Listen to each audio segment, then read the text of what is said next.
Welcome to the Opie and Anthony Show. Never before has one radio show been so extreme. Oh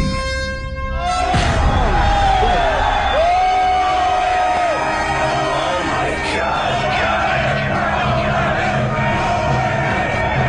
So vulgar. Fuck you, I'm not a pussy. I was accustomed to getting blown and having my ass eaten. This is insane. I mean, this is insane. So flatulent. Why do we even try? Let's just fart into the mics and call it a day. This is the funniest shit ever. It's a weird show. That's what's real. That's sex. Oh, Tune in with no expectations. Quite simply, the greatest show in the history of broadcasting. Here we are, the Opie and Anthony Show. Another 4 hours of love. You guys having a good time or what?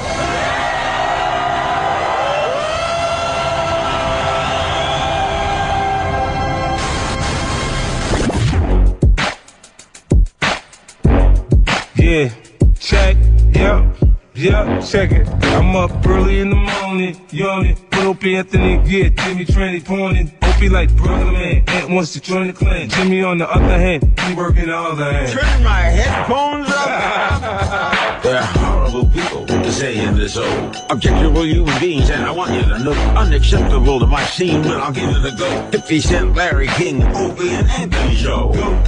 I know you're feeling the flow, while Opie's mother hucking, Jim's trying to get blown. Then we come to play around and we still in the show. I know you never heard nothing like this before. How important is the board? Bored you'll never be, and don't worry about getting shot when you're with Anthony. Oh yeah, on the edge of your chair. Cause you really want to hear Opie, Anthony, and Jimmy. Just keep it right here. This the Opie and Anthony Show. Yeah, the Opie, Anthony Show. Yeah, check it. This the Opie and Anthony Show.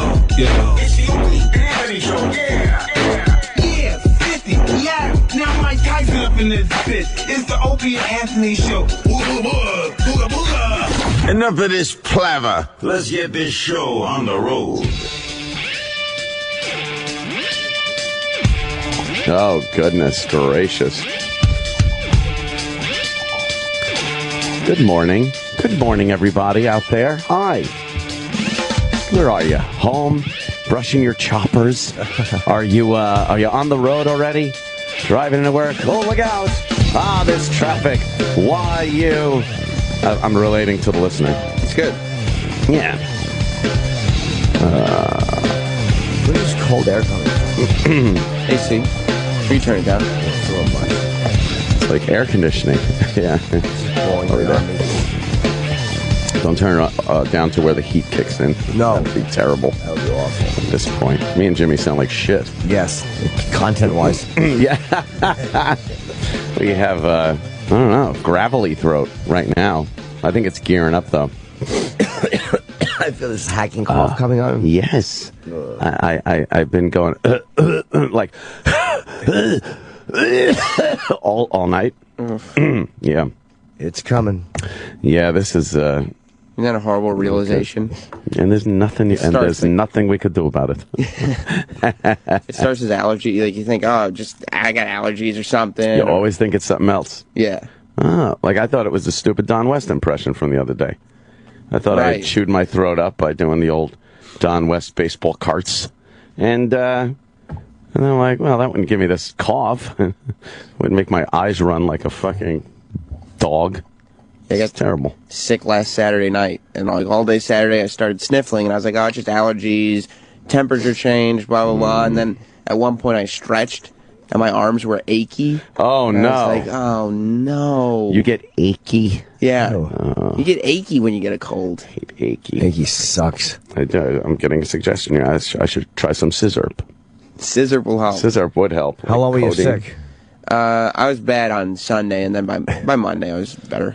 I tend to not be sick for very long. Oh, for Pete's sake. I don't want to be sick. For Pete's sake. You just got to get rest. Plenty of some OJ, rest. I got a solid hour. Okay. Oh, no. So you're doing pretty well. An hour of sleep. Yeah. That's so bad. Yeah, I know. That realization. Did you look at the clock and were you like, oh, no. Every 8 minutes. Oh, no. Oh, 1:59.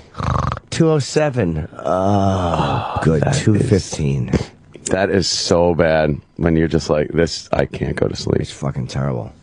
It's terrible. Oh, I am blessed with the ability to fucking crap out in bed. I could just go to bed, I'll be watching TV, and then I'll be like, you know what? I'm going to go to sleep. And then I just fucking turn my head away from the TV, boom, out. Like a cat. Like a doll that you lie down and then the eyes shut? That's it? I'm like the oldie time dolls. Wow. You lay them down and the eyes shut. It's fantastic. You just switch it off. Switch it off. That's crazy. I also have the ability to crap out in bed, just not that way. Where the sheets must be changed. I just turned on, like, I think last night, I could not find one thing on to even fall asleep to, which is bad. That just says it all for television, especially late at night like that. So I just decided, I'll just put the scanner on. I fall asleep to the police scanner in Chicago. What are you flipping? What were you looking for on TV that you couldn't find something, soothing enough? First 48. I just turned the volume down on the TV. Yeah. Turned on the Chicago police scanner. It's Chicago. Of course. Of course. Well, you need the action. Where am I going to go? Fucking some podunk little town? No, you got to get where the action is. Yeah. Yeah, it was great. And then I just drifted off to that. And then I wonder what it does to my sleep. Just all that gunfire. Send a car. I can tell you what it does to your awake. Yes, maybe it is affecting me. It just sounds like it would create stress while you're sleeping. Like just stressful dreams and this is why you have dreams of You'd think that. Yeah. I never remember my dreams, and I know I dreamt. I'm like, fucking, I know it. Oh, now one's coming to me. I think, oddly enough, it was his dumb school dream. I still have school dreams. I still have dreams that I'm like, because I never graduated, I have dreams that I get another chance. At this age, I have the radio career and everything, and I still have these dreams that I'm like, oh, they're giving me a shot. And I have to go into school, go into a class with books, and fucking do the work. And there are kids around you? Yeah. And you're just sitting at a kid's desk?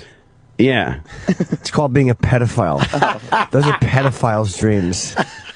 And I dreamt the laws were all changed. Yes, it was a magical land that I lived in. In his dream, he gets to ask one of his classmates to the prom. Yes, right. Make out in the back of a car. No, you know what? It's nothing like that. It's nothing sexual or anything with any of the students in these dreams. But I never can do the work, and I'm always fucking up.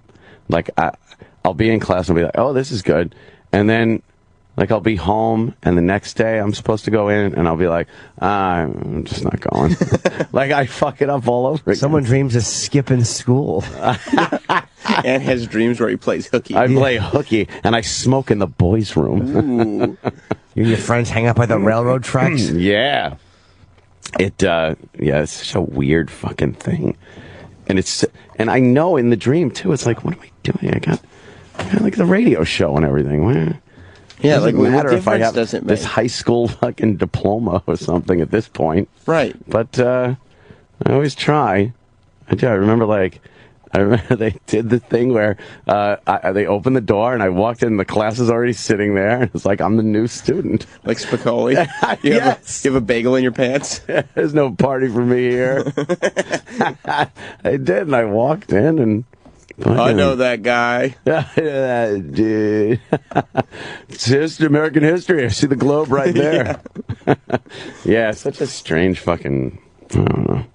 I don't get those dreamy things. There's no rhyme or reason to them. No. It's in your head. Probably represents the fact that you're insecure you don't have a high school diploma. I don't think so. Maybe I don't not. think it's an insecurity thing. I mean, I've eked out a pretty good career without one. Right. But at this point in my life, earlier on I did, and I used to have a lot of dreams like that when, in my 20s and shit.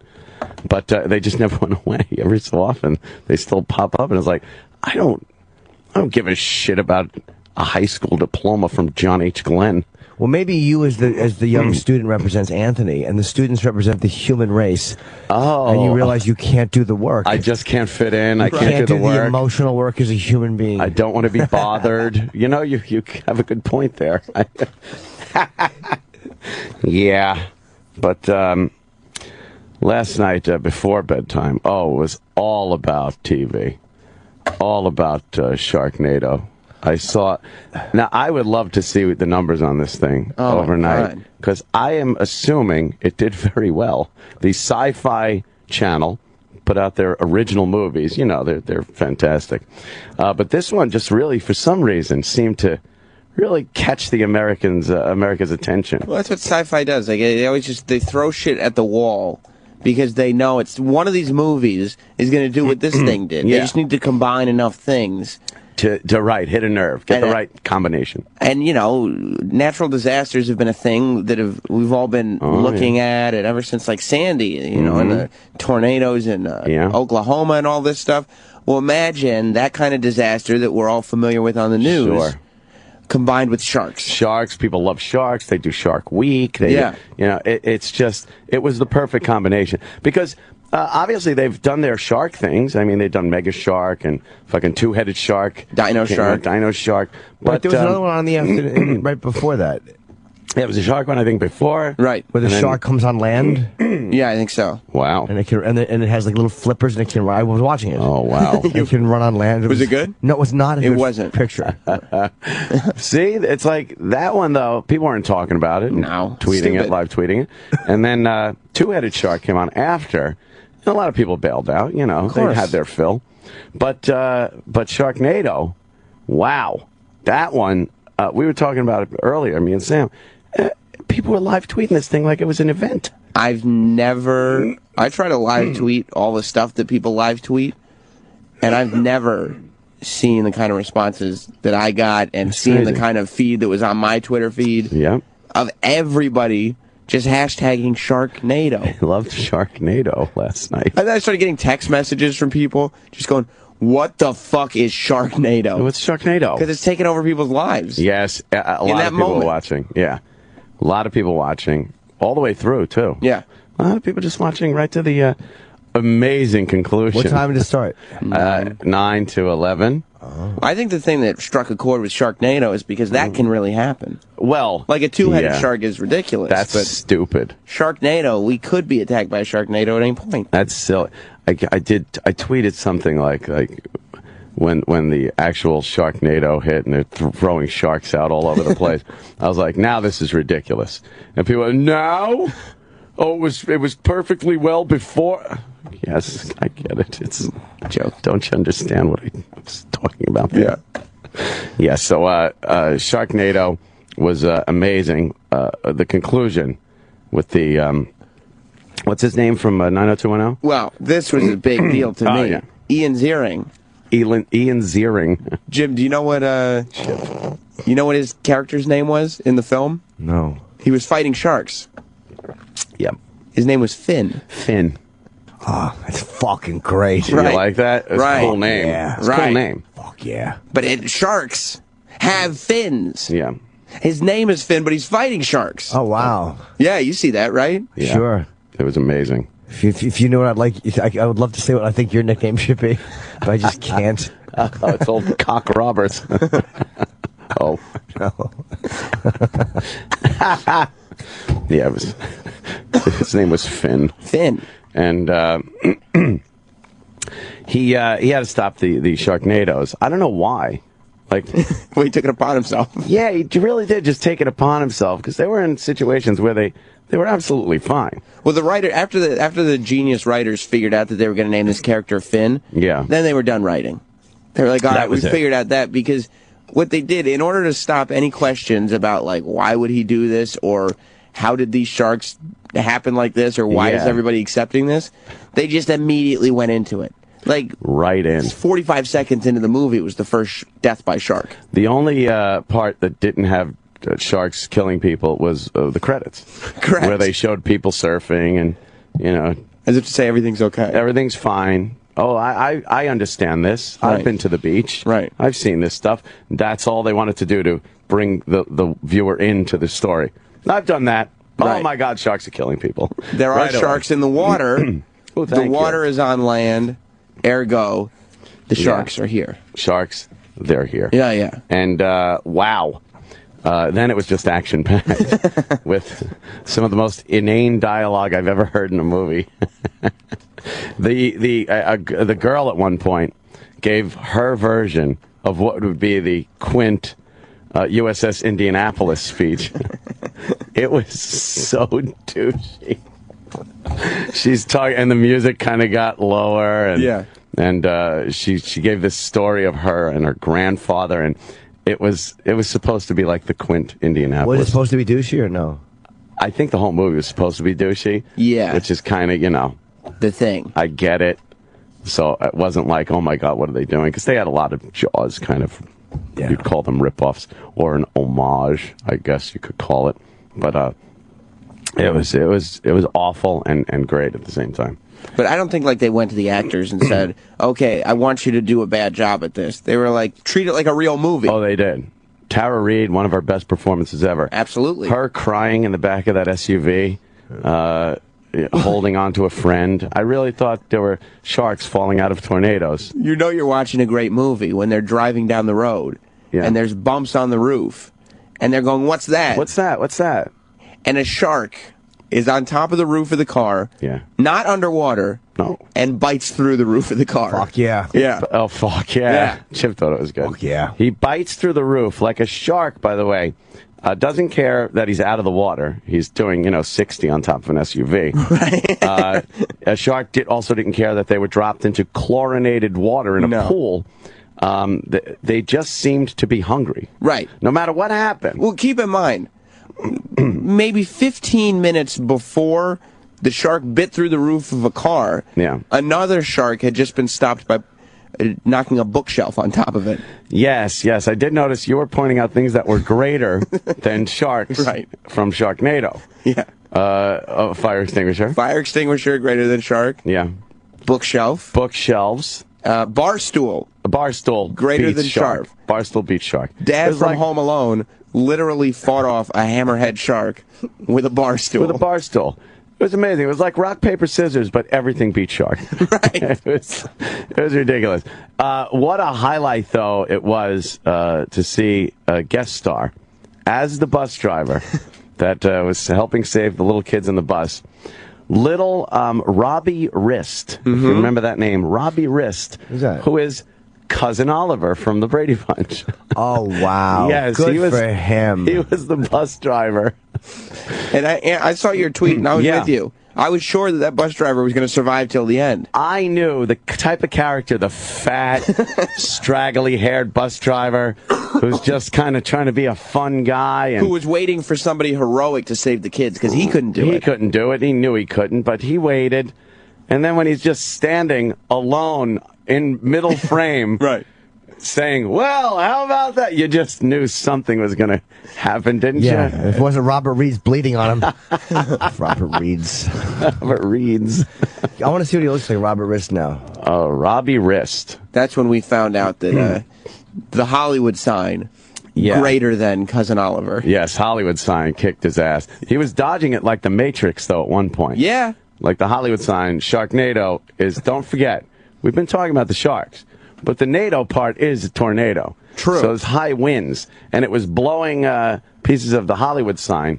I mean, you know how dangerous a tornado is. Yeah. Combined with sharks. Crazy Sharknado. There he is, Robbie Wrist. Oh my God, he looks like he looks like the Zimmerman judge. Doesn't he with the hair? Yeah. What is his head shaved there? Wow. That's crazy. No, he had like kind of a hippie look. Yeah, like they had like in the apron.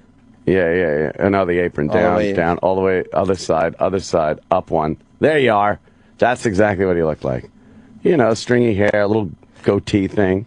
Let's be honest, he was fatter than that last night. Oh, yeah. He was quite a bit fatter. Did you recognize him? Not at all. Not at all. Someone said it on Twitter, and I'm like, oh, that's kind of funny. And I'm like, wait a minute. Is that really him? And then I went to IMDb to look him up. He's not even listed in the credits. I know, I saw that. They only listed... I was trying to confirm it, too. There was so many people in that movie, like extras. Yeah. and stuff, and they just didn't list anybody except like the main cast. They didn't hire anybody to write credits for it. No, I don't think they did. They're just like, I don't know, put Ian Ziering in, yeah. put Tara Reid in. Yeah, we got that. How did it end? I didn't see it. Oh my God. God, Jim. I don't know if I want to spoil it for people out there that haven't seen it yet. I feel like this was such a cultural event. Yeah.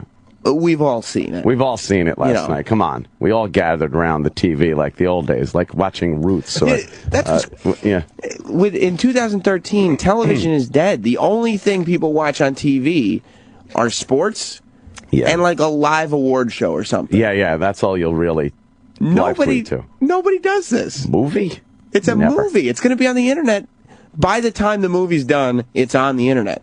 Exactly. And it's on demand, and it's on DVR. Nobody gets together and watches shows when they're supposed to watch them. People sat through commercials last night. Oh, yeah. When was the last time anybody sat through a commercial? Because of Sharknado. Well, you know what? If you haven't seen it, and you're really, I'm going to tell you how it ends. Okay. It's amazing. And by the way, if you haven't seen it, don't worry. Don't worry. It's Sharknado. Listen to the end. Watch it. It's Sharknado. Well, they decided they were going to get rid of these tornadoes by throwing bombs into them, into the tornado. Oh, right, yeah. Yeah. So they went to a hardware store. They got a bunch of propane things and flares and timer thing, and then they got a helicopter. Sure. And one of the guys, what a great actor he was. The guy in the helicopter with his chick. Right. They go up and they start throwing these bombs into Sharknado. How do you throw bombs into a tornado? Well, you go next to it with your helicopter for some reason, which isn't affected by tornadic winds in a helicopter. And you go next to it and you just throw it out the window or out the door into the Sharknado.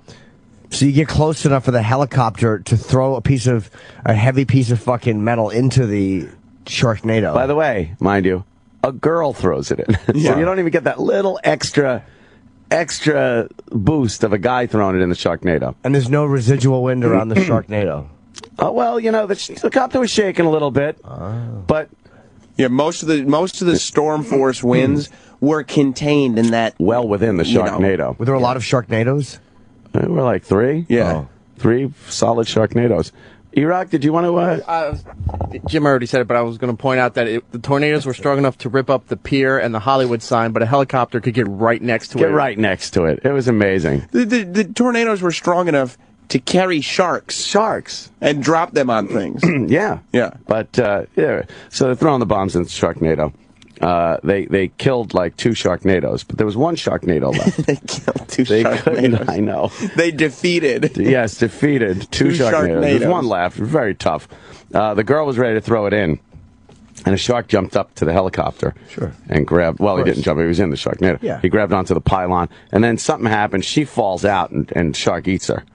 Oh, good. Fucking shark eats her. Different shark eats her. Different shark eats her. She was stabbing the one that was grabbing the bottom. Yeah. And then she fell out, and another shark just happened to come out of the tornado and swallowed her whole. And the guy's like, no, freaking out. And that's what made this movie so scary. It wasn't like it was 1 two-headed shark or 1 Megasaurus. No. You're talking about literally hundreds of sharks in the streets and the sky. In the sewers. In the sewers, in the streets. And then the weather forecast would come on, and they'd be like, well, there's these tornadoes and very heavy rains and stuff. And people are like, oh, my God, tornadoes and rain, this is terrible. Oh, by the way, there's sharks in the street.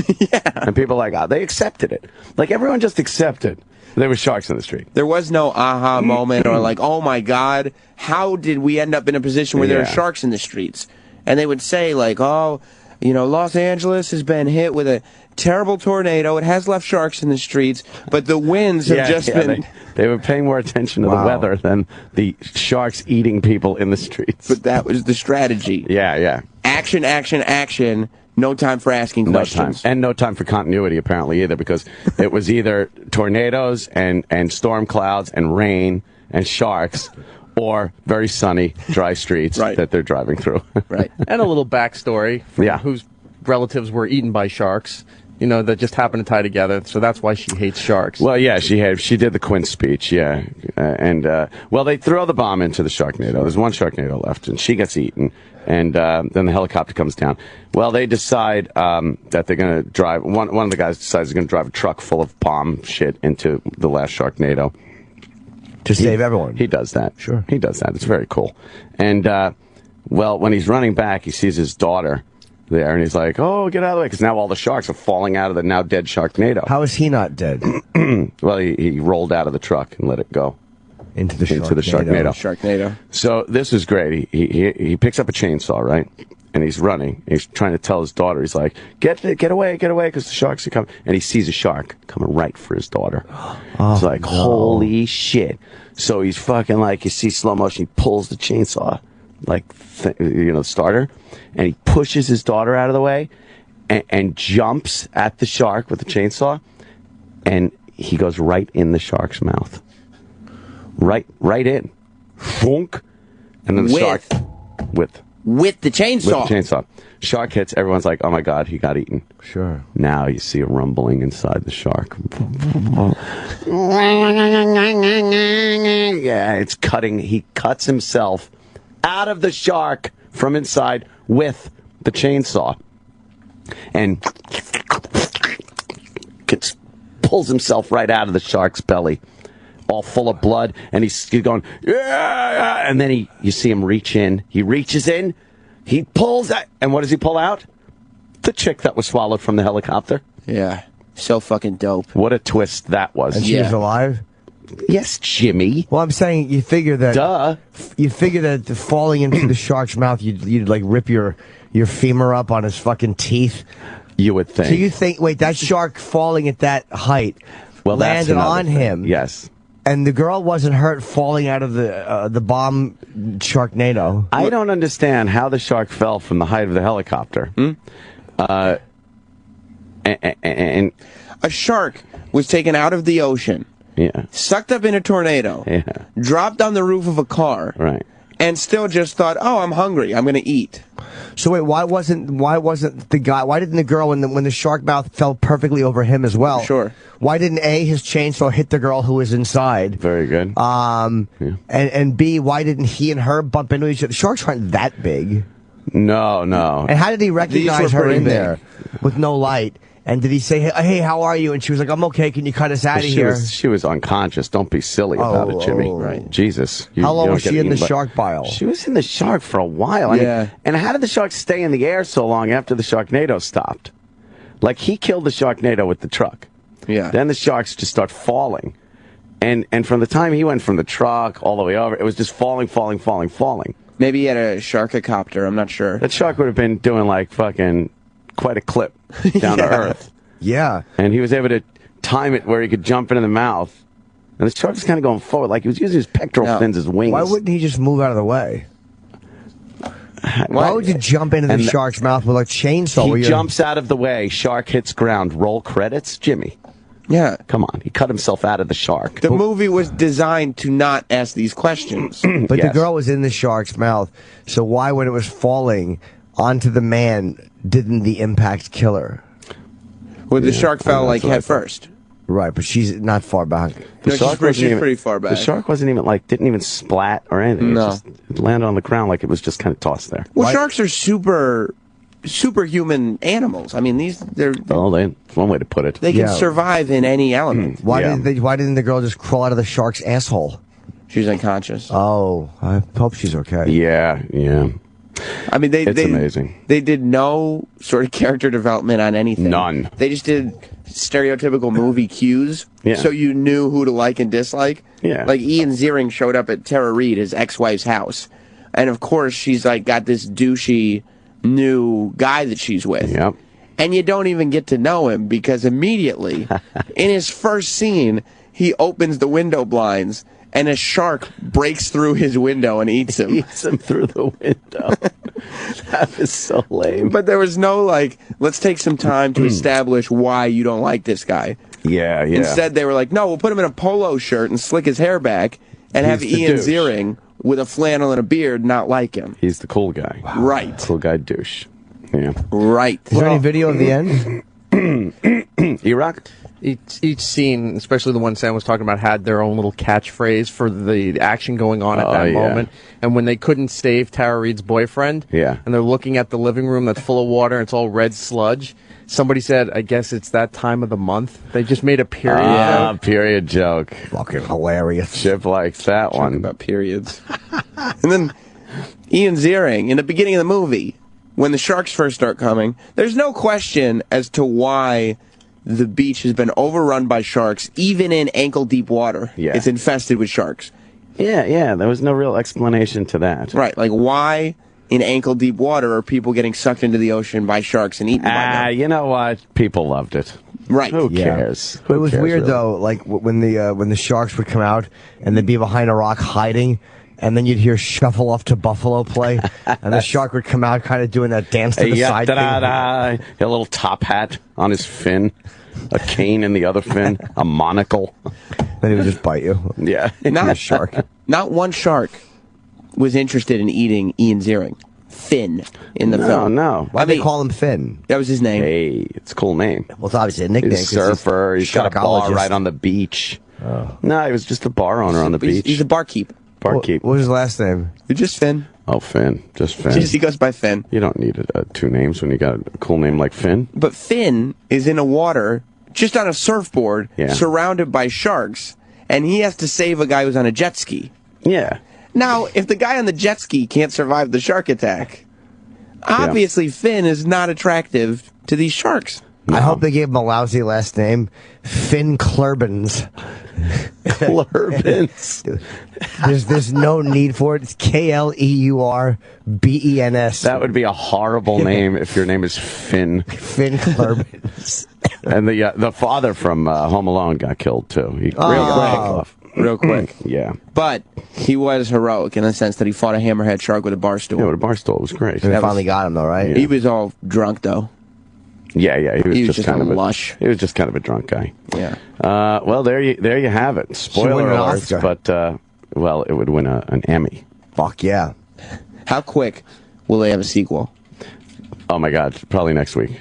Probably next week. They are in the middle of filming Sharknado 2. And you know Ian Ziering and Tara Reid are just sitting there like, yes. They're into it. How embarrassing though. You want to say like, our movie did really good. Right. Like, look at these numbers. Because I'm sure when the numbers come out, people will be like, wow, Sharknado did pretty good for a sci-fi movie. And they'll be like, it's that double-edged sword. It's like, yeah, hey, one of my movies did well. What? Well, it was Sharknado. Yeah. But it's such a weird thing that it's almost like honorable. It's such a weird piece of obvious shit. Yes. Yeah. You know it's shit. Yeah, that there's something about it that's almost acceptable. Yeah, and like Ian Ziering could, in a conversation, try to get away with saying, no, I mean, you know, I knew that was shit. My other work speaks for itself. Yeah. But you know what I mean? Still try to maintain integrity as if there is any. What is that one right there? Is that the picture, Troy? The guy with the... I think the ending of the movie might be in the trailer. Wow. Oh, man. Well, that's the shot of him. See, like, is that the shark coming on top of him? Was so terrible. See, the thing is this.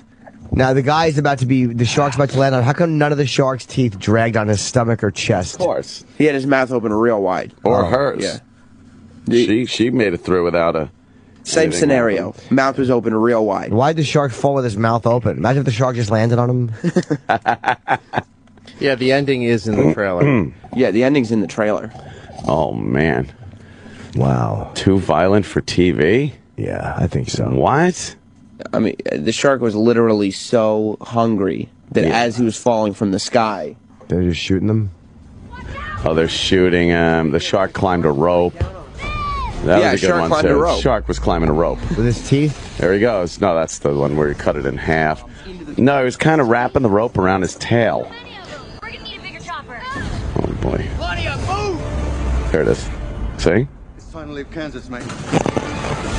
You like it, Chip? Fucking hilarious. Yeah, Action-packed. It was action-packed. This could happen. Oh, there goes Robbie Wrist. Oh, they make it look like Robbie Wrist got eaten by a shark, but he didn't. He got hit with the Hollywood sign. Yeah, he had the worst death of the whole movie. The stupidest. If you're going to be in Sharknado and die, you can't have a sign fall on you. No. So my idea about sharks with fedoras is not that stupid. No, it wouldn't be. No. What was on before that? There was a Shark Week on Sci-Fi. Yeah, they're really loving the sharks. Rogan has a show on Sci-Fi coming out. Yeah, I saw the trailers for Rogan's show. Joe Rogan questions everything. How happy must Joe Rogan be? Right? They were doing the little Joe Rogan questions everything graphics in the corner of Sharknado the whole time. A giant movie like Sharknado.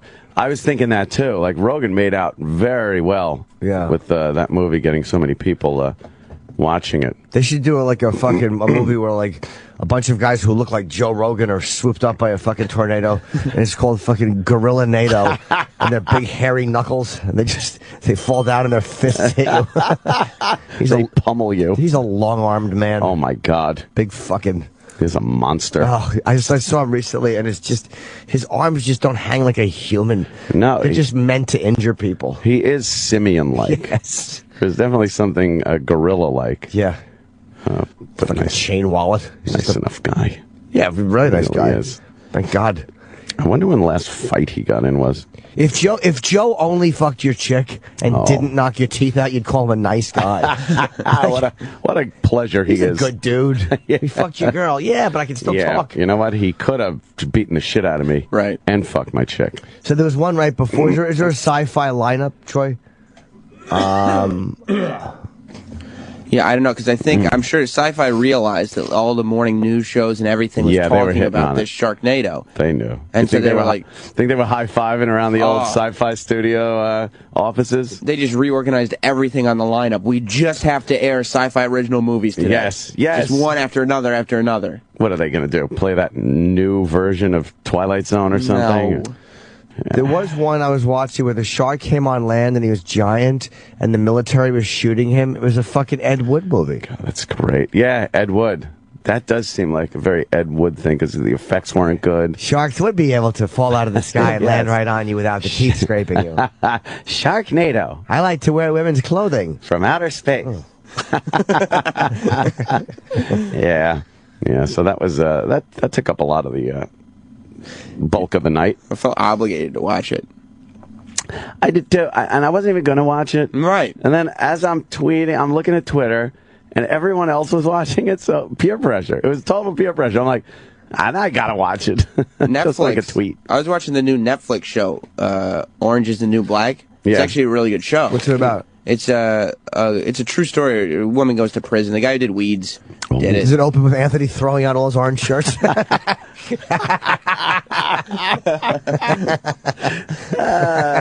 I was sitting there going like, yeah, I think I'm just going to watch this. And I realized, like, it was like getting towards 9 o'clock. And I saw that. I was like, I can't not. It was the tweets that got me. I'm like, I don't want to be left out of this. Yeah. Everyone's tweeting about it. What's it about, Sam? I'm sorry. It's a woman. She's like a regular woman. She's like, but she used to be a lesbian who was involved in some kind of drug thing 10 years ago, and she ends up having to go to jail for 15 months. Okay. And it just stories. Orange. Okay. Yeah. It's funny. It's like a funny. It's like a comedy drama, but it's good. Okay. But that's what I wanted to watch. Yeah, of course you did. I was enjoying it. I watched 2 episodes. I was like, I'd really like to keep watching this show. Yeah. Not an option. Not when Twitter explodes like that. There's a cultural event happening. You got to get on it. You do feel like you're left out if you're not on Twitter and interacting with people like that when award shows like you were saying or any kind of event. You just feel like you got to get in there. I hope people like. I wrote a shark movie. Oh, you did? It's about sharks who are just not that competent. It's called Sharkfredo. Yes, it's like Sharknado, but Sharkfredo.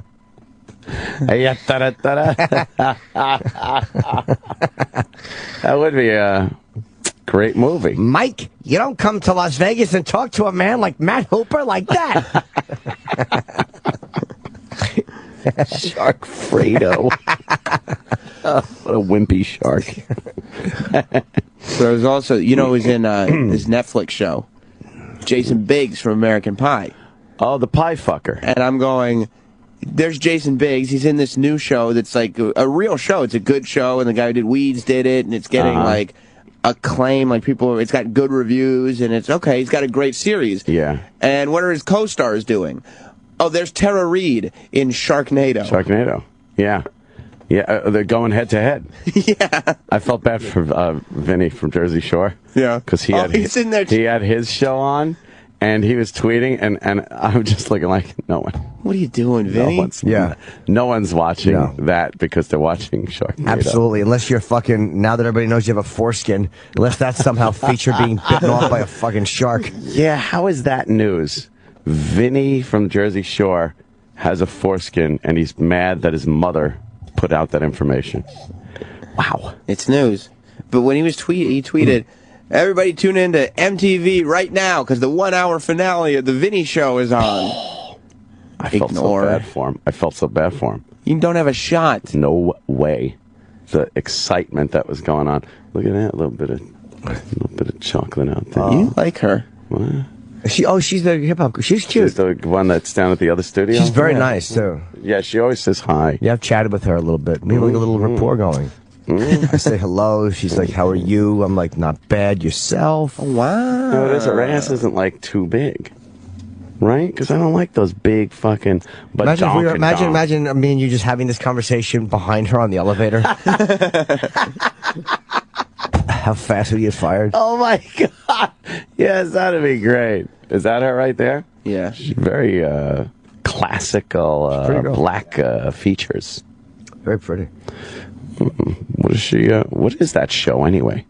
It's on Hip Hop Nation. Oh, it is? It's a morning show. She seems like she has fun. Like I always walk by her window, and she's always in there, like fucking chatting up a storm into the mic, and she seems like she's having a fucking ball on the air. Yeah, and there are people like get dressed to do it. Like she's wearing like a hip hat and shit and glasses, and she's on there, and I just come in here dressed like a bum every day, a fucking bum. Oh, do you know what was on?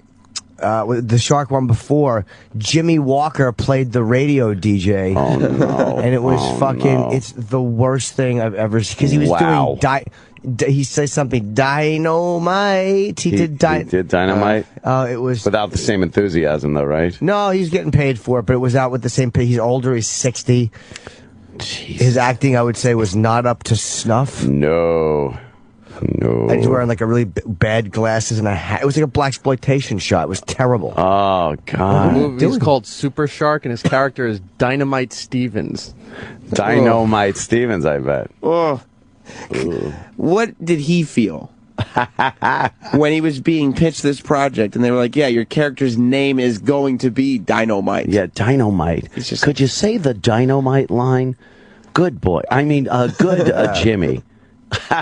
Yeah. I love watching Twitter explode for something like Sharknado. Yeah. Because all these shows try so hard to get like a happening on the internet. Yes. Every show has like a little hashtag in the corner. We'll be live tweeting tonight. And they get their stars to live tweet, and they all try to get something going. And out of nowhere, this fucking monstrosity something comes up. Stupid. E-Rock, comment? Well, what Sam was saying, America's Got Talent now started doing hashtags per act that performs on there. They pass and go through. They show a hashtag at the end of the act when they're getting applauded and everything.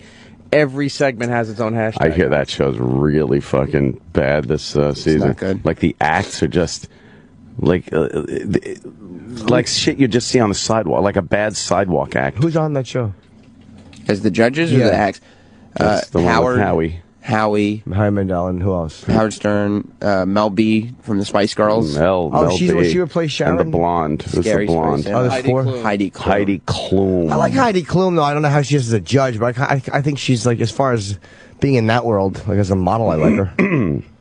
Yeah, I mean, she's... Yeah, there's just... All I would do if I fucked her was make her tell me how much better Seal was than I. Oh, yeah. I'd just make her taunt me. Seal and his big cock. You hope. I don't know. It just that show's got no heat. It's done. Donsky. Seems like all those shows are like it's just the nature of American Idol was such a smash. It just doesn't seem like anybody gives a fuck. But then when you look and realize Survivor is still on, it's like Big Brother's still on. Big Brother. I have not heard one person talk about Survivor. It's like, oh, did you see the finale? Did you see who won Survivor? Like not one news station that we watch, all of them in here, has ever said, and last night's finale of Survivor, this one, we're here in radio, we talk to a lot of people, no one ever talks about Survivor. How the fuck is it still on? You remember what a celebrity gay naked Richard Hatch was? Fuck yeah. When he won Survivor? Goodness. Elizabeth Hasselbeck is from Survivor, right? Yeah. Yeah. Yeah, then you get these people from Survivor that go on to do other things, but like the show co-host itself. Entertainment Weekly Radio. Who was Kimmy? Yeah. But when I first started going on the show, remember Kimmy from Survivor? Yeah. And she had a great body, and I got to fucking I went in there while she got changed naked. Yes. And I still have those photos where she's like in whipped cream. Do you ever see those photos, York? Yeah, I think we have those. Is that 2000? 2001, I think. Oh God. Kimmy from Survivor. Yeah. What is she? Is she like she was dating a jet at one point? Was she? The 777? Yes. Yes. No, it was a jet with a smaller tail. It was a Korean Air jet. Oh, whoops. What a terrible joke. Right. Not offensive, just terribly thought out. She married. Is that her now? She was beautiful. There was something very sexy about her. Oh my God, what a body on her. Yeah. But even like the successful shows, like The Voice, that is still is a very successful show. Nobody knows who won that show. No one knows who won, and there's no scuttlebutt, no water cooler chat about these shows. And nobody's becoming famous off of it anymore. Nobody who wins American Idol or The Voice or anything, like they'll get a single on the radio. Yeah. But that's it. Nobody won't never have any heat. There's not. It's so fucking odd. What's the next thing? My show about menstruation and dragons, I'm hoping is a big hit. What's it called? Game of Clots. No? I don't think it'll wash. No, I don't think that one's going to really go over. Wow, yeah. What's her name? Kappenberg? Yeah, I mean, I think people are just sick of the contest shows. The contest show. It's how many times can they just do that? Like, and I think same format. A lot. First, it was adding huge celebrities as judges, because then it's like, who gives a fuck about these contestants? I like watching these judges. And then it was when TV started getting good again. When Breaking Bad and Mad Men and all those shows came on. Right. People now go, you got oh, I forgot. Quality written programming. Right. It doesn't have to be stupid. Yeah. Well, when Simon left American Idol, you know, that was huge. That seems like that was the beginning of the end of that whole because everything became a copy of that. Yeah, they had the Simon character. And it wasn't even, Simon isn't even the element anymore, because he left Idol. And Idol is not doing well, but then he goes and does X Factor, and X Factor didn't do well either. Yeah. Oh, it's not doing well? Okay. Yeah, really. It was just that, him leaving, it ended that time and place kind of a thing, I think. But on the other side, he has ownership in American Idol, X Factor, America's Got Talent, and one other show. Oh, that son of a gun has got money, don't you worry. He's doing very well. Nice observation. Very well. That SOB is good. So what's Kimmy Kattenberg doing? Kappenberg, I'm sorry. She's married. She got married in August 2004. Wow, she's married 9 years. Yeah. Who'd she marry? Was it with that guy from the Jets? Didn't say. Lives in Ronkonkoma. Okay, she's the conch? She's out in the conch, as Colin calls it. Wow. She must just be this white, trashy housewife I hope now. so. White trash housewife from fucking Ronkonkoma. It's fucking great. I love that Colin calls it the conch. We were driving through Long Island, and we passed a sign for Ronkonkoma, and I was like, Jess, Colin calls it the conch. The conch. She's like, I don't even know what Ronkonkoma is. Like there's some action going on there. Like, you got to give it a cool name. It's the conch. Right. The conch.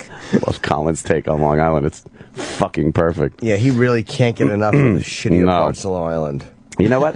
Why don't we eat some breakfast, as kids that say Piscetti say, and then we'll come back. Got a lot of people coming in today. Yes, we do. Who do we got? I guess DeRosa's showing up. Mm-hmm. Allegedly. Allegedly. Uh-oh. Oh, boy. Penthouse Lexi Love. That's right. What's her story? Would you fuck this chick? What is that? It's me. No, it's not. Yes, it is. When? My fucking half-hour HBO I saw special. your tweet. I tweeted it. Dude, I didn't realize you were that fucking... No way! Yeah. You were never that fat. I was. Was that which HBO special? The first half hour. You guys were at that show. Dude, I cannot even believe that picture. Yeah. You tweeted it? Oh, yeah. I just saw it 'cause I'm looking for this picture of me and Kimmy. Could you make that bigger? Let me see. That's just me talking. Look at your... You have like jowls. Yeah. That's crazy. I was an unfuckable pig. I never remember you being that fat. Yeah. Your face is like Alfred Hitchcock. I really, literally saw it the other day. I was Alfred watching. Suckcock.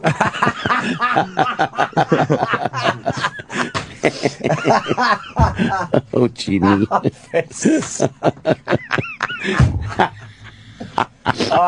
How about fucking Alfred Big Peckers or something? The Opie and Anthony Show. The Opie and Anthony Show. On Sirius XM. The Opie and Anthony Show. Opie and Anthony. Opie and Anthony Show continues. Ooh. Little zombie. I like this.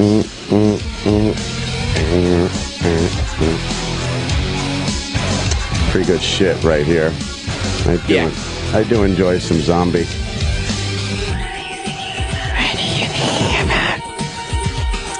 All right, here it comes.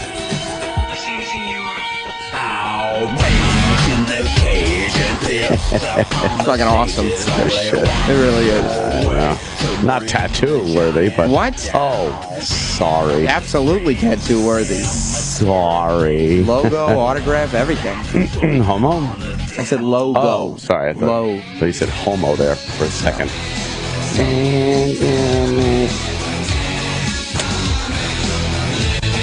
It's Halloween music. Halloween all year round. It's Halloween music, really. I mean, this is good for your, you decorate your house all spooky and you play this. I don't know. I did Rob Zombie karaoke at your house one time in the summer. That's true. And it was a hit. That was a hit. Man, you really got into it. Oh, yeah. I'm kind of bummed I got a sore throat. I wanted maybe a little karaoke this weekend, but I don't know. After last weekend, maybe you calm down. Maybe you have a quiet one this weekend. Quiet weekend? Yeah. I'm doing Red Eye tonight, so. Oh. A little Red Eye. They're on Fox News Channel. But I think it airs tomorrow at midnight. Saturday? Yeah. They do Red Eye on Saturday? Yeah, I think when they tape on Friday, they play it Saturday at midnight instead of at 3 in the morning. Why'd they book you for a Saturday show? Why not a nice day of the week show? Well, it does pretty good, though, I hear, the Saturday midnight thing. Yeah. So I'm on Red Eye tonight. Just letting everybody know. I don't know who I'm on with. I was supposed to be on this week, but they fucked up my date and gave me the wrong day. So I was supposed to do it Tuesday. Oh. And then Tuesday, I get an email from her, and she goes, "Oh, I meant Wednesday." I'm like, "Well, I fucking canceled the set." Oh, man. It's a fun show to do, though. Like, get the schedule right, guys. I always check now just to see if I'm on with McGurk from I Miss Your Show. Because he just doesn't shut the fuck up. Really? Holy shit. He's very chatty. He's so chatty. You try to get a word in edgewise. I'm pretty good with interrupting people, but you know how I get a word in more? Oh, that must go over well with everybody. Yeah. Bernie's tired of the I-Man interrupting him. I guess so. He's trying to get his shit in. He wants his shit out there. Last time I was on with him, and also he's sitting to my right and to Gutfeld's left, so it's hard to talk over him and in between because he's right in the middle, so he'll interject a lot. He's a nice enough guy, but Jesus. Yeah, no one else to talk. You got to say to him, do you understand? You got to say to him, point out to you guys, do you see us? These are real people.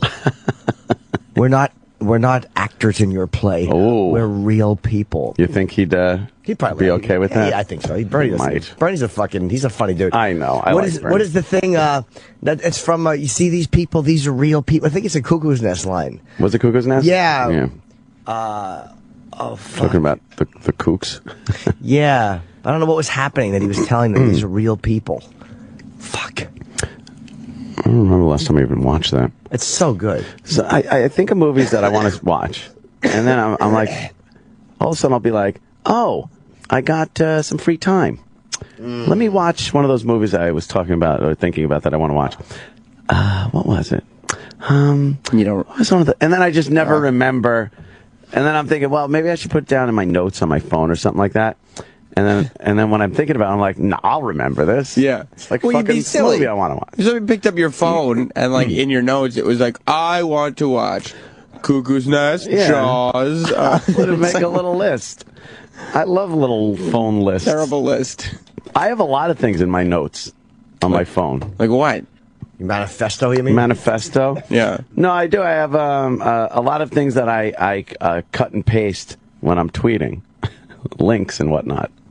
To various FBI crime stats sites and other things. Because people always, so where'd you get that from? And I'm like, I go to notes, I copy, I paste. I'm like, so I got this whole little lineup. You have a file on your phone. Yeah. Because of how often you send out angry, argumentative... Well, you could say it that way. Racially infused tweets. I would rather say it as a lot of people get the wrong impression, and I set them straight with some facts that I have in my notes. Anthony's just a jerk.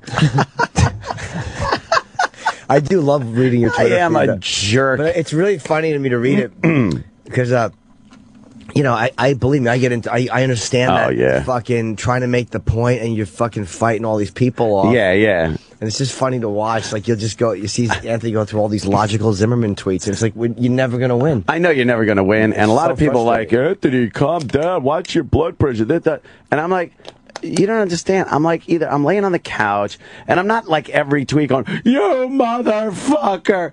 It's very casual. Just I'll read it and go, oh wow, that person is really off on this. Boom, boom, boom, boom. And you spend all your free time filling your mind with every detail of this Zimmerman case. Little detail. When this happens, it can be casual. Yes. You've already gotten yourself furious about it. I've already done it. So nobody else is going to be able to do it. You do it yourself. Yeah, no one's going to do it. But I have been checking out the hashtag Justice for Trayvon. Yeah, see, that's like you're going to a hashtag. Oh, I was searching it out. Yes, I disagree with looking for ignorance, anything that you can call out to be like, look. Yeah, some girl yesterday was like, I hate that George Zimmerman. I'd like to punch him in his fat face. And I retweeted and put, well, look what happened to the last guy. So, and hashtag Justice for Trayvon. Okay, well then they're all going to see it. Yes. See, then they all see it, and they get very angry. Well, yeah, I mean, you went out of your way to upset them. Well, you know what?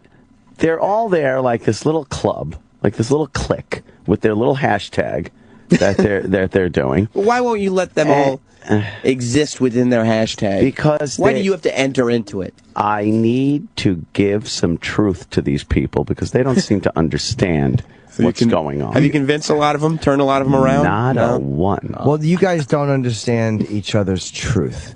Yeah. Your truth is different than theirs, and they just My don't. truth is the real truth, Jimmy. I know, we all think that. That's what every maniac thinks. Well, I see a lot of the murderer. I see a lot of the Justice for Trayvon hashtag tweets. And many of them, not right or wrong with ideology, but very inaccurate as to the facts of the case. But how come, when did you become the fact police? That you have to go and find the people. Fact police. You have to find people that you don't even know. Yeah. They're just sitting there. It's some person with 4 followers just tweeting out some dumb shit. And they can't just have their dumb shit. You have to be like, you're wrong. I am throwing bombs into their ideological Sharknadoes. Trying to bust them apart. But they're not a danger the way a Sharknado was. They're just an idiot with Twitter. No, you're not throwing bombs into their Sharknado. You're throwing chum. You're throwing chum. I'm helping. That's exactly right. You're not convincing anybody of something that, like, you're not changing somebody's viewpoint. You're actually giving them an enemy. And you're getting angry at them for having their viewpoint. Yeah. Now, the viewpoint's one thing. When there's complete inaccuracies that they're spreading as far as facts of the case, let's say. But they're not spreading. They don't have a radio show like you. They don't have a bunch of social media. It makes a feeding frenzy in their Justice for Trayvon circle. And there's what the hell is that? That's Trayvon, and he's chilling with. That's Emmett Tillis. Emmett Till, I think his last name. I always say Tillis. I'm sorry. I think it's Emmett Tillis. Look him up. I'm sorry, Troy. They're equating Trayvon with Emmett Till, the kid who got black kid that was killed by the Klan. Wasn't he dragged? It was terrible. For looking at a white girl or something.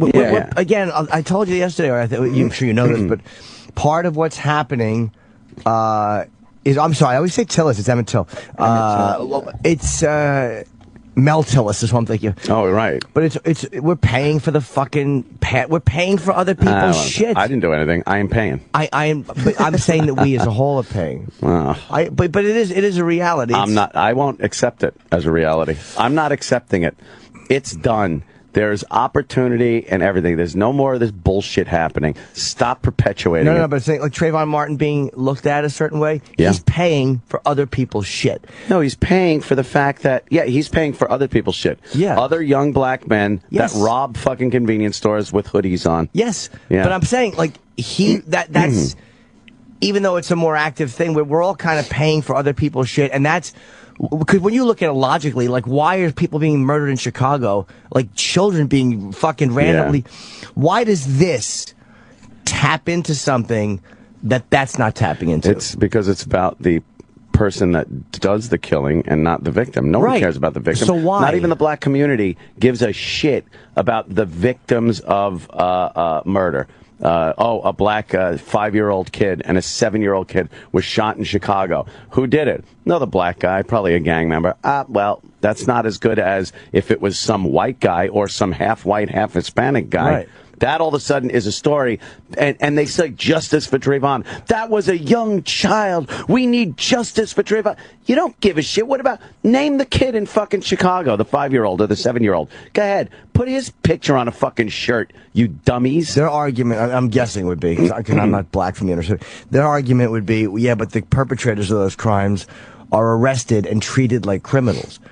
That's what I'm guessing. That would be a response to that. But it doesn't matter. So why the justice is being served for these victims because the perpetrators of the crimes are at least being treated like criminals justice and arrested. Was being served in this one when they did not bring a case against George Zimmerman because the investigators on scene and after they looked it over deemed it as self-defense. Which is why I'm saying that we're paying for a history. I'm not saying it's right, but it's the reality of it is there are times where it just irritates me that people have behaved a certain way so many times that it's still this fucking blowback shit we still feel the effects of. But we can't kowtow to it every time because then it just perpetuates it. No. It's got to end at some point where you go, I want, and you got to go, no. You don't get any more. But back then, that was terrible. Move along. Move along. But I'm not saying kowtow to it. I'm not saying... We kowtow to it by bringing Zimmerman to trial. That is kowtowing to public pressure in the black community to bring charges and bring a case against an innocent man who was deemed innocent in the eyes of the people that are supposed to deem you innocent in a self-defense case. They didn't... The investigators said, no, it's self-defense. And you're seeing that come out in the prosecution's case. They don't have anything. Yeah, they really don't. So how is, and I love that, blacks saying they don't have any power in this country. We don't have it. They were able to bring an innocent white man, a white Hispanic man, / to trial. To trial. Well, he helped by shooting somebody. Yeah. No, it was, but I mean, after it was looked at and seen to be self-defense, they were able to get that turned around, and not that it was justified to bring him to trial, just because of public pressure, not because of this influx of new evidence. It had nothing to do with. There was no new evidence that made it like, oh well, the police on scene didn't see this, and that's why they didn't arrest him. So, but now we got this, so let's bring him in. No, it was the same shit that they saw when they investigated the case. The only change was that black people got information about it, saw that happened, and went, oh, we want justice. Well, justice was served. If it had been a black guy shooting a white guy, do you think they would have as quickly said it was self-defense? Why do you think, and what would they do? Look at the news, and you'll see what they do. You'll see what they do. There's a case from Long Island where a black guy and his son came back to the black guy's house, and 3 white guys, I guess, had a problem with the son. Oh, yeah. So they're drunk. They're on the front lawn of this guy's house. They start yelling and shit like that. The black father comes out, He shoots the 3 white guys. Did he shoot all 3 of them or one of them? I think he shot at them. He shot one of them. Killed one, right? Yeah, killed one of them. So, right. They arrested him. He said self-defense. He was tried under, his defense was self-defense, and convicted. He was convicted, that guy? Yeah, the Patterson at the time. Yeah, he was convicted. Patterson at the time, who was the governor, cleared him. Said, "All right, what is that called when they pardon? Oh, did he really? Okay. Yeah, he pardoned him. I didn't know all the facts of that, but I remember from again just what I had read that I thought that guy was justified. Again, just on the facts I had read was that they were at his house. Yeah, they'd gone. First of all, if you go to someone's house, it's different. Definitely, because to me there's an implied threat when 3 guys go to your house. He wasn't arrested right away either. By the way, he was not arrested right away. He claimed self-defense, and they let him claim self-defense. Then they investigated what had happened. This is also New York, not Florida. Right, exactly. Big difference. Yeah. So when they investigated, they found a lot of glaring inconsistencies, and he was convicted. But then it was overturned. Did white people riot? Was there a big fucking stink? No one even knew about this. He killed a white kid. Claimed self-defense, and then the governor let him out after he was convicted. Could you imagine in Florida that Zimmerman gets convicted and then the governor of Florida pardons Zimmerman? There would be burning cities. And it's not a popular thing to say, but again, we know the way the country is set up, and again, it is where we are. What, that if you work and with a little luck, you'll succeed in this country? Yeah, there's a lot. I'm course. so tired of the excuses. It's so fucking. And tired. You're right, but there's a fucking line between there's excuses, and then there are times where it's legit. And the tricky part is separating when it's bullshit. The thing is, when it's legit. There is legitimate racism. Sure, there is. There's a legitimate black racism. I see it every day. Yeah. It's amazing. But when every single instance of a black person getting arrested or killed, or the police shoot a young black man, when every single instance is some grave injustice that's being done, it's horse shit. It's bullshit. I blame white people because white people, just like they have been full of shit about fucking race forever. Like Patrice said, I never met a racist. Never honest. Never. Even today, not honest. Even good-natured liberals who mean well aren't honest about. No, they're not honest. Their either. feelings right. of fucking intellectual superiority, and racists aren't honest about just not liking. No one is fuck, and that's all. So we hear black people. Again, I'm not saying always being right, but being honest. And at least saying what they think, and we're like, oh, fucking, they sound like at least they're telling the truth.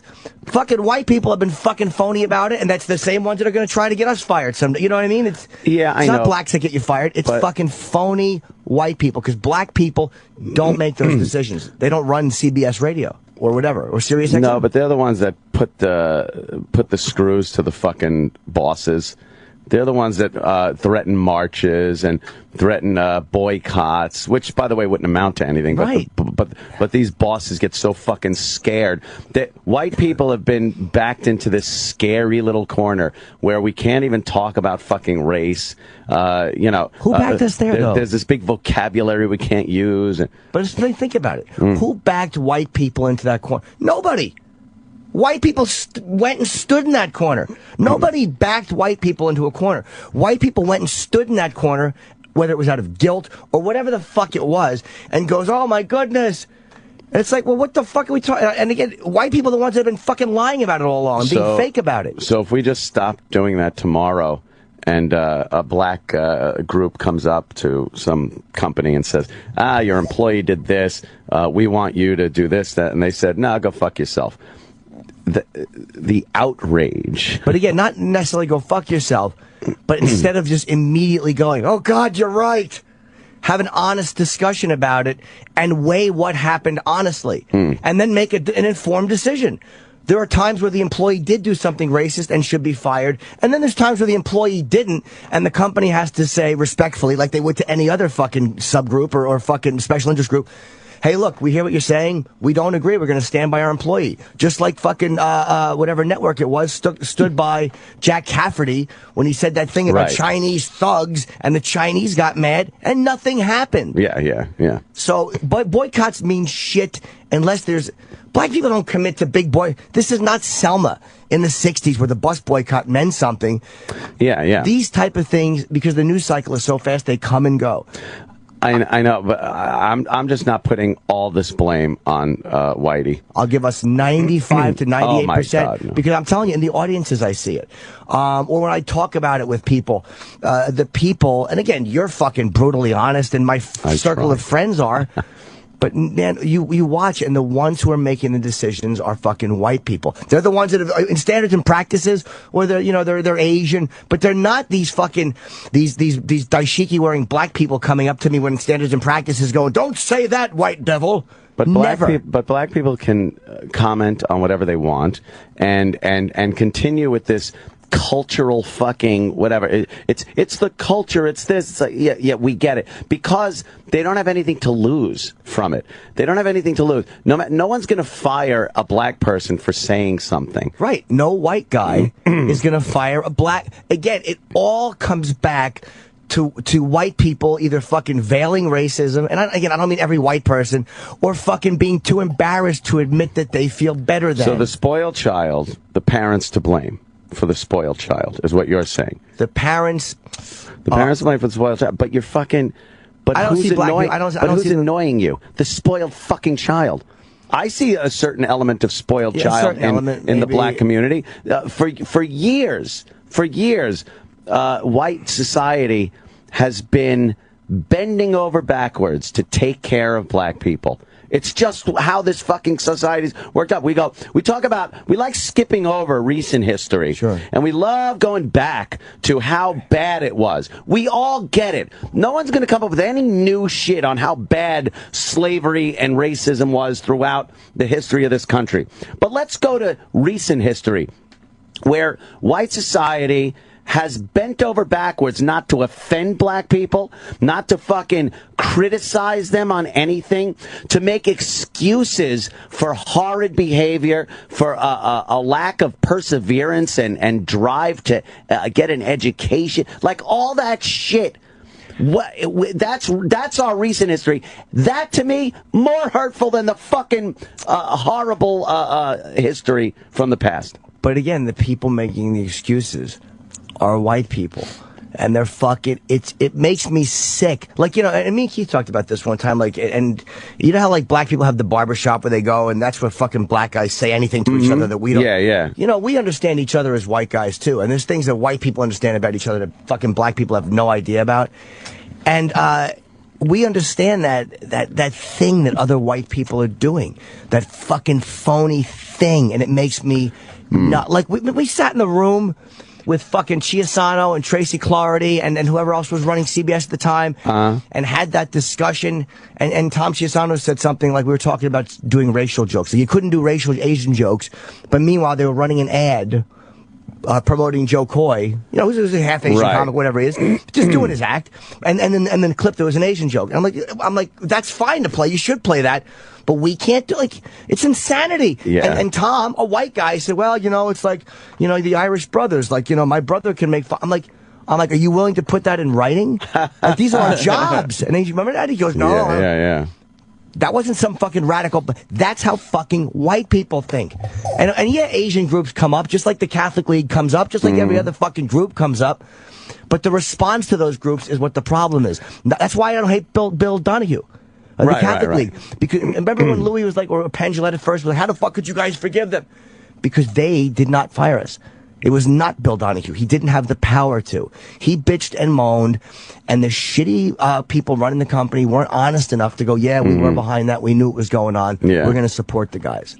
They chose the fucking easier way out to make themselves look good. Like every fucking phony who heard that Paula Deen said nigger all of a sudden wants to use her as a way to go, look what I don't say. I don't do that. It's bullshit. Yeah, I do see it. And black people, I'm sorry to interrupt you. Black people are the ones who are more defending Paula Deen than white people. There's more black people going, like, I work for her. She's not like that. Yeah. I see that part of it. And I do see your point about white people and having that, whatever it is to swing the axe to get you fired, do things like that. Yeah. But there's the black society, the black culture that, is just so self-destructive. Yeah, there are parts of that, yeah. And that, has to be addressed. I don't know how white people are to blame for 15 deaths and 70 shootings on a weekend in Chicago. I mean, I can't fathom how that boils down to something Whitey did. It's weird, though, how we line up, and again, I do it, too. You know what I mean? Like, we line up on sides. Like, and Patrice, again, I keep quoting him, but he was so great with this. Oh, yeah. He was talking, and he's like, when I'm talking about white people, I don't mean you. Yeah. We don't mean you, meaning Jim or Anthony or fucking, certainly not Sam or Troy. Like, they're not talking about the average dude, but yet we hear that.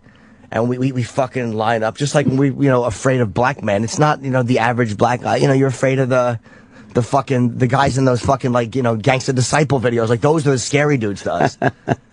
Which is not even the ones that probably should be scared of us, because they don't really bother. They don't fuck with white people that much. I mean, unless you happen to be there. But yeah. But I think there's personal responsibility's fucking gone, and there has to be some personal responsibility. If you're going. And there's the way things should be and the way things are. Okay. And the way things should be is that anybody should be able to walk through a neighborhood wearing whatever the fuck they want and go from point A to point B without being interrupted. The way things are, if you're dressed a certain way and you fit a certain profile, you're probably going to get looked at closer by certain people.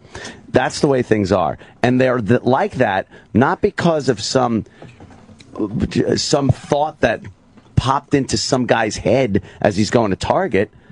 He saw a young black guy in a hoodie walking around his neighborhood. And again, how it should be, he shouldn't have given it a second look. Gets in his car, drives to Target, everything's fine. But the truth of the matter is, when you look at the 12 burglaries that happened in that neighborhood and the descriptions of whoever they did see doing things like that was a young black male in a hoodie, you're gonna give it some fucking extra attention. But and of course I understand that. Yeah, and I don't. Even black guys don't kill him for profiling. Everybody knows why you'd look at the guy. That's the biggest case that the prosecution's making. That George Zimmerman profiled this young man. Yeah, and what the fuck is so bad about that? I'll tell you what's bad about it, and it's the price we pay for being. And this is where cops have something that people who want to be cops don't have. He was wrong, and when all was he? Yes. When all how do you know? Because he said he was. He said he. Oh, that guy looks like he's on drugs. Well, it turns out he was on drugs. He says he's up to something. And his text and stuff. Sure, court can't admit it, but we could talk about it here. The kid was a little thug. Sorry, he was a little. Had fucking he ever been arrested? Thug. No, but that doesn't mean he wasn't doing anything. He was only 17. So, and the police didn't arrest him at one point because there was some fucking thing that was put out that they wanted to keep young black men out of the system for as long as they could. So there was instances where they blew shit off when he had the 7 pieces of fucking jewelry in his backpack and a flathead screwdriver. And it was like, where did this come from? Ain't mine. And this is his statements. Ain't mine. Where'd you get it? A friend gave it to me. All right. Look, in court, you can't do anything about it. But as we look around and go, like, everyone wants to judge George Zimmerman away from the facts and go, well, we know what he was thinking. How about Trayvon? We know what he was thinking. That's like saying, if that was if that was a chick walking, and Zimmerman had pinned her down and fucked her, and then turns out she fucked the whole football team in another city. Right. People are like, say she was a whore. But like Zimmerman didn't know that. He profiled this guy wrong because the guy, whether that guy had a terrible history or not, he literally, in that night, he didn't have a weapon on him. He was just walking the fucking, we all know what he was doing and where he was going. And I find that believable. I find it believable he was just walking with this stuff going home. Zimmerman made a mistake. Dude. He was not there to commit a problem. How about, let's say some guy with a big bushy red beard and a fucking beanie is robbing apartments in your building. Robbed 12 apartments in your building. People have seen I would say, get that red-headed Jew. Yeah, get him. And then you see you know about this. You see some guy in your building that fits that description. Sure. Are you not going to, is it not even going to enter your great open thinking mind that you aren't going to look at him and go, that could be the motherfucker that's robbing my building? Of course. And what are you going to do? That's why I said, even black guys understand why he profiled. Everybody knows. So how was he so wrong in calling the police and thinking perhaps he was up to no good? Because he wasn't. I'm not saying... Again, the world we should live in, the one we do live in. Okay, but it's... Like, we say that, and I say it too, but like when it's the other way and it's something that enrages me, I'm not that casual about it. Like, hey, that's the world we live in. Like, I feel that way if something that I believe in is being put forth, but if something that I don't like is being put forth on me, it's much harder for me to say. Now that's you, isn't it? Yeah, I can't speak for me. I understand what you're saying. I just don't agree with the fact that this profiling thing is a bad word. Dude, I don't even agree, but I agree with profiling. In airports, I fucking agree with it. Right. And I agree with the honesty behind it, and there's a way to do it, I think, when police do it, that is, as long as you're dignified and respectful. When you fly El Al Airlines, they profile the fuck out of you. I've never once said profiling was terrible or evil. I'm for the stop and frisks. By police. Right. Not by guys who don't have whatever that extra thing is that caused this to happen, where chances are, if it was a cop, it would have been less likely to happen. And believe me, they've shot unarmed people too. Well, the authority figure of a cop, I don't think Trayvon would have done I don't think he's going to be punching a cop in the face that is looking at him. But a resident of that neighborhood gets out of his truck and is looking to see where this kid's going. Where he's going. He's not there's no evidence of confrontation. There's no evidence he's stalking, pursuing, chasing down, hunting. None of that. He wanted to keep an eye on this guy because, as he said, they always get away. They always get away. So he wanted to keep an eye on him. The cops were on their way. He knew. Why would you be up to fucking shenanigans that I'm going to hunt this kid down and shoot him when you know the cops that you called are on the way, instead of going, I'm not going to hunt him down, but I want to keep a fucking eye on him so when the cops come, I can go, there, that guy. I understand that. Yeah. I understand that. But isn't there a middle ground between hunting him down and shooting him and defending his life? Like, couldn't he have just been in a situation where he panicked and shot him and he didn't have to shoot him? All of this could have happened, things. Yeah, but the evidence doesn't dictate that. The evidence that's presented, the witnesses, his testimony against the forensic evidence and the witnesses, all of it's put in a pile. And what it says is, was he following him? Probably. Yeah. And as far as evidence goes, there's no sign of that. But I truly do believe, yes, he was following. Was he going down the street to look for the street name and stuff? I don't think so. That's a lie. I don't think so. Right. I think he was keeping an eye on him. Sure. Was he hunting him? No. I think he was looking, and you got to look at the past record. He's done this before. He's called the cops on people before. Yes. But he's never chased down, hunted, stalked. He's keeping an eye. Right. You're right. And like he said, these punks always get away. He's never done it before. And the prosecutor, again, I think we talked about off air, I thought made some good emotional points. But again, the facts he just doesn't have. I understand the prosecutor, emotionally did a good job. But what he said, he was not going to let this happen anymore. That's what was happening that night. We all know what was happening that night. But it's like, my take on this is a lot different than my take on Fat Nick. Right. Fat Nick and those guys profiled those black guys in their neighborhood who were there to rob cars. Yeah. And I 100% was glad that Fat Nick fucking bashed that guy with a pipe. This is not me being, oh my God, the poor young man, how could you ever, I get it. Yeah. But you better be fucking right. But you better be right when you clock someone in the head with a pipe. I understand that. You don't have to be right to keep an eye on someone that you just called the cops on until the cops get there. There's nothing in that is confrontational, that is evil, that is illegal. to watch somebody that fits a profile of people that have been breaking into houses, to watch them until the cops come. What is so wrong with that? What is wrong with that is like you're not giving Trayvon Martin, and I understand, believe me, why. I know on paper that looks great, like technically nothing. But why is everything from Zimmerman's point of view? Like, why is none of it? This guy was walking home. He's not going, well, they've had some robberies here. Of course he's going to look at it. Like, he is the black dude walking home is not looking at himself like white people on the outside going, of course they're going to look at me a certain way. There's been robberies here, for Pete's sake. He's just a dude walking home. And that may be confrontational to him because he doesn't know why he's being followed. He's being followed, and like, you know, again, he's being looked at. But again, there's a big difference. We all agree he was. I think he was being followed, which is why. And again, I'm not saying that's a crime. When he turned down the sidewalk to go to his house, if he kept going, we never would have even heard about this. If Zimmerman waited in his car, we never. I mean, both are exactly. But Zimmerman didn't follow him at that point. Trayvon turned around. He had to have turned around and come back to the point where he met up with Zimmerman, and then whatever happened. But he could have gone home. But you don't believe certain important facts either. Like, you don't believe that he got out to look at the street, which there was 3 streets. No, and by the way, important facts, you could say, the prosecution was pointing those out, they're not grave fucking problems with the case. I think that says something about, again, I don't think he intended to murder the guy or hunt him or stalk him. I don't think that at all. But I do not discount that he may have been ready to be confrontational and go, what, you're waiting here. I don't discount that. And I think him getting out of that, again, I know it's speculation. I'm not saying no one heard any raised voices or anything up until help. No one heard any, hey, you're going to wait here. Fuck you. No one heard 2 different voices. You know, you've heard arguments out in the fucking alley in the city around here. There was no arguments. There was none of this.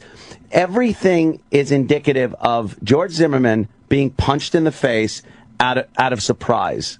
That's if he lied. This is what the things I think you and I both think that he's bullshitting about. Why he got out of that car. I don't know if Trayvon was circling his car, and I don't know if I buy that. I certainly don't believe you're going to die tonight, hand over the mouth, and I just don't buy it. And I don't fucking buy the way the gun came out. And again, I know I don't have to buy it. But I don't believe that Trayvon was cause, you know, in the dark like that. I just don't believe that he saw that and was grabbing for it. You're going to die. I think that Zimmerman was giving a reason that, again, he had a certain knowledge of the law, and he knew that those were things legally he had to say. He's not a dummy. Yeah. I firmly do not believe those things. I do believe Trayvon might have struck him first. I do believe he was on top of Zimmerman. I do believe he was kicking George Zimmerman's ass. Yeah. Like, I believe a lot of that stuff. I don't think that he just hunted this innocent kid down and murdered. Well, that's the bulk of the case right there, though. If you believe that he didn't hunt this kid down, and you believe that he was punched in the face and on the ground with Trayvon on top of him, punching him, that's the case. But I don't know that he didn't punch for, and I know they can't prove that. Oh, they can't. Absolutely can't. Him getting out of the. And there's no indication that he laid a hand on Trayvon. No, I know. But just because Trayvon's on top of him and hitting him, that doesn't mean he can shoot him. Like, that's not the whole case. That is the whole case. Is that life-threatening if somebody's on top of you? If George Zimmerman felt that his life was being threatened at that moment, or great bodily harm to himself at that moment, and he said it felt like my head was going to explode. He was hitting it against the concrete. He's punching him in the face.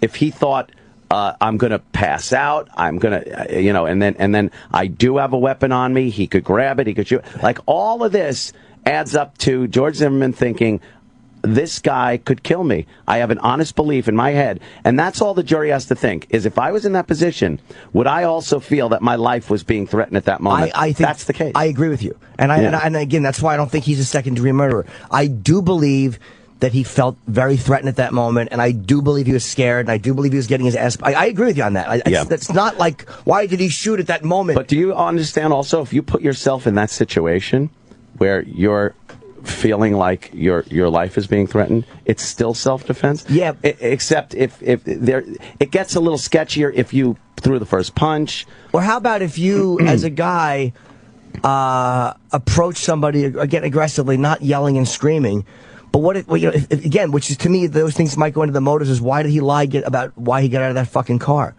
Why did he say exactly the right thing he'd have to say when anybody who's had common experiences knows that's just not a believable thing? Covering his nose, pinching his nose. What the fuck? Come on. No one ever said. First of all, the prosecution said that he put his hand over his mouth and pinched his nose.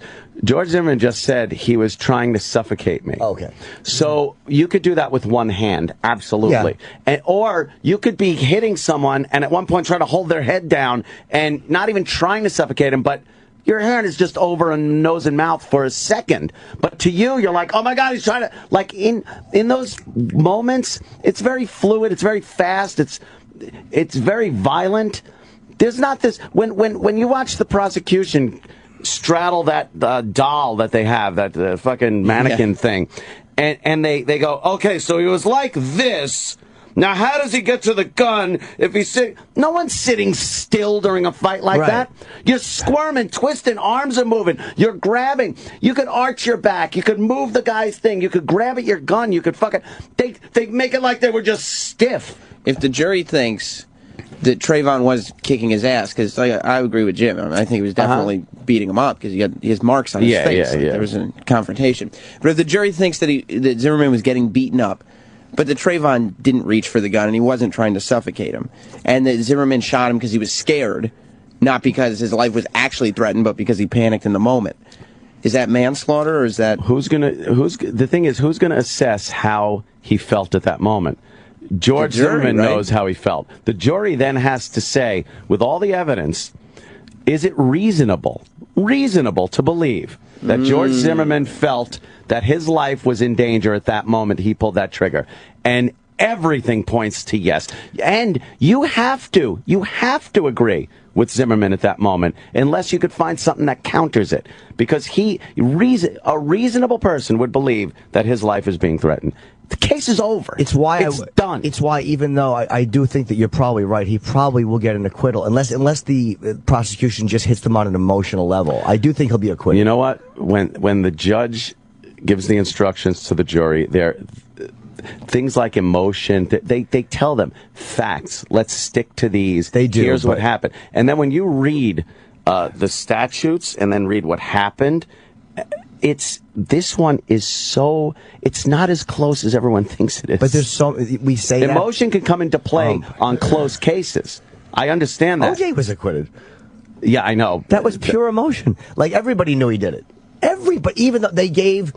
that stupid glove move gave the jury that teeny 1-inch window to slither through and go up, a little bit of doubt. But that's just it. How do you know that prosecutor going over something and raising these questions, these circumstantial questions, might not give this jury that one little fucking bit that they need to go, you know what, I don't believe Well, Zimmerman. That's why it's not 100%. You never know with a jury. Right. But they're supposed to assess the facts.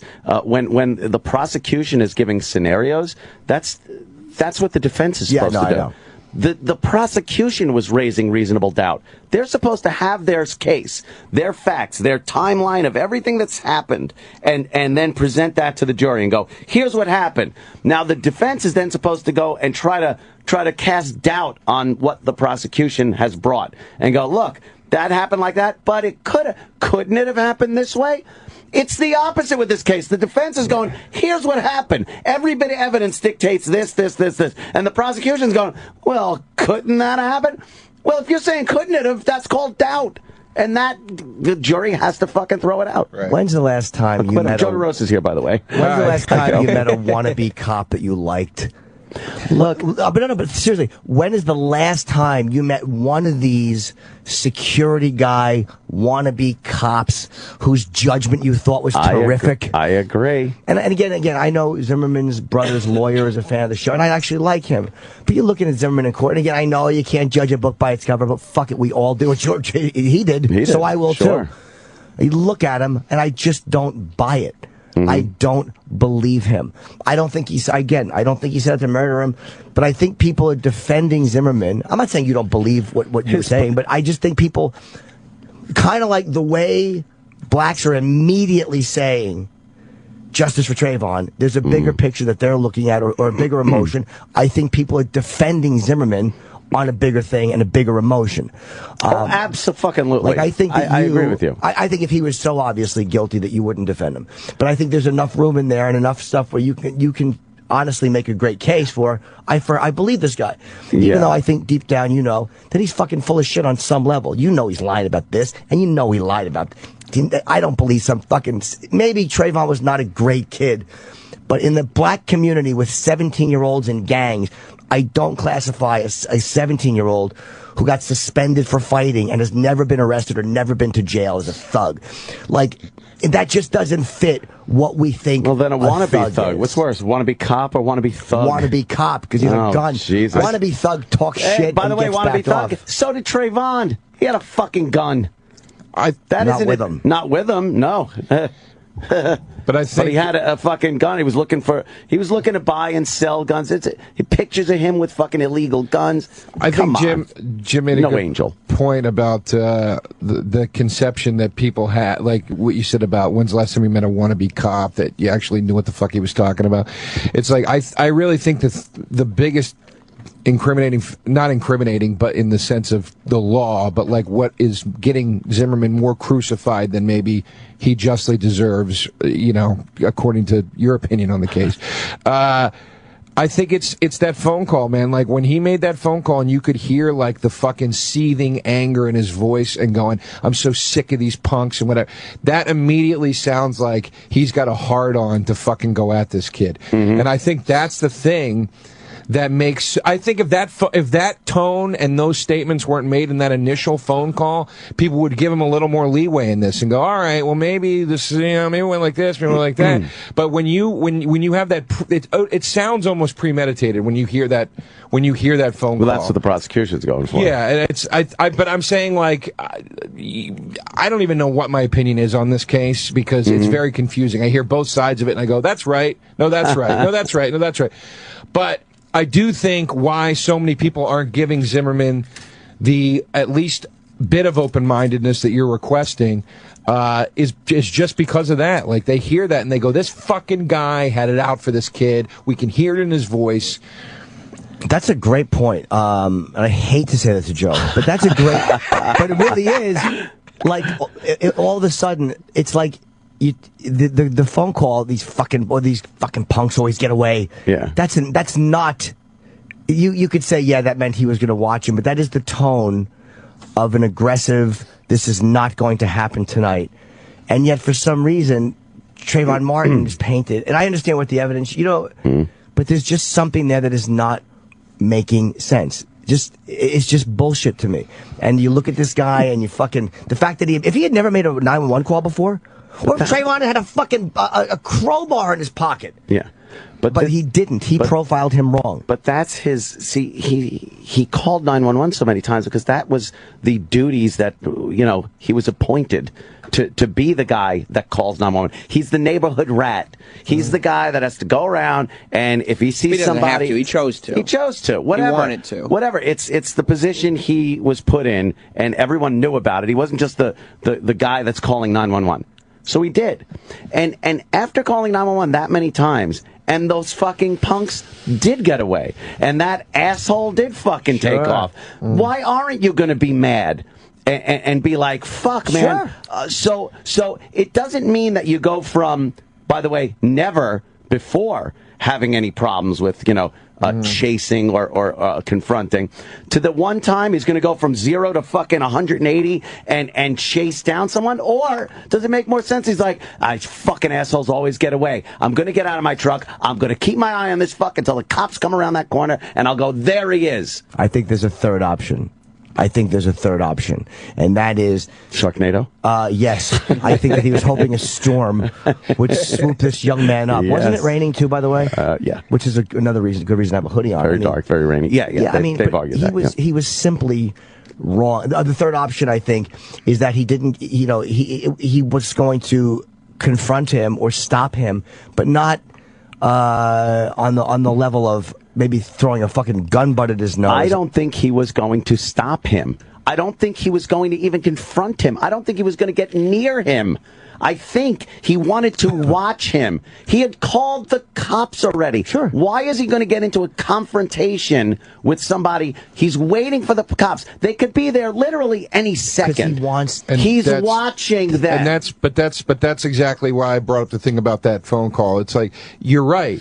Why would he? It doesn't make sense. Why wouldn't you keep your distance? But when a guy goes, these punks always get away, and you hear the anger, he sounds eager in that phone call to shoot his gun for the first time. No, he sounds like... No way. You don't even know how a fucking legal, law-abiding gun owner fucking reacts. Well, there's... The guy had a gun. He never fucking pulled it out. There was no reports of him brandishing it, fucking pistol whipping anybody. But I'm saying there's an eagerness in his voice, and that sounds great. And then also, again, eagerness to not have this kid get away, which means it doesn't have to mean chase him down and beat him and tackle him. It could mean, why can't it just mean watching him until the cops get there, because so you can then point out, no, he didn't, because he got punched in the fucking face. Well, now. Just explain one thing to me, because the way I understand the case is, as we consider it gay because they have a cock. Sorry.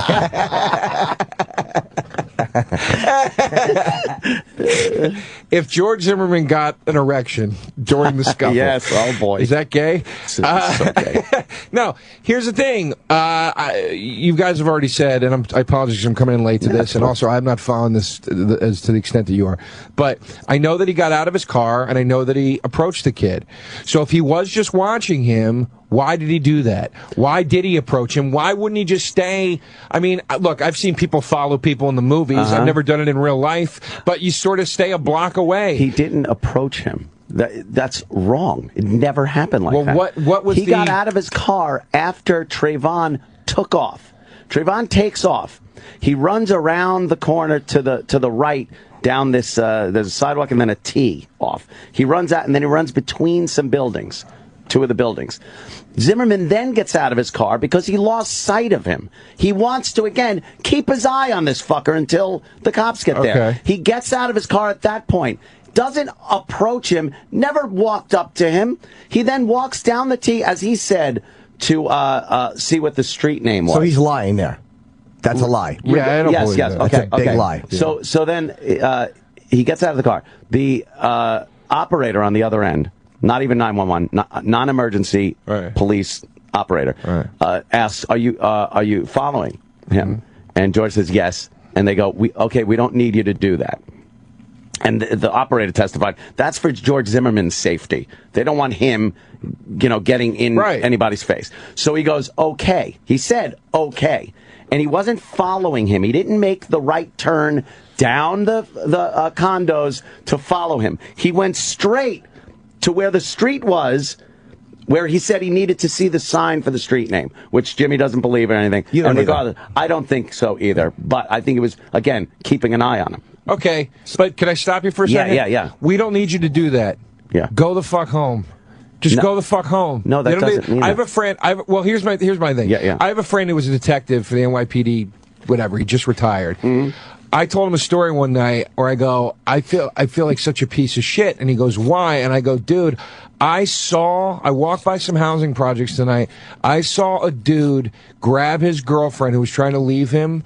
She was walking out of the building with her suitcase. He grabbed her and threw her face down onto the fucking pavement. And she was crying. And I go, and I didn't do anything to stop him." And he goes, "Dude, you never get involved." He goes, "You call the fucking cops and you walk the fuck away. And that's the end of your duty as a citizen." Yeah. So if the cops are saying, "We don't need you to follow him." The cops didn't say. That's a big point. The operator, who is a fucking operator, not a law enforcement, said, "We don't need you to do that because we don't want you getting hurt." Right. Here it is. And I know this is legal wrangling, but this is what they're fucking saying. Right. He then turned around and started walking back to his truck. Okay. When he got to the T part where Trayvon made that turn to the left as they were walking up, there's Trayvon.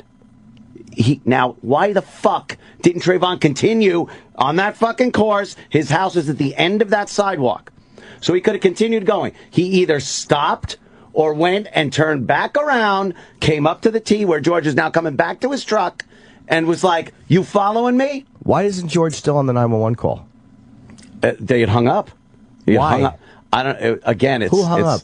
I think 911 did. Go there. The cops will be there. Hung up on him. The cops will be there. Why didn't he stay on the phone with them and continue to give updates as to where this guy was going? That would have been nice, wouldn't it? But I mean, yeah, but that's kind of what you're supposed to do, I think. Yeah, if you're truly trying to alert the police. Well, if you're an operator, you would stay on the line. You can't. You're not. Hey, wait, you know. Right. The operator. I don't remember hearing the operator hang up on him.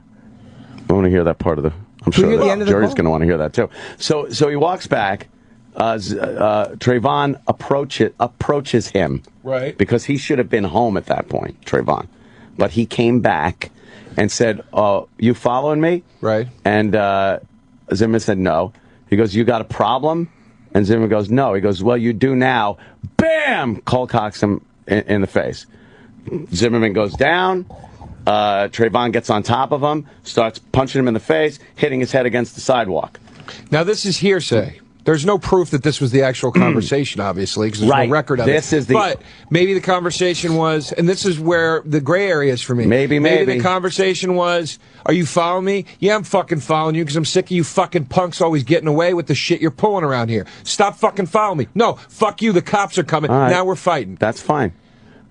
Wait. You could say that. Right. I could say that to you right now. Right. Until you punch me, there's been no violence. The only evidence, physical evidence, that anyone was hit is Zimmerman's face.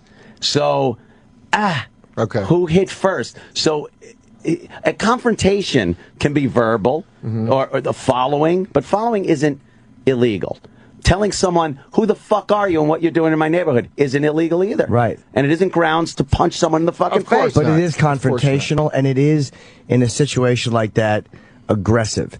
What are you doing around here? Could be. But again, there isn't any of that. What are you doing around here? There's no evidence of that. You can speculate all you want. The jury cannot base their decision on whether he was acting in self-defense on some prosecution speculation as to what might have been said. Here's what was said to the jury.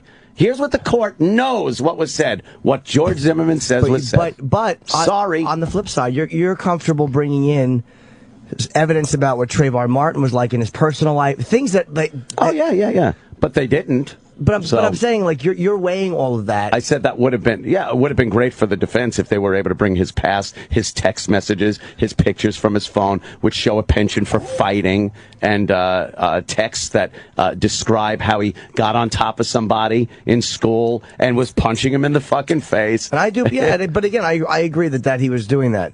But Zimmerman simply, if you're profiling somebody and they're not doing what you think they're doing, you've profiled them wrong.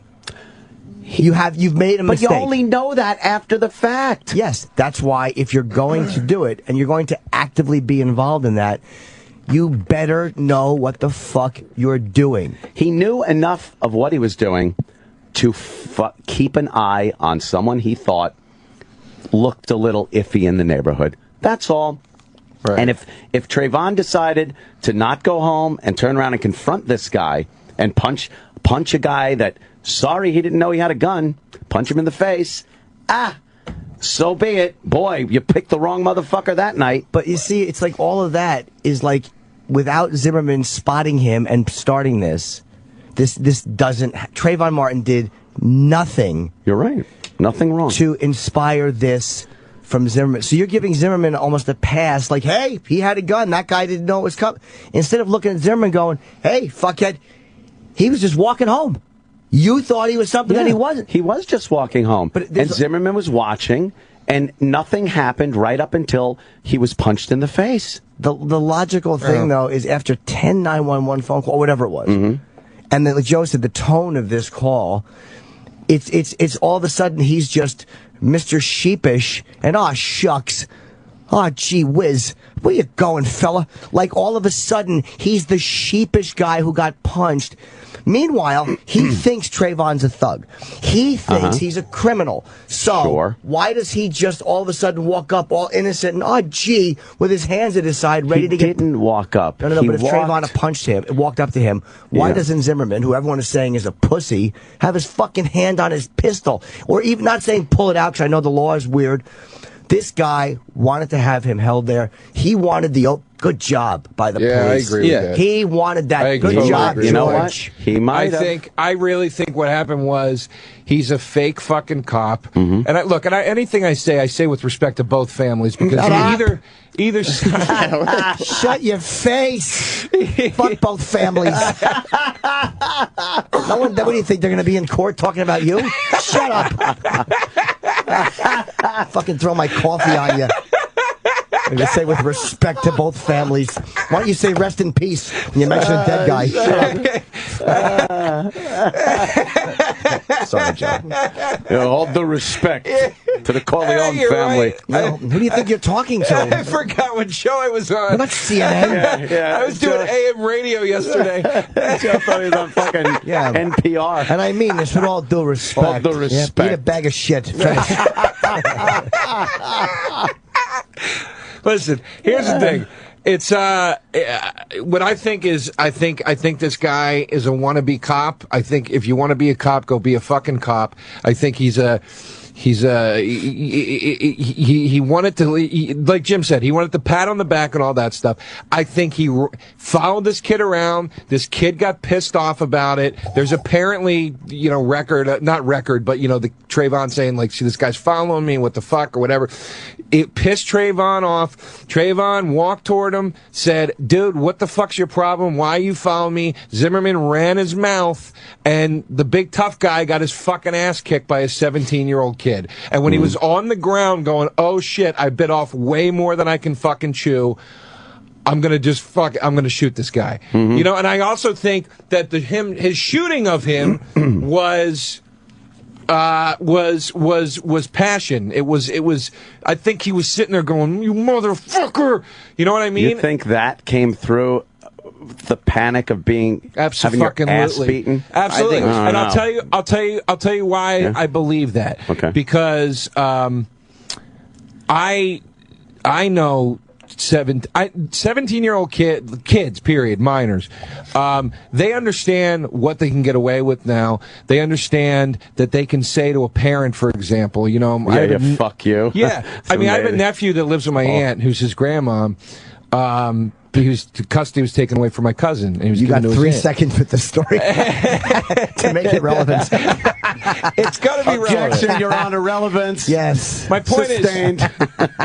My point is, this is my favorite part about getting trash today. I woke up at 4:30 and drove 2 hours. And as soon as I got here, I'm just getting smashed. Oh, right. It's getting fucking trash. I just don't like your personal touch fucking attitude. My aunt has this. Who gives a fuck? Here's my point. There's an anger that comes out of what kids get away with these days. My nephew says to his grandma, fuck you, I'm going to do what I want. Nice. And you know what I mean? And he does what he wants. And now he lives on a farm for juvenile delinquents. But there's a frustration that comes out of that. So there's that coupled with this guy wanting to be the good guy, wanting to be the cop, coupled with I want to protect my neighborhood, coupled with potentially a little bit of racism. So yes, I do think all that comes through when that kid is on top of you, beating the shit out of you. You're going, these fucking kids, this fucking kid's going to get away with this because he's a minor.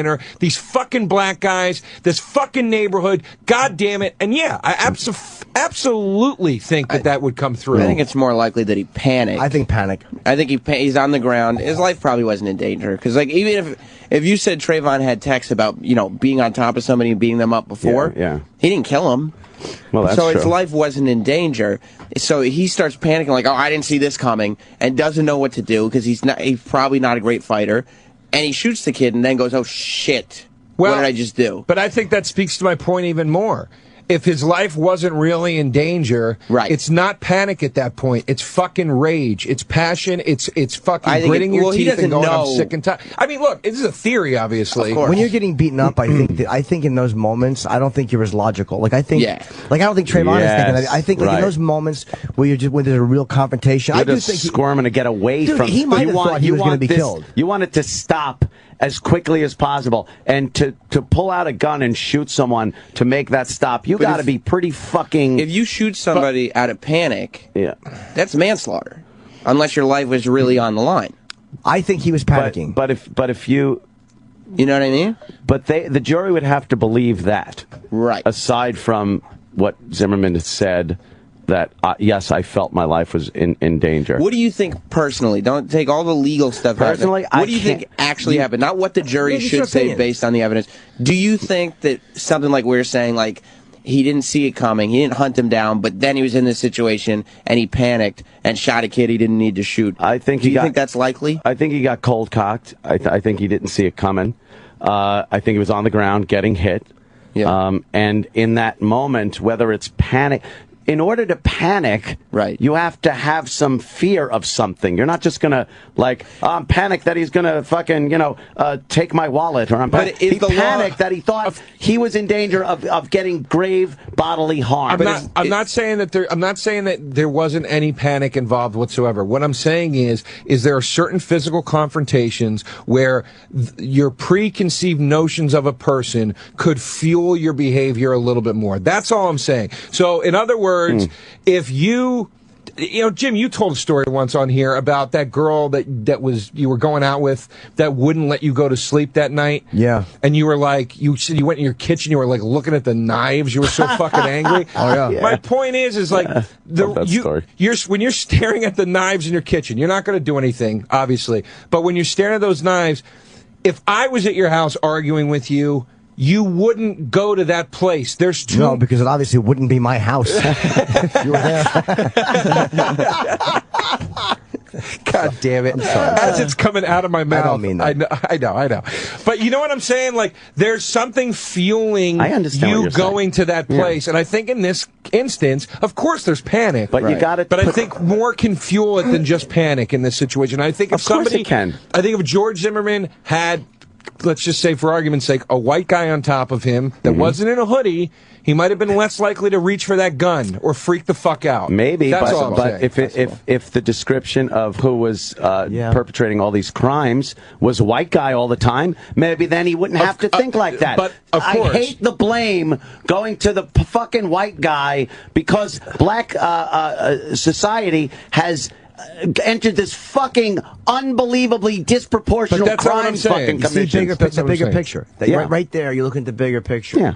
And it represents this big thing. The reality is it's just these two guys. Right. And if he thinks this guy's a criminal, and this guy's a threat, and this dumb motherfucker, and this is my major problem with him, goes through these steps and gets out of his car, licensed to carry a firearm, and is that ill-prepared to protect himself, then to me, there is some kind of a criminal negligence there. Because, again, if Trayvon had punched him through the car window, I'd be 100% with Zimmerman.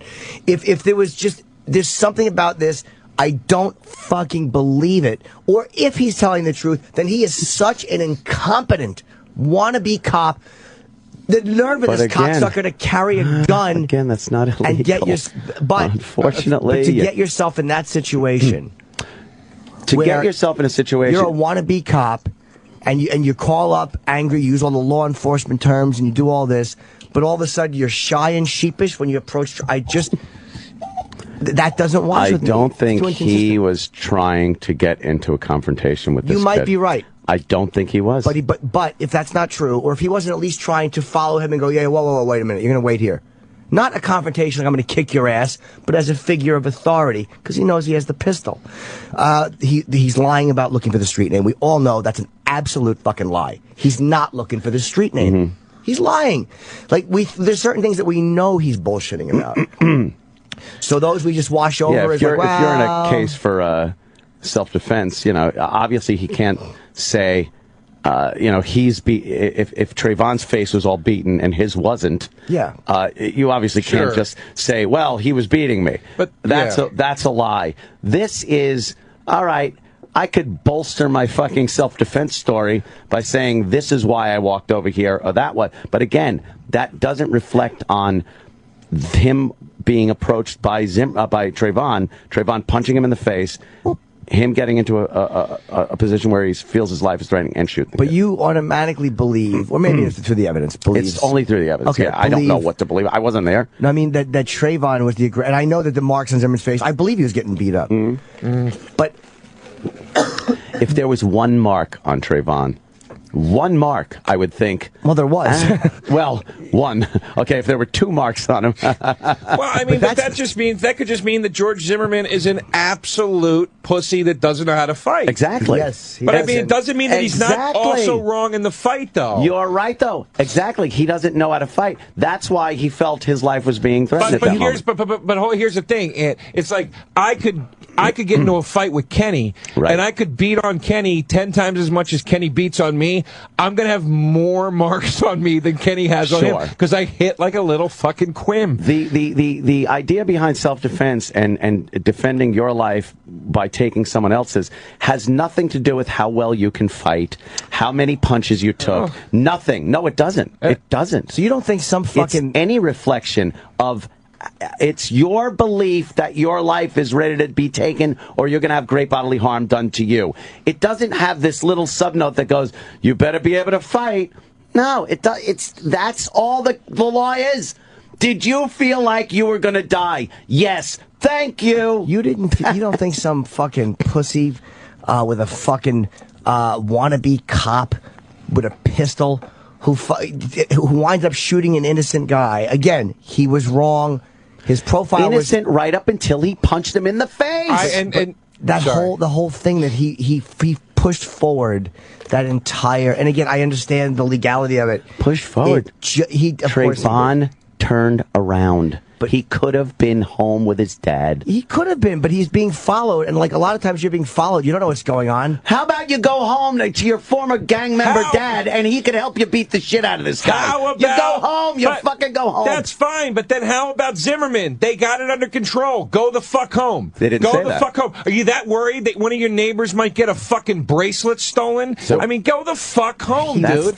He wants the pat on the back from the cops. Yes, I'll agree with you 100% on that, Jimmy. Cops don't like this guy. Cops don't fucking look at Zimmerman like, wow, this guy was doing a terrific thing. No. Cops look at this guy like this. Most cops that I've talked to, I'm sure some don't agree with me, I thought this guy's like a fucking, just a pussy boy getting himself involved. And you know, it's like as much as I talk shit on the radio, I don't fucking threaten people or physically. If I had a pistol, I'd be a complete. Can we hear the end of the 911 call? I'm sorry, buddy. Oh, right. I am right curious. There. I mean, Zimmerman may have, the 911 operator may have hung up. I don't remember. Yeah, let's hear. Straight past the clubhouse and make a left. Then they go past. Okay, just let it play from there. Go see my truck. He's giving instructions where he wants the cops to be. I don't know. It's a cut through, so I don't know the address. Okay, do you live in the area? Yeah. Well, what's your apartment number? It's a home. It's 1950. Oh crap! I don't want to give it out loud. I don't know where this kid is. Okay, do you want to just be with him right near the mailboxes then? Yeah, that's fine. He said he'll meet the cops. I'll let him know to meet you with you out there. Okay? Actually, could you have him call me and I'll tell him where I'm at? Okay, yeah, that's. Oh, right there. Why? Give me my number. Pause that real quick. Yeah, I got it. 407. Why? What do you mean? Exactly. Call them and call me. Exactly. Call me. Hold on. Why call me? And I'll tell them where I'm at. If he's going back to his truck. Do you want them to meet you by the truck? Can you? Well, no. Actually, can I be more involved in this? Can you have them call me so I can tell you? Well, because he's keeping an eye on him. Oh no. Absolutely. But hold on. But that doesn't go with. Hold on. That doesn't go with he wasn't following him. Which I know is not a crime, and that doesn't go with. I was just going back to the truck. I was just going to get the address. The 911 operator asked him. Do you want them to meet you in the truck? Right. Can you have them call me? So that's what he was doing. Well, there was a big confusion earlier on, too, as to where everything was. Like, it didn't seem like the operator knew where he was talking about. Right. We'll meet by the clubhouse. We'll meet by the mailboxes. We'll meet by my truck. There was a lot of confusion as to where he wanted to meet, and that's why he wanted to talk directly with the cops and tell them where he was going to be. He wanted to talk directly with the cops because this motherfucker is a wannabe cop, and he wants to be part of the group. That's all. Can you have them call me direct? Who the fuck says that? Well, convict him then of wannabe cop in the second degree. But I'm saying that, just like it's not a murder rap. But I'm saying that tells you something about this guy that we understand. And circumstantial cases are built on stuff like that. You know what this guy is. Well, you know what Trayvon was too. I beat that nigga's face, motherfucker. Read his texts. Yeah, motherfucker. You want to go in on a 380? You want to go in on a gun? Again, you know what he's about. A shit Come talker. on. But again, he wound up and if dead. you bring up that he's 17 years old, I don't care about his age. I'll bring up a case of a 17-year-old that killed a motherfucker with his bare fucking hands. I don't care about. I'm talking about in this situation. You know, I can bring up cases of 6-year-old kids shooting their 3-year-old sisters with shotguns. Misbehaving. That's parents being very irresponsible. Jesus. But I mean, come on, man. It's like a fucking teenager's a teenager. You remember what a dipshit you were when you were 17? I remember what a dipshit I was. Buying and selling guns and fucking drugs and fucking getting into fights. I tried to buy a gun when I was 14. Does that mean I was a goddamn fucking murdering lunatic? You got was lucky lighting then. couches on fire. I'll tell you that. Yeah, you got lucky. dropping them on highways. It's like you got lucky. You do dumb shit when you're young. You got to give a little leeway for that. If Jimmy's willing to say, you know what this guy's all about, based on, you know what this guy's all about, you know what Trayvon was all about. He wasn't this innocent fucking show us his 12-year-old when he was 12, his picture on the news. Nobody's saying that. Saintly kid. No, they're all saying that, Joe. They're all saying that. Right here, right now. You're not giving him any benefit of the doubt. I am too. No, but I'm just saying, when you look at Zimmerman, you find like the parts where like, no, I understand that, and yes, but with Trayvon, it's the guy was. I don't count him as a thug. First of all, talking shit in text. My text messages are an abomination. I understand, but and when you're 17, if your text messages were an abomination as to fighting and trying to buy a gun and shit, did he own a gun? That would be different. It's iffy. No one wants to say anything, but there's pictures of him holding a gun.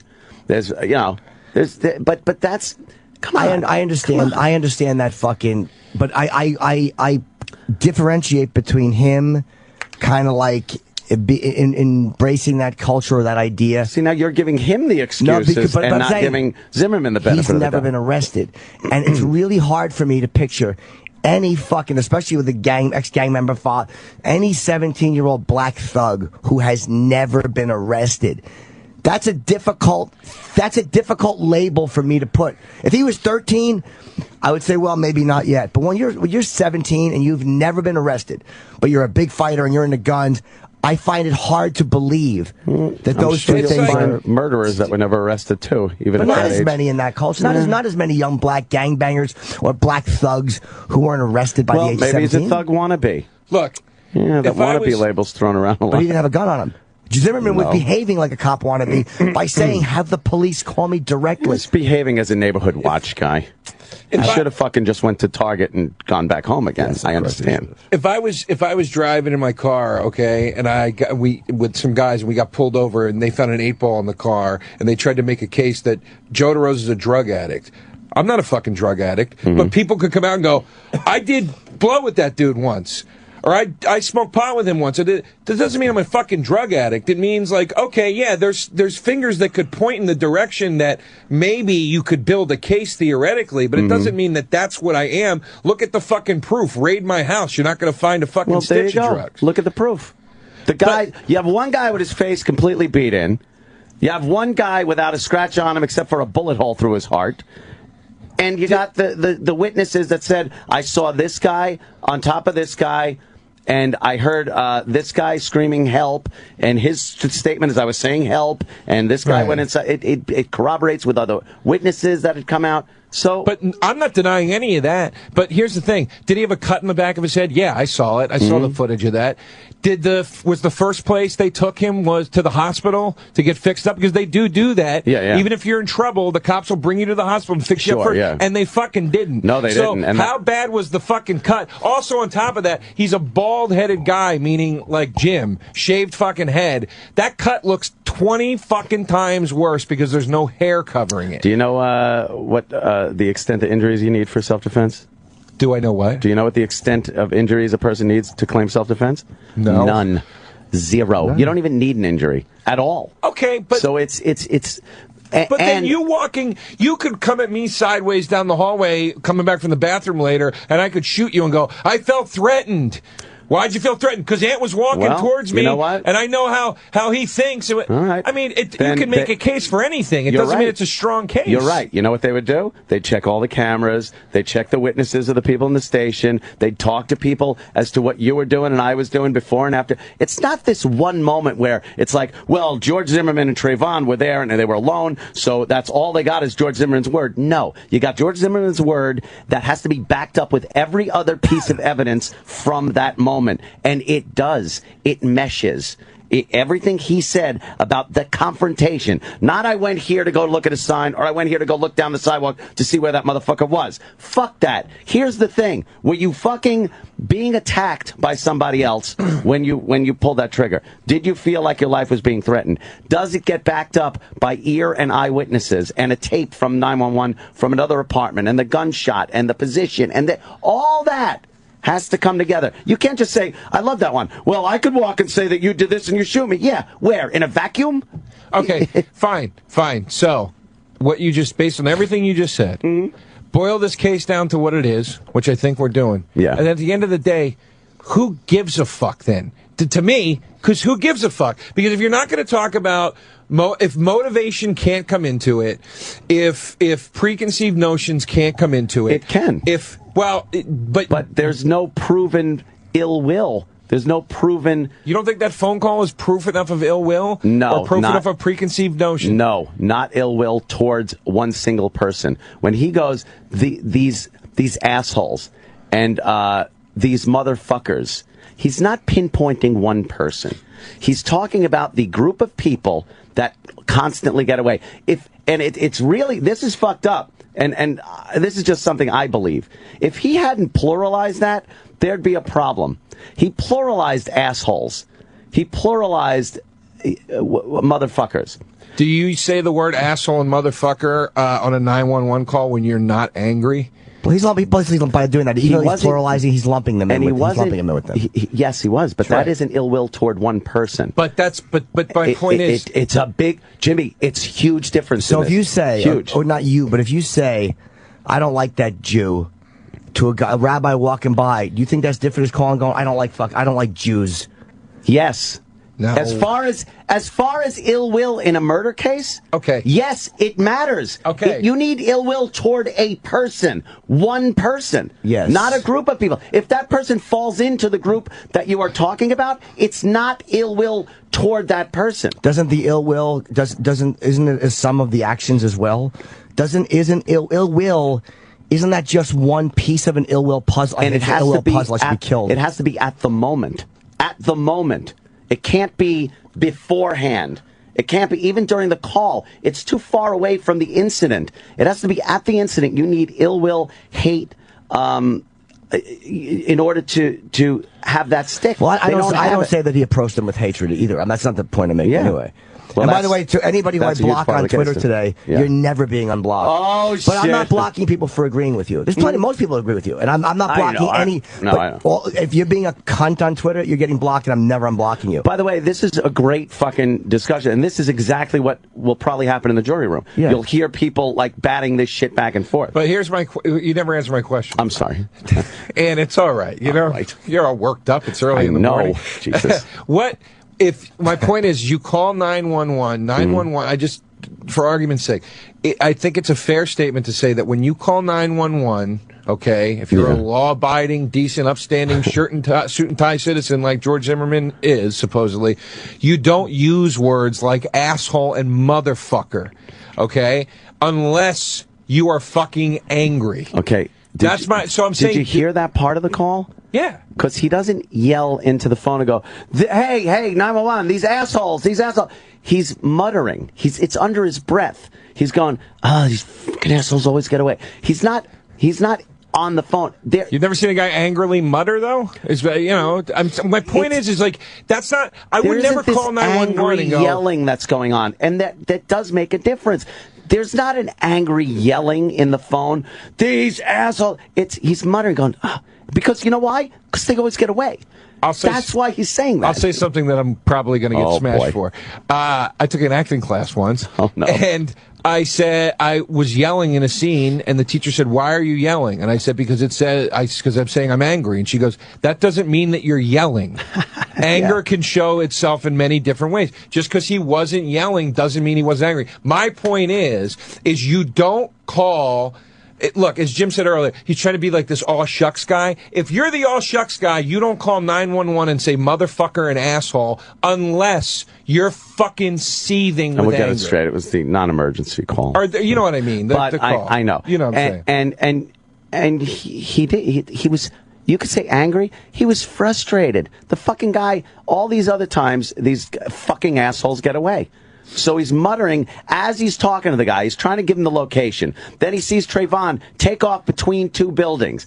And he goes, fucking assholes always get away. Okay. Now he's got to find him. It's frustration. You can hear more frustration in that voice than anger. I will tell you this. When I saw that dude, I'm telling you something. This dude grabbed this chick in front of this building when I was in the on the Lower East Side and slammed her to the fucking ground, dude. Her fucking teeth and face hit the ground. She was crying like a 6-year-old, dude.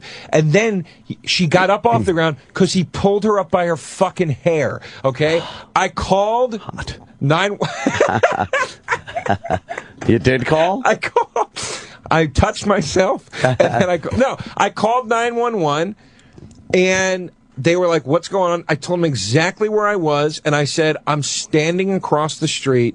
I will wait here till the cops get here. What I didn't do was go, these motherfuckers always get away with this shit. Well, it's personal to you. I also didn't walk into the fucking project development to try to track where this fucking guy was. If you were on fucking watch bitches get the shit beat out of them detail, where you walked around and watched it, and you had seen maybe 12 or so, a dozen guys beat their girlfriends, and every time the cops showed up that you called the cops on, the guy was gone. Right. After a while, wouldn't you go, fucking get the cops here? These fuckers always get away. The difference is Joe saw something happening. Zimmerman didn't. The people who are saying I did chase the bus. Yes, of course I did. I thought I saw something, so I called it in. But what I did was I eventually just went away. Like, what if the bus driver would kick your ass? You dumb motherfuckers. I wouldn't have gotten out of my car.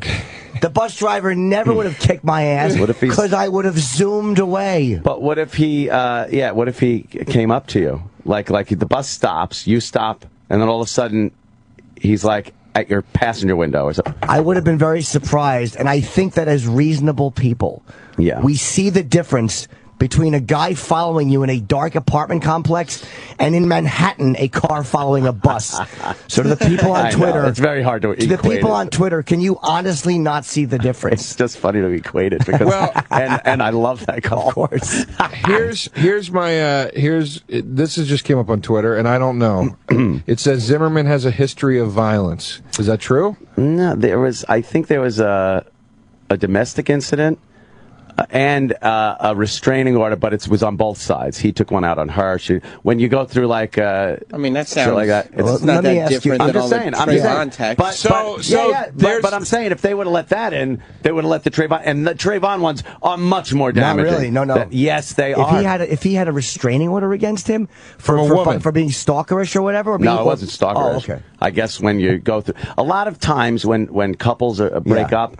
The woman takes one out on the guy takes one out on the woman. It fucking happens. And meanwhile, if it hadn't been resolved satisfactorily, they never would have given him a pistol license. But so that's true. You can't get a gun if you have that where it's not disposed of properly. I got pissed, by the way, badly. All right, let's take a break. E-Rock, you got that? Jimmy, law-abiding Jimmy. Yeah. I've been on a block frenzy, by the way. Oh, yeah. A lot of you guys make good points. Yeah, and I'm not blocking. Again, I'm not blocking you for agreeing with Ant. No. I answer genius, and I understand why. And I love fucking discussing stuff with Jimmy. But if you're being a cunt, go. And again, some of you won't care, but don't fucking email me. You know, I'm a fan. Fuck you. Good. Fucking, I love blocking. I'm a faggot. I unblock a lot of people who will write, go, hey, man, I'm just, whatever. I unblocked one person recently from Pittsburgh because he just wouldn't fucking stop. And I was like, and his crime wasn't all that bad. Right. So I unblocked, but I don't unblock anybody. Anyone. Once you're done, because I can't keep track of what I blocked you for the most part. So I'm just like, I'm only going to assume it's the worst thing. I stopped blocking because I took Twitter off my phone because I was always looking at it. Mm-hmm. So I have to do it through the Safari now. Like I just tried to block somebody, and the Safari thing won't let you block. So I don't block anybody took Twitter anymore. off your phone because that's too crazy? Yeah, it's just... All right, we'll get into social media next. Jimmy, go piss. We'll be right back. I was driving home and I was behind a bus. You know, like the bus has an automatic sign. 911, call police. I call 911. 911, what is the emergency? I'm on 10th Avenue northbound and I'm behind a bus and the sign says call 911. I thought it was a stolen bus. I didn't know what was happening. There could have been hostages. I mean, we all saw that Keanu Reeves movie. I'm on the phone with the 911 and this fucking dummy is, where are you now? I said, I'm northbound on 47th Street on 10th Avenue. Okay, you're on, now where are you now? I said, 48th Street. Where are you now? 49th Street. And you said it's heading which way, sir? Northbound. It's the only way you can go on 10th Avenue. I was so irritated with these dummies. So we make the left on 57th Street. We go down to 11th Avenue. I go, look, he's making a left on 11th Avenue. It's a yellow light, so the bus slows down and then shoots through the light and leaves me at the red light. I knew that the bus did that on purpose. I'm like, this guy knows I'm behind him. Now we're going southbound again, so I call back. No, where's the emergency? So I just called and no one is doing anything. I'm following a stolen bus, I think. No one is doing it. How long does it take to get a squad car in fucking 11th Avenue? So I pull up next to it, and it's really dark on the bus, and I just see there's a black dude. I'm on the phone. I'm like, I'm looking at the guy, and he's just a black dude, but he's not dressed like a bus driver. And I know that he's stealing this bus. I'm northbound now, and he's behind me, and he's like, what street? I'm like, I was passing 40th Street. The woman was like, where was he before? 10th and 11th, but then he came down 11th, and now he went up 10th. Okay. He's probably going to turn it off because you're going to lose him. Follow this you fucking keep guy. saying 10th and 11th, but 10th and 11th are in parallel. What street and 11th? I know, he was on 10th, and then he went down 11th. So then I was just like, fuck this shit. And I drive away, and he pulls away slowly and starts to drive. And I'm like, you know what? Forget it. You know what? Thank you. He just turned it off. He just turned it off. Okay. We lost him. And he probably turned into the bus depot. The Opie and Anthony Show on Sirius XM. The guys are back from the toilet. And now, back to our show. The Opie and Anthony Show.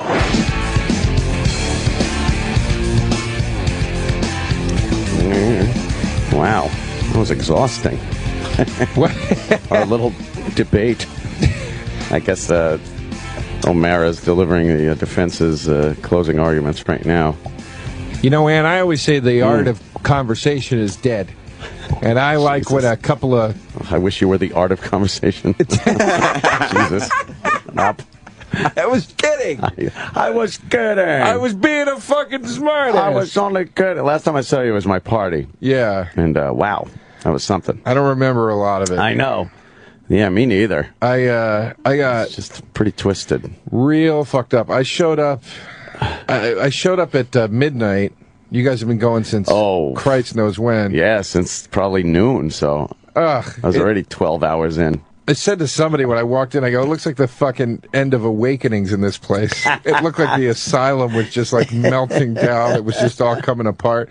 Yeah. But you know what? I want to say hi to all the live from the Compound fans because I sat in there for a while. Yeah. I never got so many nice things said to me. That's People were just calling, saying such sweet stuff. I really mean that. It was very touching. Yeah. Very touching. That's a weird audience. It's not like here. It's really different. I don't know why. They seem like very gentle and supportive until a girl walks in, and then they're like, "Can you get that cunt out of the frame?" Unless she's gonna show her tits, I don't want to fucking see no bitch in. All right. I think they all did. I think every girl was showing I was just showing tits, and I don't know. And then I leave the fucking camera on and just walk away. Anyone could do whatever the fuck they want. Oh my God! You know who I made up with that night was Fred from Brooklyn. Oh, really? Yeah, we had that. That was when I took Twitter off my phone because I went so crazy on him on Twitter, and I went nuts. And then I forgot you guys had a beef. Yeah, and I was like, "What am I doing? I'm losing my shit." Party who? What's that? I was shitting who? I was Fred from Brooklyn. Fred from Brooklyn was at the party. I had a really bad exchange on Twitter at one time, and that's why I took Twitter off my phone. I was like, I'm getting too involved in Fred Twitter. From Brooklyn? He's some guy from Brooklyn. Some guy. He was over at my party, and Joe was there also. And they had some kind of beef. So I guess they made up. At the party. We made up. We hung out all night. We had a great time. That was a fun party, man. Yeah, it was. Wow. I just know. I woke up. I was on one of the fucking floaty things in the pool. Yeah. I was like, fucking, this is so nice and relaxing. And then people kept trying to wake me up. They're like, get up, you fucking, you know. Yeah, it's dangerous. I'm like, nah, if you fall off, you wake up. What are you going to do? Well, there's a difference between falling asleep on a raft and blacking out on one. Whoops. Oh, look at this. We got a phone call. If we can plunk that down. Hi, Opie and Anthony show. You're live on the air. I understand I was being trashed yesterday by Jim. I'm in with wishing he was on a stupid red carpet. Norton. Wait. I understand he was trying to bond with David Spade by trashing my good name. Oh man! I don't think we really trashed you. What happened? Did we trash Colin? I don't think so. That's what I heard. Well, all I know is David Spade gave you a wake-up call when he said, I know you, you're Colin's friend. No. Oh. He said hello when he came in. Of who you are. No, that's not what he said. David was attempting to bond with me when he said, hey, you're Quinn's buddy, right? You're buddies with Quinn. Like we have a common friend. That's not what I heard. I heard the description like, I don't really know you. You're not really in this business, but I know Colin. But I know Colin Quinn. You know him. That's an inaccurate description. That's not at all accurate. My fans would not lie to me on Twitter. They certainly would. Were you at the big premiere? Yes, I was. By the way, my victory for today, and I'm serious, will be if we can go through this whole conversation, whatever trashing, whatever goes on, without acknowledging that DeRosa in there. I knew you were going to say that. I saw that coming from a mile away, you cunt. I knew he was going to say it too, but I figured I would let him say it just because that's the way humor works. Oh, shit. Why am I'm getting pounded today. Yeah. Jesus, I'm getting pounded today. What the hell's going on? Joe, you get pounded because you're an inconsistent regular in life. Wow. You just show up randomly once every couple of months and just say, yeah, I'm fitting in, but nobody bring up that I've been disappeared for a month and a half.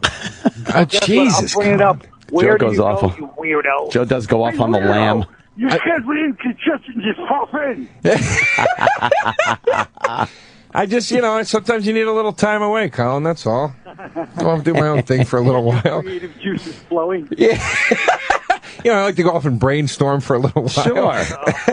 Hey, I heard you were walking the red carpet. What was there, period blood on it? Jesus, Chip. There's no I fucking... knew Chip was going to take a turn for the bile. It's not even a joke. It's a fucking good one. No. Oh, it wasn't a good one. Carl, what are you doing? What's up with your show? I'm downtown in Tribeca. Yeah? Now you are? Yeah. What are you doing in Tribeca? I live down there. Oh, you're home, down there. okay. Yeah. So now you just Nice. call The person that's in my apartment. Now you're just with your fucking 6 Diet Coke cans. I still regret not photographing that. So you don't even come in anymore? You just kind of call in for a fucking quick plug-a-roo? No, I'm just... How about I'm just calling in to bust chops? How about that? Don't give me a plug-a-roo. Don't say bust chops either, like you're my fucking uncle. Bust your chops. Hey, I'm just busting your stones a little. Shut up.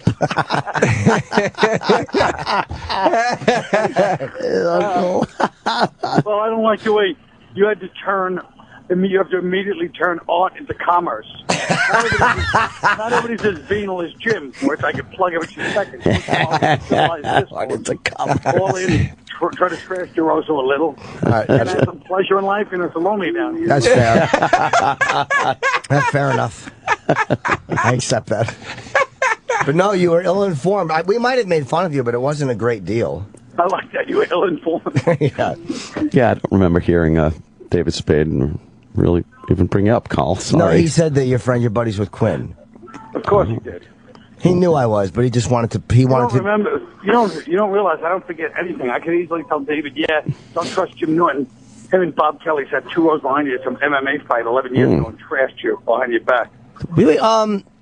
We did. Anything. I forgot we did sit next to him, but we didn't trash him though. No, you didn't sit next to him. You sat 2 rows behind him. Yeah, that's what I meant. Next to him, as in the same area. Colin's just a rat. But we didn't. Yeah. Jesus, you're just a rat, Colin. Your whole family, just a bunch of rats. All I know is you talk about the fireworks, 4th of July. You want to see fireworks? Keep them going. Bring home a copy of Victoria's Secret catalog for your best girl. What the fuck?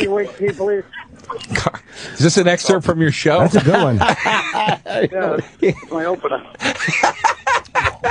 Hey, how did your opening go? Oh, it was grand. I mean, grand. Everybody was there. I actually, when I was at the red carpet thing, you know who was next to me? Who? Rich Voss. Oh, God. Ronnie McFarlane. Why? We spent the whole night with them. Why? Because it was a big night. Well, why were they there? Boss, he's Mr. First Nighter now. You didn't know this? Oh, yeah? No. What, probably from Chris? Yeah, I guess from Chris. You probably asked Chris. Because Chris was like writing or something. Oh, my God. Holy shit. God. How do you think I feel? I'm in the business this many years. I'm on a red carpet. 2 minutes later, I'm sitting down getting spittle on my nice new jacket. Yeah. Wow, Voss. Spittle. Oh, we got a very attractive girl that just came here, Colin. Yeah. Jesus. All right, I can take a hint. Well, yeah, better be able to. How many S's does Voss put into the pronunciation of your show title? He doesn't even try to say unconstitutional. He goes that show about America, because he knows that. Some history. Colin's teaching a history class down at all. There wouldn't be. It's like the Bill of Rights, okay? Okay? Fine, you teach a class, I'll tell jokes. The founding fathers. You know what should be unconstitutional? You doing your act, okay? All right, Carl. Anything else, sir? No, nothing. All right. Take it easy, Colin. Bye, guys. Have a good weekend. Bye, Colin. Bye. Yeah, he fucking thinks he knows the Constitution. What, did you write it or something? Why are we putting... We're not going to put the girl over there, are we? No, we're going to put Joe over there. Oh, okay. Gotcha. Jesus, you just kicked me around today. Yeah, I'm kidding. Come on. I'm just joking. You're going over there, and then... Well, because we got the... Can I plug my date real quick? Oh, go ahead. I'm at Helium tonight and tomorrow in Philadelphia. Please come out and see the shows, guys. Indeed. Please. Helium, Philly, tonight, tomorrow. Joe's very funny. Yeah, I Joe's like seeing Joe. Joe's a delight. Let's see. What? Oh, my God. Look at her, man. Joe, Holy shit. Joe, you're using the gallery there. Well, let's bring her in. Yeah, bring her on in. Come on now. Come on now. Come on now. Who is this bitch? Bring her on in. Come on now. She's from Penthouse. There you go. Come on in. Lexi Love. Lexi Love. How you doing, Lexi? Take a seat right over there. This is heavy. All right. Oh, what is that? Uncle Don's Exotic Interludes. We just got handed something. Oh. Like Interludes. Have you been on before or no? Wow. No. Oh, you haven't? Okay. How are you? How are you? Good, how are you? Good. Long time no see. Yeah, it's been a while. I was Oh, shit. Oh, damn. Shit. How do you two know each other? Is it the AVNs? Oh, the AVNs? Yeah? No, I think we met somewhere other than that, but I don't know. Really? Somewhere in Hollywood, maybe? Or no, here in New York? Really? I think I so. don't know. It was a long time ago. Yeah, we texted for a while. Uh-huh. Really? Yeah. Did you ever go out? We did not. Oh, no? It was just friendly text. It was nothing. Hey, I'm just asking. Yeah. No, I'm just get asking. so defensive. Right away, you're getting fucking fresh. Right away, you get fucking fresh over here. What is this that we've been handed? Uncle John's Exotic Interludes. Oh. It's a board game. Oh. And it's a sexy board game. Wow. Mm-hmm. Ooh. Let's open it. So what's the object? It's like a mix between everything. Yeah, it's like Monopoly, strip poker, and like sex education, and truth or dare as well, kind of. Oh. So the object of the game, so whether you win or lose, you still win. Ah. So you lose if you're naked and you don't have any money. Oh, yeah. So every date I go on winds up. That's a By the way, fucking Sunday morning. I like that there's finally a game that combines every game I suggest when I'm trying to bang a chick. Well, I play Monopoly. I play strip poker. Yeah, we'll just cut right to it now. Yeah. It's a fun game called Put This Chemical Hanky Over Your Nose and Mouth.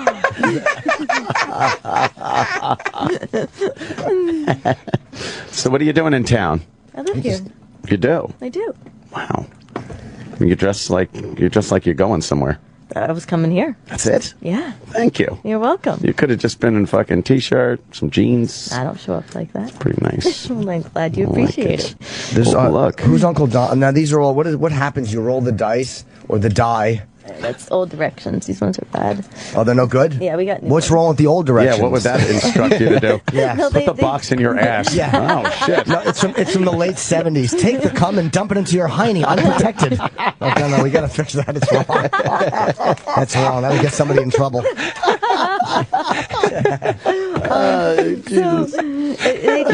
They didn't read really smooth. Yeah? I couldn't play the game. I brought other people over. I brought like 8 of my friends over. Trying to read the instructions And like... we're like, oh, we don't know what to do. It was like reading the instructions on chopsticks. Oh, look at that. It's There's very like a shiny wizardy-looking guy on the cover Yeah, there. Uncle Don Sort is of a wizard. That is Uncle Don. Gandalf-looking thing. He's a magic wizard, man. Uncle Don. And there's like little Sure. star. Yeah, yay! My wizard hat. It's there's little places for the cards, and you go around. There's like little stars for every right. equals every space that you land on. And then what do you got to do? Like, what's the object here? Where's my little man? The object is to get either to play, because these cards here, Yeah. we have male cards and lady cards. Oh. And so what Let's open them. Okay. You open them, Lexi Love. See if I can open them. I'm not very good at this part. Oh. And they have the little pieces. Oh, the little tokens. What are they? Yeah. What are the little tokens? You have scissors. Oh, man. I get it. I'm good at this. Or else he'll that. open it with his sharp wit. Wow, nice. Nice. I just had a Manny. I hate to. And I see like the tokens got like So those are little star thing. the little pieces. Where's the starting point? What is this piece? I smell star. everything. That's like a pow. A what? A pow. What's a powell? Oh, paddle? A pow. Pow. Pow. Oh, pow, Pow. like a pow. Oh, and then there's the universal symbol for woman and Handcuffs. man. And handcuffs. Whoa, look out. I'll be the handcuffs. And what, So the starting's over there. okay, I want to see you two play. Let's turn this around. This is going to be fun. Oh, I boy. know, they're playing a little game We're here. playing a game of Uncle Don's Exotic interlude. Uncle Don's Interlude. Really fun name for a game. Does it? Who the fuck? Rolls off the tongue. Who named this game Uncle Don's Interlude? What do you got there? Monopoly, Scrabble, Trouble, Uncle Don's Exotic Interlude. Yeah. Where's the guy cards? I think I have Marty's where are they? Marty's take a break to fuck yeah. was taken already. Somebody already patented that. Yes. Yeah. Now, is there fucking going on? Fuck yeah. Oh, yes. During this game? Fuck yeah. Yeah. Now, see if you don't want to get naked. We have these cards. Oh, those are like safe cards. The safe cards. I'll take my Throw fucking those pecker away. out. Will you, Chippa? Oh, Fuck yeah. But we hope that by the time, you're playing and maybe having a few drinks and so Yeah. on, that you might want to get rid of some Smoking of your reefer. clothes. Yeah, I hear you. But there's nothing in the game itself that says go over there and touch that Stick your guy's dick in. wang or Well, there's anything. like choose a player to rub body parts with, and Oh, okay. like it's up to your discretion. And Oh, you things could choose body You can part? rub your pecker on somebody. Yeah, what if I say pecker and you're like, oh, you got if I say like, all right, rub body parts together. I say, okay, my dick. Then you got to pick a part of your body? You can't like deny my dick? Well, in the instructions, actually, at the very end, we make sure that we state that it's all has to be consensual. Oh, see, I don't like that. But I thought it was a Well- binding contract Yeah. as you roll the die and play. It's like, Well, you have to put it in there. yeah, I hear you. Do they really need that? Like at the end of Monopoly, it doesn't say you don't really own hotels. Yeah, I'm like, oh, damn it. I'm going to sue them. I thought I was a Yeah. Fucking tycoon. I thought it was Steve One. Oh. I'm glad we're Steve One. Steve Win. Steve Wan. It's the Asian guy. Where's the die? Oh, Where is it? It should be. Sure, it's drinking. It's next to the fuck off end. Oh, we need money. How much money do we need? Oh. Who's the... Oh, you knocked my piece over. Sorry. I was just going to ask, who's the piece that's shaped like an asshole? That's the DeRosa. Fucking God damn it. You just can't win. I'm just tossing them right over the Jesus fucking Christ. head. You just can't win, Joe. Joking, Joe. I know, let's I go. know. Now, what do we do? Wait, what do I do with this? So much So we money. need money. I can't open them. Oh, more cards that got to be Yeah, opened. there's a lot of money. They all have this fucking creepy guy's picture on them. By the way, Aunt, Yeah. how glad are you that we're not playing too? So, believe me. In 3 minutes, I'd be rubbing my cock on your army I surplus know, shirt. like, the fuck, it's gay. Oh, I don't want to go around and buy shit. So, wait, we go. What? There you go. Thank Oh, you got to take a card. No, yeah, you have to take a card. Which card? You get a man card. The man card. Ooh. What does your man card say, Jimmy? Just got hitched. Choose a player and advance to the honeymoon suite. Receive 20 from each player. Wait, the honeymoon suite. I want to go with Sam. The honeymoon suite somewhere But over here. now do you start sucking, like, tits or something? What happens? Yeah, what do we What do? happened? Just got hitched. What happened? You choose a player and you go to the honeymoon suite. Hey, where do I shoot my goo? Where's the honeymoon pieces are suite? stuck to the board from my load. Hey, grab a lady card, honey. Slide it through your snatch. Hey, I'd like to make a deposit. Oh my God. Just Okay. shoot You the guys are die great. out your asshole. So now, Where am I? I don't know where I am. now we're just doing. We should just pick cards because people. Yeah, we can do that. Yeah, I just want to pick cards. Yeah, pick cards and do things. Yeah. Yeah, why not? No, you have to pick one. I already All right. picked one. Oh, pick a lady card. Pick a lady What does card. that say? Do you have a girlfriend on the side? Oh, Ooh. what is? I not here in New York. Is that like a truth or dare? But wait, thing? are you asking that, or is that for you? It's for me. Oh. So you take a card and ask yourself a question and answer it? Well, terrible. it's a question like for me if I'm playing with everybody. Like people want to know, oh, do I have a girlfriend? Do I? Oh, go you both have to ways? answer it in front of Oh, okay, everybody. well, Oh, that's not like a mistress? Oh. I was going to say, that's a real life ruiner, that one, to pull Yeah, that out in the middle of a board game. Caught with another guy in the Triple X booth, lose one turn. Oh, is that what that? Oh, Certainly is. That'll happen. Yes. It's a very realistic game there, Jimmy. Well, it's never happened to me. Oh, okay. I thought it did. If it was Jimmy's game, you'd gain points for that. Yes. See tongue wagging at you through hole in wall.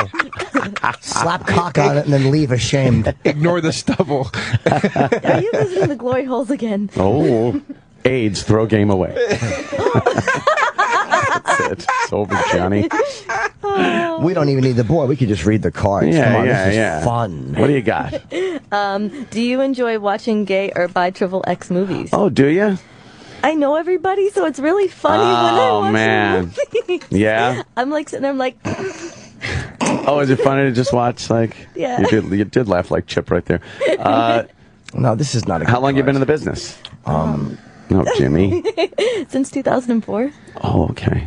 That's pretty good. All of a sudden you hear what is crickets. the No, I'm just trying to do some math, right? what's the significance of Uncle Don? Who's Uncle Don? Exactly. Uncle Don is the one who made the game. Yeah. And the reason why it's called Uncle Don's, he was having so much problems with trademarking. Everything he picked was already used. Okay. So he's like, I'm Don. People call me Uncle Don. The game is being called Uncle Don's Oh, Exotic. so exotic interludes must have been taken? Yes. It sounds like something that would be taken. Yeah. You know when you're trying to get like a fucking username on something, you're like, that's a cool username. Yeah. Fucking take it. Yeah. Sometimes you don't even put it in because you know it's going to be taken. Yeah. Yeah. You know, Falcon. Yeah. Fuck, Falcon's taken. You end up calling the Falcon doesn't like when people try to take Falcon's That's right, name. Falcon. Paid holiday. Go to Vegas for the weekend. Receive 50 and free rent. Ooh, Wow. that's nice. Not a good card. Pay my rent. Not a good card. I want But a it good depends card. on how you're going to get, like, your rent paid. How did this end the last time you played it? Give me a little rundown of what happened. I was in my underwear. Bra and panties? Or Just panties. Just panties. Oh, that's Just and then what happened after that? I got my boobs grabbed and I had to do I got a card to do a strip tease. Oh. That's Yeah. That's terrible. And I licked a couple people's ears.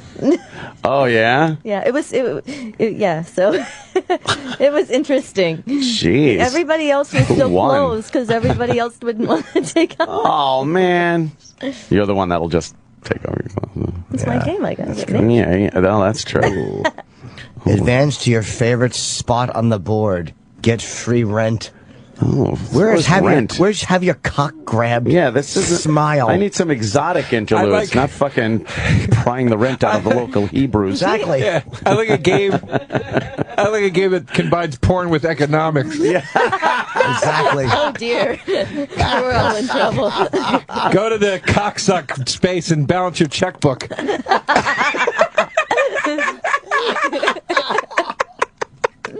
Oh, shit. Yeah. All right, which one's that?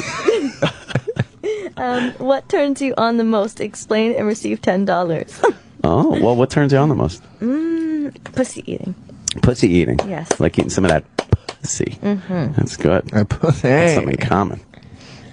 Nice. Caught stealing from the liquor and smoke shop. Advance to court and pay fine of $50.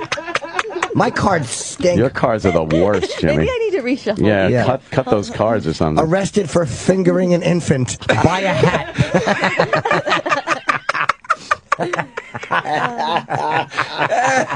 Oh, shit. Do you buy nude magazines? Oh. I don't. People give them to What year me. is this? I know. No one's buying a magazine anyway. No. It should be, Does anybody else want any cards? Look at internet porn.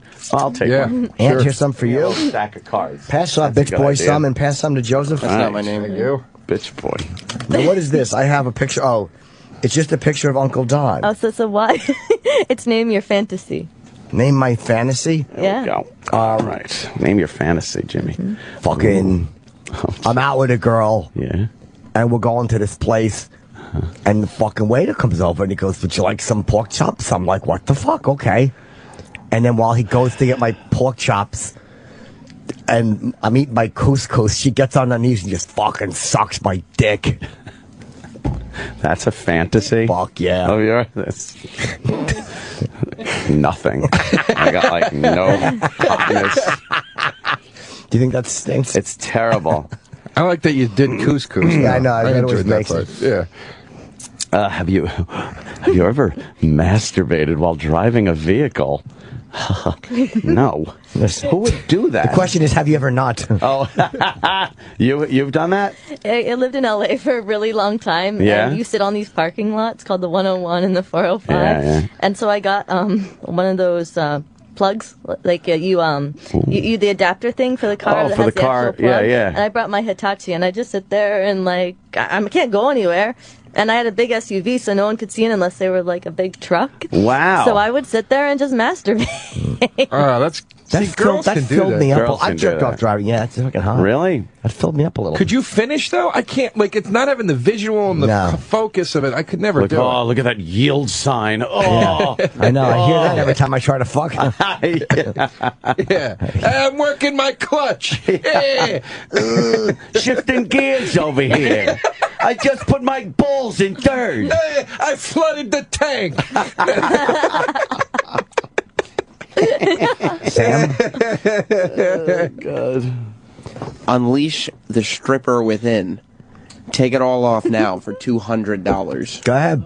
Jesus, Sam. I don't think I'm going to. Not that. No, all the down to your underpants. I think. I'm not going to strip down to my underpants. Take it I all don't get a off. striptease. You got that card? A lot of men. Well, yeah, actually, there's also 2 women here. But that's a man card. This is a man card? Absolutely. It is a man card. Where's Twinkie Sal? He would have ripped his fucking pants right off. Tell if these are man cards. Because there's a picture of a guy on the. Oh. In need of some ankle and wrist cuffs, take up a collection and receive $10 from each player. Oh, a lot of money being An ankle passed around. bracelet. That's for the urban version. In need of an ankle bracelet and fucking scissor. Good. What's yours? In need of an ankle bracelet and 300-pound white girlfriend. That's for the Uncle Dwayne's game. Do you like giving or receiving hot oil massages? Oh. Yes and yes. Oh, both, huh? Hot Earl. Yeah. Mm. You got give and take, you know? Oh, this game is sexy. You should play this game topless. I agree. Yeah. Oh, are you? Oh, Yeah. that's lovely. See, and that's kind of what Round the of game is applause about. You can for the You lady. just improvise a little. exactly. Right. Like that. Sam. Oh, man. That's what you were supposed to do. You're right. Yes, Sam. You've been Sorry. invited. Killjoy. Oh, this stinks. You've been invited to a BYOB party. Advance to the liquor and smoke shop. Pay $50. You're paying every time. It's all But you lost could do reality. sexual favors instead Yeah. of pay during the game. Yeah, yeah, yeah. You can get out of paying. BYOB, bring your own botulism. It's Quincy's party. Oh, it's my turn. Oh, so excited. Ooh. Advance to the kissing parlor. Choose a player to French kiss. Both receive $25. Joe DeRosa, get over here. I make out, you know, but, well, you know, I got a sore throat. Yeah. You know, otherwise I do it. I I ain't don't gay. get I ain't someone afraid. sick or anything, you know. Do have a bit of a sore throat currently here. Actually, why don't I put that back on top, and I'll go next. But I think Jackie should play. No, what? Well, oh, damn it! I already chose that card. All right, Sam. I got a wild card. Name your fantasy. Oh, Let's hear your fantasy. I'm at a wrestling match. Yeah. I'm masturbating. I look down, and it's not my hand. It's Triple H's. Hulk Hogan rips off my shirt. Oh, yes. I'm at fucking at Bubba's house. Hulk lays me on the bed and puts his Coke can dick in my hiney. I'm truly a Hulkamaniac. Oh, yeah. And then the Undertaker comes in and choke fucks you. Yeah, and then CM Punk shows up and fucking does something. Oh, shit, bro. I guess that's that then. You just ruin everything. What's your fantasy, Sam? What is it, Sam? Stupid. I don't know. Yes, you do. Let's hear it. Come on. Shit. My fantasy? Yeah, stop repeating and stalling. Let's hear it. Two girls? What do you want? That would be nice. Let's hear it. Your fantasy. Got to hear it then. The fantasy. I don't. Say it. Beyond two girls. What's the whole scenario? You Yeah, what briefly, happens? yeah. So there I was, kind of a thing. Yeah. That's Yeah. So I'm in the hotel room, and I realize I've clogged the toilet. And I have a giant log hanging over, like a python tail. I need to jump It's black, and I think I might have colon cancer. So I call maintenance. An attractive woman comes up. It's a hell of an intro. Shit. Anything? No. Come on. That was it. Sam, your wife. Are you worried that your wife will get mad if you say you're... I'm not trying to be a dick. I'm really asking. No, my wife doesn't even listen to the show anymore. Yeah. Oh, man. All due Stopped respect to listening a both long families. time ago. All the respect. All due respect. All there is. Yeah, Joe, You, I thought Norm was going to hit me in the face. He should have. He fucking... Jesus. All the respect to both families. it was uncalled for. Yeah. I mean, God bless. I just, you know, it's a sensitive issue, this whole thing. You know? This thing of ours.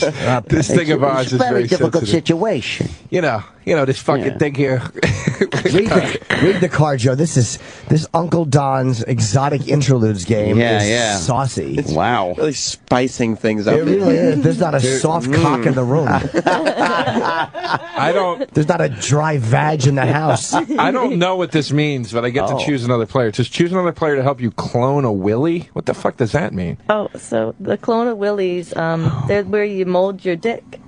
Where's that stuff? I actually have one at home. But like I have yogurt. God damn, it doesn't even come with all the pieces. You I gotta know, buy wait a minute. accessories for the game. in the directions it says to bring toys into the game if you want. Yeah, but where's the cock cloning stuff that's supposed to come? Yeah. Well, you have to go get it. By the way, I thought we finally got a good one where a guy and a girl get to do something. And it's like, no, you just get another guy to pull his dick out. Need plaster of Paris. That's okay. Can I just shove it in your mouth and you can draw it from memory? Sam, we're going to need you to cut up some newspaper strips. We're going to make some paper mache in here. Or maybe you could press your dick into a log of shit. Oh my God. That's horrible. How are you involved in the game, dear? How I'm just playing. So I was a spokesperson for a while. Oh. And then I became the CEO. And CEO? yeah, I'm also the only employee. Oh, okay. But I take care of everything for the game. Oh, okay. The promo, going to shows, advertising, these cool little... Oh, you got cool little Because things. this fucking stupid windows are closed. Yeah, bring in Mandy. Mandy Sattmiller's here, so bring her in too. She can hang with this. Sure. I just read this. Text. Oh, well. Oh, look at that. Oh, yeah, Ron Jeremy is a spokesperson. Jeremy. That's you right there, right? No, that's not you. Brittany Amber. Oh, okay. That looks like you a little bit. Good one, Joe. Yeah. That's you, right? No, it's Ron Jeremy, you asshole. What are you talking about? That's TT Boy. I brought fun stuff for you guys as well. How you doing? Hey. How are you, sweetie? Good. We'll bring We got the... we got another chair or something? Yeah. Anywhere? Yeah. What? You want to piss? Yeah, we'll do that. We'll take a break. Take a little piss break, I guess they call it. Yeah. Be back in 2 minutes. Do you have to urinate? Swag. Anything? You're good? urinated like 10 times. Ooh, right. I will pee and then come right back? Yeah, we'll be right back. The Opie and Anthony Show on Sirius XM. Guys are back from the toilet. Now, back to our show. The Opie and Anthony Show. Look at this. What a full house we're getting here today, huh? I didn't realize Mandy's a good friend of mine, Mandy Sattmiller. Yes. And Mandy. Been a very good friend to comedy over the years. Thank you. I appreciate that. Really good. Mandy's one of the only ones that sticks up for us as comics. Really? Yeah, who writes. And she worked at the Post and bailed me out of a couple of fucking disastrous situations. Yeah. She was very helpful. Ooh. There was an item that was going to be run that was talking about how he, just said some mean things to a heckler, I think, at the Comedy Cellar. Oh, right. And I explained that that's what comedians do. Right, yeah. And, so they didn't have the item be quite as bad. But I think they still ran it, didn't they? Yeah, she ran it, but she quoted me accurately, but it was going to be a disastrous It's the same reporter, that's Tara Palmieri, the same one who did the Alec Baldwin thing recently. That was like, he said, I hope you choke to death. Yeah. That was the same. Oh, really? Same chick, yeah. Oh, that's nice. Yeah. Mm-hmm. Does she have a weird thing with certain guys or certain male attitudes, or no? I see a smile. I don't know. I don't know her very well. I know that the first time that I talked to her, she said, a lot of women write about sex, but I just think it's so easy. And, I write a lot about sex. And everyone kind of knows that. And I had a dating column in the Post. And so I said, yeah, it is so easy. It's just it's almost whorish, don't you think? Oh, man. And, so that was kind of fun. She didn't really expect me to fuck with her. But whatever, I like her. I mean, everyone in the media is frenemies. They're all just... Yeah, that's how it is. Yeah. What kind of dating column? I used to do a dating column in the Post called About Last Night, but now I write for XOJane.com, and I write about dating some there, but I'm trying not to completely fuck up my current dating by writing about it as much. Oh, okay. Well, would guys be like... I'm dating a lawyer. Oh, yeah. Nice. You're dating a lawyer? Is that what you just said? Yeah, so I can get arrested, and he can... And he could be right there for you. Yeah. There you go. Yeah. What kind of lawyer is he? What's that? What kind of lawyer? I don't know. He does something with the law. And so you don't even care? No, well, I know that he used to be JAG, which is super hot. Oh, yeah. Judge my dad Advocate General. Yeah. My dad was military, so I can replay out all those issues. That's nice. Wow. Very good. So that must mean he's in shape. Yeah, he is actually. Yeah, he's been encouraging me to... I ran with my pit bull yesterday at 6:30 in the morning, which was unbelievable because I normally just watch the Today Show half asleep. Sit around. Well, he's encouraging you. Is that good or bad? No, not I've had the boyfriends where hey, honey, why don't you? Dude, I'm going to the gym. What are you doing?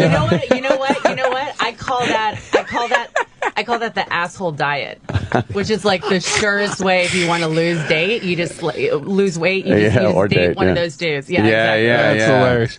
Honey, let's make a deal. Raviolis every other night. Every other night. How about we do salad in the image? How fucking awful. You Yeah. look beautiful, but you could look so much better, too. Right. For you, not for me.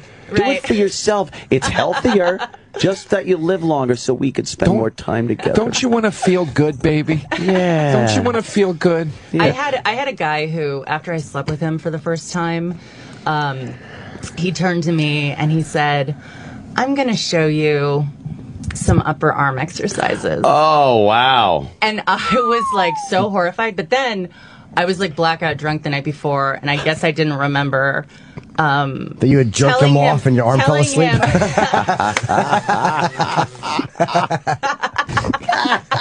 That would be such a better story. Oh, no, Christ. I said three things. I saw all the prescription bottles, which were like for like Ambien. It wasn't anything. But I said, do you have herpes? And then I said, you should send me flowers. And then when he took off his top, I said, you have man boobs. Oh, wow. So, like, I didn't remember any of those things. So it kind of makes it less bad. Oh, God, yeah. Wow, you were just lambasting him there, huh? Yeah, in fact, I think he owes you a couple. Yeah. Exactly. I hear those questions every time I ask a girl out. So he was saying that because he was kind of annoyed at you. Well, yeah. A little bit past. Okay, Yeah. How graphic did you get in your column? Do you get like sex or just kind of dating? I don't know if you remember, but I was, after I did the my night with a gigolo prostitute story for the Post a couple of years back, I was booked on O&A, but the Post wouldn't let me come.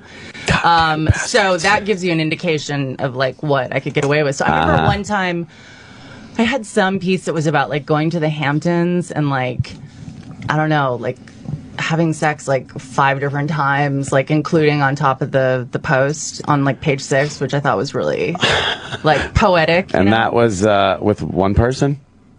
No, that was like with 20 different. No, yeah, it was with one person. Yeah, it's like 5 different times. Like, okay. Yeah. All right.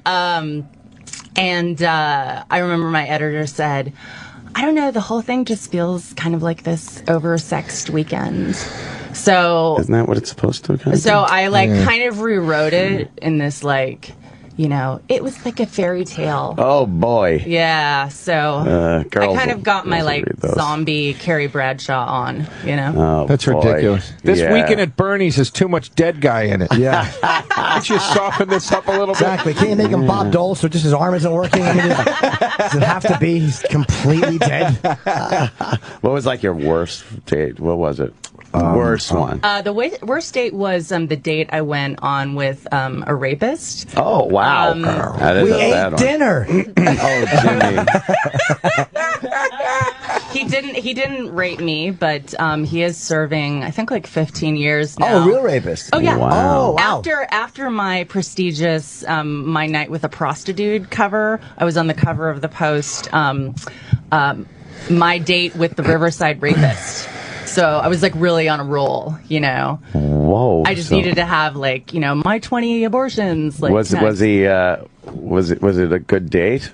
No. So I wrote about him in the dating column. It's like it was love. Like he was totally. I'm was a waiting good for you, guy. baby. Yeah. Nice enough fella. No, I wrote about him in the dating column, and I called him Mr. Whip It Out. Oh, was that? In like, Central let's get Park. to business. Yeah, in Central Park.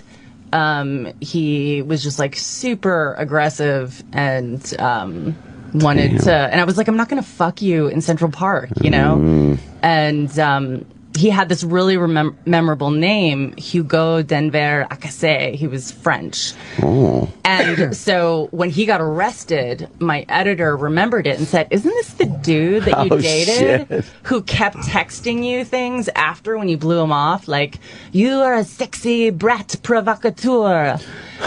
Jesus. Which is kind of like, that's kind of a cool Gotta thing remember to say. that one. Yeah. Sexy brat provocateur. And so I wrote about that. And then like 20 women, I keep saying the word 20. So I think like one of those numbers is off. I'll say like 23. 23 women. emailed me saying that they had similar experiences with the guy, and I forwarded him on to the ADA, and then I had to, like, talk to her. Wow. But he took his dick out? Yeah, he took his dick out, and I didn't... Okay, so... Did he look angry? I had to take this... Just an angry dick. I had to take this out... I had to take this out of the piece that ran, but I was trying to be, like, really honest, you know? And he was really pushy, and sometimes as a woman, it's just better to just let a guy... Oh, man. So I let him, like, jerk off on my back, you know? Oh, nice. And oh, my it was God. Like, yeah, in the so park? Wait, in the park? Yeah, because he was like really aggressive. No, but check it out. Fantastic. Check it Jesus. out. No, Love this guy. My omelet's getting fluffy over here. Okay, in my defense, I mean, this is kind of like dark, but one of the women who like resisted, she got punched in the fucking face. Oh, man. So I think I made the right choice there. So wait a minute. He was kissing you. But I had to take that out of the post column because they said it didn't pass the breakfast test. Well, of course. Well, Jimmy. Exactly. Wait a minute. So he was hitting on you and being aggressive, and he was trying to have, and you knew that it was going to get ugly? Yeah, it was just like he was, I was just like, you know, I was like resisting, but I mean, it's not like I could have run away. So like when I was talking to the ADA, I was like, it's not, you know, he didn't rape me. Like, I don't want to testify against him, but he's like a bad, aggressive guy, you know? How did you get him to just jerk? How do you tell someone just to jerk off on your... Like, I've jerked off with girls, but like... I don't remember. I mean, like, I think that he just like, I think he was like putting my hand on his dick, and I was like, you know, I'm not gonna like blow you, I'm not gonna give you a hand job, and I was like, I think I was just like, do what you need to do, you know? Okay. Yeah. Which is a really romantic thing. Yeah. When women hey, do what say you that. need to do. That just got sad. That story got sad. I know, it's a dark story. And the dude was black, and so the French guy? lot of You have a big dick? huge. Want to thank Mandy for coming in today. But she won me back over. He had a big dick. Yeah, no, I think that was like the biggest dick I've ever seen, probably. Yeah. Wow. And it was my Look first at the guy time. sitting next to you. It was my first time. Outside of Joe DeRosa, obviously. Yeah. Right? I'm sorry, Joe. Oh, wow. Okay. Fuck you, cunt. No, he wasn't saying I have a big dick. He was saying I'm the biggest dick you've ever seen. Oh, that was like a witty use of wordplay. Yeah, you thought he was giving me a compliment. There is no compliment ever sent my way in this room. Always default to insult here. Yeah. He was saying that Joe DeRosa is a big dick, not that Joe DeRosa possesses a man's cock. Right. Yeah, no. In fact, quite the contrary. I have big dickdar, which is, you can tell a guy who has one because he has just like completely unwarranted confidence. Wow. And like, so yeah, one of the last guys I like hooked up with, he was like, were you surprised? And I was like, no. Because you totally have just this like maddening sense of entitlement that only guys Dickdar. with like, yeah. I agree. Scary. Right? Second See? that. She Guys- has my back. Yeah. Guys that shouldn't... Someone else had your back, too. Came all over it, apparently. Yeah, I had a bag. It passed the breakfast test. I dumped my yogurt on it. All right, so guys that shouldn't have confidence, but do. Yeah. Yeah. So little scaredy cat guys like Jesus Christ. Little dicks. I have so many small dick signals jumping off of me. I slouch. I have sloped shoulders. You have a magnifying glass belt buckle. Yeah, I think that sometimes you can have like a micro penis and still give off like big dick confidence. I guess because if you're you're like, so fuck it. overcompensating. Yeah. Yeah, you're like, fuck it. Yeah. She's going to find out sooner or later. I might as well just play it up. I think little dicks are hot. Really? You like a little dick? Well, no, but I don't like discrimination. You know what I mean? And so, like, you know, you can have, like, anal doesn't hurt, you know? Oh, so there you go. That's there's, like, nice. always, the guy like, wants to hear that. Fuck me in the ass, because it won't hurt. Exactly. You're harmless. It won't hurt. You Nothing. fucking half a man. You little fucking dick shithead. Hey, don't look on the bright side. You won't hit either one of my roids. no guy wants to hear that. Does a big dick and a small dick like get you off equally as much? Or what? Well, you know, I was with one guy who had like a Coke can dick, I call it. Yeah, he was like painted. He was one of those like Jews from there's like Africa. Like my theory on Jewish guys is they either have like gigantic dicks or little ones. See, the porn stars with me. All of my dick science is totally You're accurate. being verified. Yes. So Jews. But yeah, it was. But so I don't like a massive girth cocaine. Like why was it called a cocaine dick? Did brown stuff come out of it? Bubbles. Wow. No, because it was like tasty and refreshing. There you go. Nicely done. Right. So they could be the biggest, much like the Jews' noses. The same thing. They could have big ones or small ones. Oh, way to take it from a front place right into actual hatred. Right into anti-Semitism. Yeah, much like those posters I collect from World War II. So speaking of hate speech, so after I wrote about the rapist, because he was black, I got letters that were like, you're a disgusting coal burner. I would spit on your maggot-infested corpse. You'll never date a white man again. And then I was on a website. I've since changed my email. No, that's when I dated a couple of the guys, but wow, so they were really like, white guys. But yeah, it was kind of dark. That was kind of a dark story. Yeah. Especially if you do anything I've done out of fear, I feel bad. Like if it was just dirty, like jerk off on me. But if it's like if you're really scared, it's like that's depressing. Yeah, it's creepy. Like do this or you probably get punched in the face. Yeah. Wow. But you didn't know that at the time. Like you didn't know he had punched women. Like you just instinctively sense this guy's a fucking problem. Yeah, I mean, like I have a pretty good sense of if someone is like legit kind of dangerous, you know, and. But that's like using that book, The Gift of Fear by Gavin DeBecker talks all about like fear and using our instincts, and not that you ever want to be put in that position, but of all scenarios, I mean, aside from running away and maybe getting caught, of all sexual scenarios that had to happen, that was probably the one that you would have gotten out of with the least amount of coming on back. But I'm saying there's no penetration, there's no injury. What were you wearing? Yeah, that is true. I was wearing hopefully a parka. I was wearing the dress that I was trying to find this morning to wear because it's my lucky rapist come on the back. No, but it's like got just the right amount of cleavage. That's like, what's up? But I couldn't find it. Is it backless? I mean, that's kind of okay. It's like kind of backless. And but I remember going across the street to the Sherry Niederlander to like wipe the cum stain clean off. up a little. Yeah. Oh, that's scary. Yeah, it was it was an awful night. Yeah. Let me ask you though, because what got you into the park with him? If you sensed that before. Okay. Well, I mean, I was kind of drunk. Like we met for. So I met him at the Apple store, and wait, that's where you met him, or that's where you guys said let's meet there? No, that was where he hit on me. Was at the Apple store. Oh man. Yeah, and the thing was, like, he said, like, "What do you do?" And I said, "I'm a journalist." And he said, "Oh my God, so am I." And he showed me his website, which it turned out he was like a complete rape and fucking murder pictures. Let me scroll down. He was reporting on these stories. They were actually just home videos. No, check it out. He was like a complete sociopath. He had a fake website up where he did like the Daily Show style of editing, where you know how like they can make it look as if you're interviewing someone.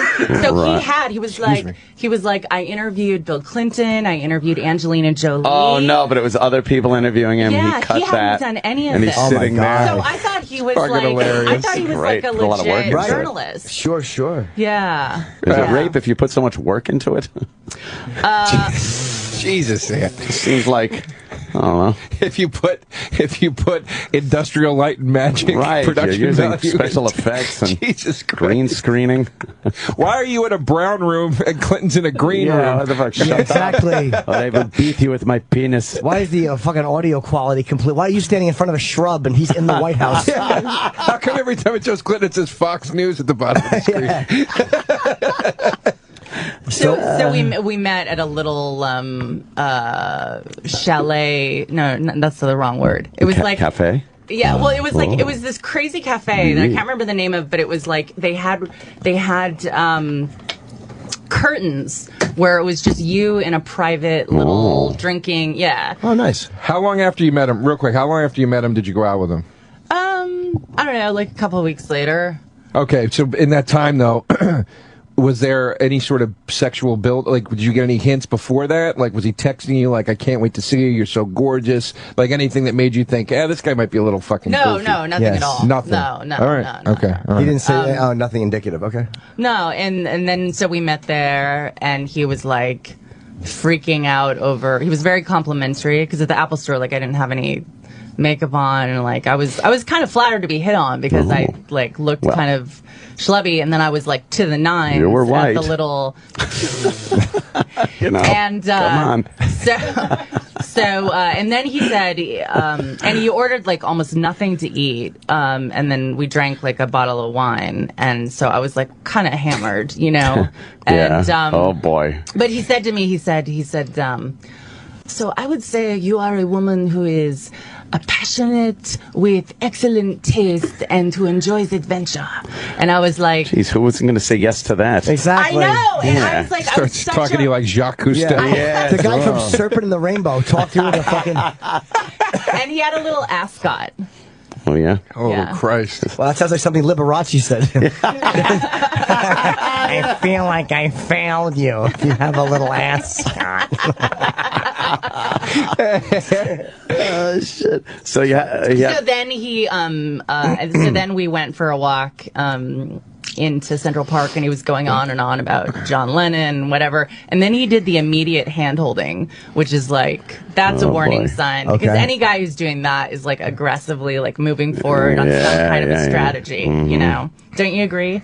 I only like had someone hold hands with me once or twice. Oh man! Oh So, Jesus! It's hard to do when really- you got dicks in both of them. Yeah, like That's not hand holding, Lexi. Can you let go of that cock so I can be romantic, please? I want to hold your hand for once. Come on, Jesus. I was in 2 long-term relationships. I'm just starting to date now. Yeah. And like, so if people like hold my hands, I think it would be a little like kind of weird. Yeah. Really? Yeah. Like, You just Are you more comfortable, like if I were to like tweak your nipple right now, would you be more comfortable with that than to hold your hand? Yes. Yeah. Oh, okay. So- Would you Just like to tweak my hypothetically. nipple? Sure, I always do that when I'm at strip clubs. Oh. Women are allowed to. Yeah, to touch. You're allowed to touch? Guys, of well, course. I mean, because I'm like, because most of them are like bi. Are you bi? Yes. Yeah. See, yeah. There you go. Nice. There you go. Yeah, girls. Yeah, I didn't want strip to clubs, ask to tweak the nipple. I felt that would be inappropriate. What? If you want to tweak the nipple, I feel we've known each other long enough. You can tweak the nipple. All right. Oh, look at that. Whatever. I don't give a fuck. Oh, Chip. What do you think, Chip? No, that's not how you... It fucking feels like the end of a small toe or something. It's nice. Are you saying that I have calloused nipples? No, it's just plump like a baby toe. Jesus, Feels good. Little baby toes. I can't even describe how he's grabbing it. It's like He very looks like he's repetitive. trying to pull. It looks like he's trying to pull a ticket out of a machine that's stuck, like out of a skee ball machine. Or that, or how you fucking when you used to buy cigarettes out of the old cigarette machines and it wouldn't come out. Come on, you cocksucker! Have you ever had someone fumble really bad on your body like that? Like Like the not way know I what just they were did it? doing? Yeah. Oh yes, Oh, yes. in porn, like I used to have a hood ring and my nipples pierced. Whoa. After a few weeks, I'm like, you guys just don't know what you're doing. We're taking these out now. I'm like, Oh, out. really? No, out. Oh, you had a clit hood ring? I used to, yeah. I mean, I can still put it in, but Do you have a hole? Like, is there still a hole there? Jesus. Jesus. It's really small. Did though. that hurt like hell when you got it? Nipples hurt far more than the hood. The hood only hurt for a second, and you're like, ooh. So does that give you, having the nipple rings, does that give you heightened sensation during sex? Is it like a permanent nipple clamp? Well, when I had them, they didn't really do much. Like, it actually, like, lessened the feeling, but now that there's scar tissue, it actually makes it better than it was before because now they're more sensitive. Mm-hmm. So, oh, man. Good talk. I'm trying to look up your clit on the internet here. I want to see it with the ring in it. Jimmy's looking up her piercing. Oh, mine? I don't know where you're going to find that because it was only my first couple weeks. Like, in, you know what? I put it in one time for Rocco Reed because he really liked clit rings. So better Rocco than Robert. So I know there's a scene in it there. Have you ever seen the documentary After Porn Ends? Yeah, it's Life great. After Porn? Right. Yeah, That's I saw a great, that. It's really good. I loved It is really good. I loved it. The Randy West story made me kind of sad. Was he the dude who died of the stroke or something? No, he didn't die. He was just the only one in the documentary. Like everybody that they highlighted had was just either yeah, I did it and I'm cool with it and now this is my life, or I did it and I'm ashamed of it, but now this is my life. Everybody kind of had their cathartic journey that they went on. Randy West was the only guy that he didn't buy it when he was like, man, never got married, just hey, fuck it. Some guys just keep the party going. And it was like, he doesn't seem like he has a bad life. I just was like, that guy hung on to it too long, and now he can't get out of it. And he doesn't do porn anymore. He's just that dude. Well, I'm sorry to interrupt you. Randy West did a series, I think, called Up and Comers. Yeah. And he had some of the first footage of Jenna Jameson. He had the first. He launched her. Yeah. And who was it that died of God, she was gorgeous. She was beautiful. So early. I mean, she still is, but those early video that they had. There was, she was really something special. Is she your hero? Do you have a hero? Do you have a role model porn star that you look up to? I don't. I think you should get one. You need a mentor in the industry. It should be Nina Hartley for, in my opinion, for every girl. I love Nina Hartley. I really do. She's a badass. She's amazing. She's fucking incredible. I look up to her, and I don't work in porn like her. That's only because you want to fuck William H. Mason. Why do you want to fuck William H. Mason? I don't. He just is making fun of me because there's a girl whose cock I want to suck, and all of a sudden you get a reputation for being half a fake. No, here's the thing: is she's her philosophy on sex, on porn, on the business, just her business mind, everything about her. She's so fucking. I have such an admiration for her. You see very few people that are that in touch with who they are and truly comfortable with it. There is zero overcompensation with her. There is zero front. She's never posing. Jeez. Are you giving an academic thesis? I'm trying. I'm hoping she'll email me. You know there are women out there that care for sick children and stuff too, right? Yeah, exactly. Just little reality. Nightingale. Little reality to you there. She sucks cocks. Okay, calm down. Take it easy. And well, I might add. Well, I'm not saying she's a good kisser. She's really. I great know. with the strap So on. I'm jealous of you that you made out with her. You made out with her? Yeah. Wow. In a movie. That's awesome. She's amazing. Look, some people look up to Dylan. I look up to Nina Hartley. Leave me alone. Let me Do you have my a arts. boyfriend right now? Do you find it's hard to date? I don't have a boyfriend. You don't have a boyfriend? No. You should date Jim. Hi, Jim. Hi. Oh, Jim. We could go out to eat. What are you gonna eat? Oh, Wait, hold on. Butternut squash. No, Chip. That wasn't even. You don't think Chip throws in sexy answers? Oh, you're terrible. Oh my God. I'm vegan. That's kind of hot. Yeah, like 2 yams. She's vegan. You should date Moby. He's Moby vegan. or Bill Clinton. I bet Bill Clinton would Or be James into Cromwell. you. Oh, James Cromwell. Yeah, I vote James Cromwell over He's an Moby. actor. He was here yesterday. He's an actor, and he's fucking 70-something years old. Yeah, but he's awesome, though. fucking confident looking, and he has big giant hands, so he's probably all cock. You think he's all cock? He's got to be vegan with big hands, all cock. Did people ever put tofu in your vagina or anything just to support your lifestyle choice? I've never even thought about that, but no. You should try it. Why are you pointing at Zimmerman? Sorry. I just was trying to discreetly point. Sorry. That's okay. I didn't think everybody's going to look. I was just trying to point. Why would we? You're pointing at the biggest murder trial in the country. I guess, Sorry, go ahead. I was just trying to discreetly. Have you been? Have porn stars been following the Zimmerman trial? I don't know. I guess not. Yeah. I think Lexi's very sexy. Yeah, very sexy. Yeah, very much so. And I would be very. You had a clit piercing. Do you have a big or small clit? I'm asking for a reason. I have a big clit. Oh, I'm Sicilian. I have a big juicy clit. Jesus. Really? All right. Now we're talking. Now we're talking Norton's language. Do you get really wet? Oh yeah, I squirt. I get Whoa. really wet. Oh, that's what I was going to ask you, because it says Lexi loves squirt. And it's a little shot glass where you can drink her squirt, I guess. I don't know. But, so... Big clit. Nice. So what does it take to, it doesn't take much, where you get in there, a little rattling around, and shit comes flying out, right? Jesus. Easy with the sexy talk. Yeah, I was going to say. That was really so hot. technical. Who's not checking off right now? Because I was watching a few of those on... talking about it like it's on the a internet. motor. Yeah. It's like car talk. Yeah. Gotta prime it. Ain't got no gas in it. Yeah. Can you please have a cigarette hanging off of your lips the next time you say that sentence? Or a shotgun. I don't believe in squirting. I think it's pee. Yeah, I was thinking that too. I'm like, I watch a lot of the videos of squirting, and I was watching. I'm like, I got to figure out what this is. Sometimes, it looks like it's just coming out like pee. Have you ever collected the squirt and then collected your pee and then done like a taste test comparison? Yeah, right. Well, I know that. Well, I haven't tasted my pee, but I have tasted my own squirt, and it's like kind of sweet. Yep. It's like kettle corn. It smells like kettle corn. It's kind of sweet and salty. Let me tell you something. That's amazing. I've had girls squirt in my mouth, never on my dick. So maybe that'll be a new thing, like squirting flavored kettle corn. Wow. No, but I'm telling you, it's not piss, and piss does taste like popcorn. I don't know about squirt like kettle corn. Piss tastes like popcorn. That's a great comparison, kettle corn. Because I've said for years, people ask me what does piss taste like. You know what? Fucking shit tastes like cotton candy. It's amazing. It's just amazing. No one would think, but but I don't.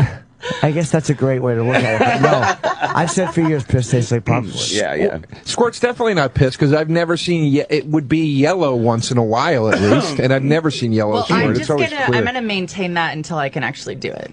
So scientific. I think it's just like some guy's got a big fucking load, and some guys it dribbles out. I think it's just people just shoot differently. Whatever that is, whatever that lube is in a girl.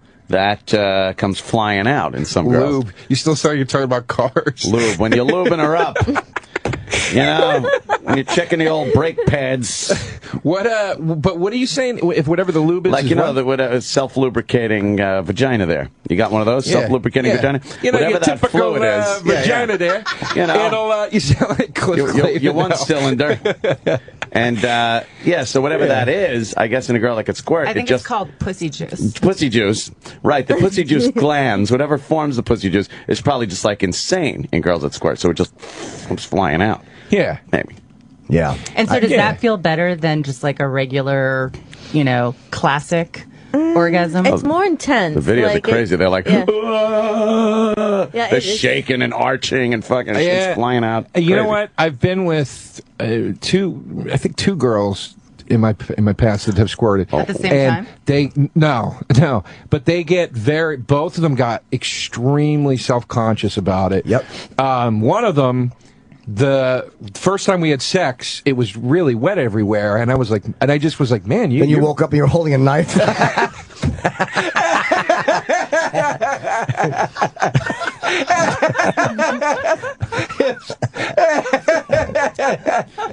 It was like Barton Fink. I didn't kill that girl, I swear to God.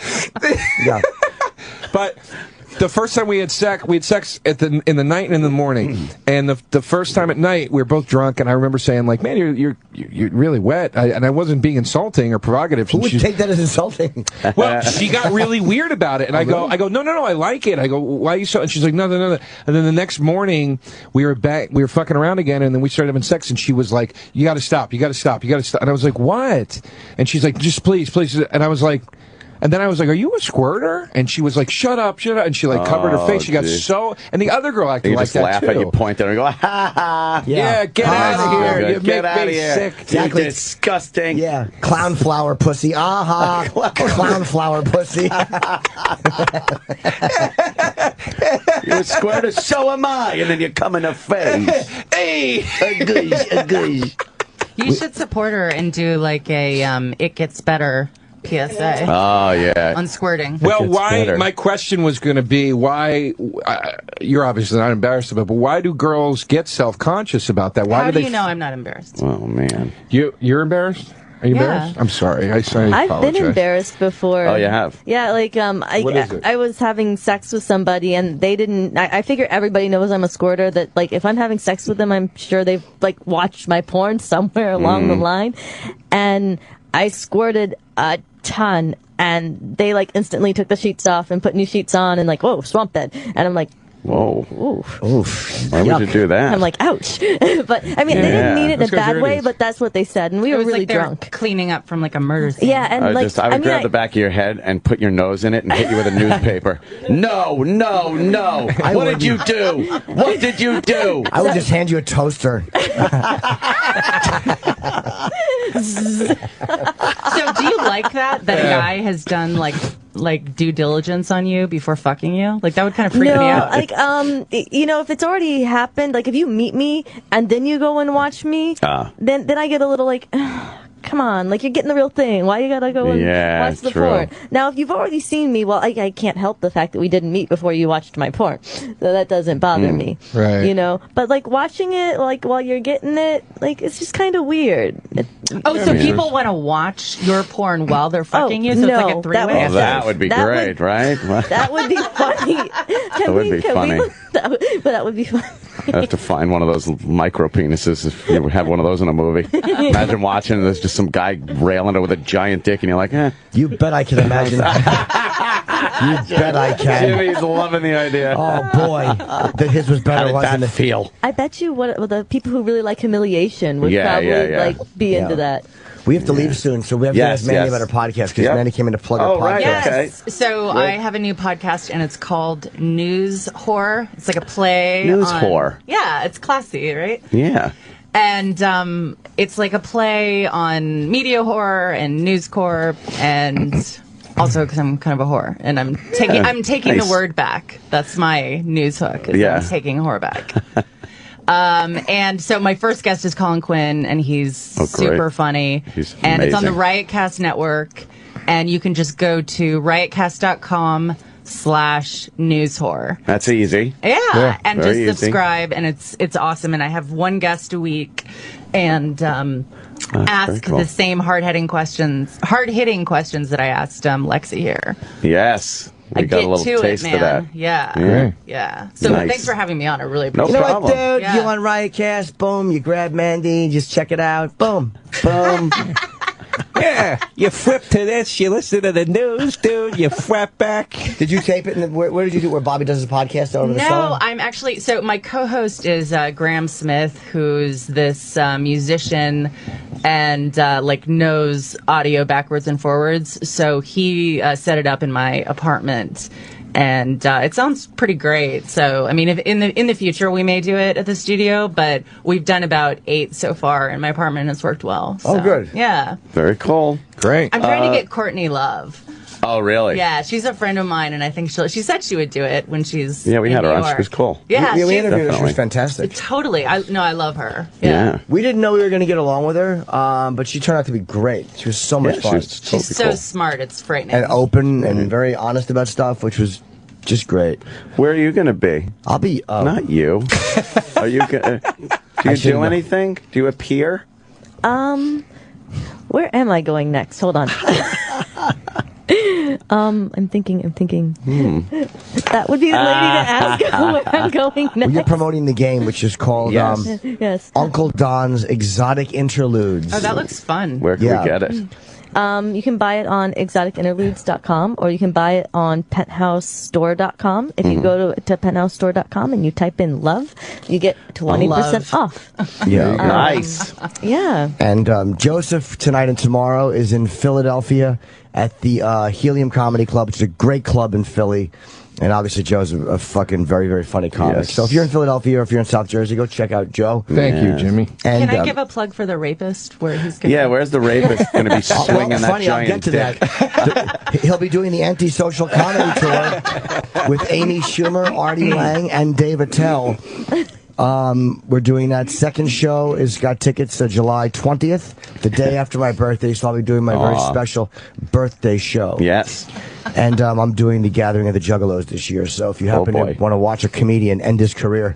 That's a rough scene over there, dude. I've been there. Oh, yeah, you did. Yeah, it's rough. I mean, I think it's going to be very different for you. You're going in under very different circumstances than I No, went not in. comedy tent. Dude, you gotta read the Vice story. Have you read that one when Tila Tequila got the shit? Oh, yeah, they threw shit The at Vice her, story right? is amazing. Hannibal Buress was there that year. Yeah. Like threw But shit at you're her. going, there's going to be people probably going, we love Jim Norton, we want to see Jim Norton. I was going as like absolute no-name fucking comic, and the drunks are stumbling in to watch you now. So it was a bad scene, but it might not be that bad for you. I don't know. I did their show on Fuse. Hopefully it will air first, so most of their but whatever. I'm not really that worried about it. It's money, and it'll be fun because I like those guys.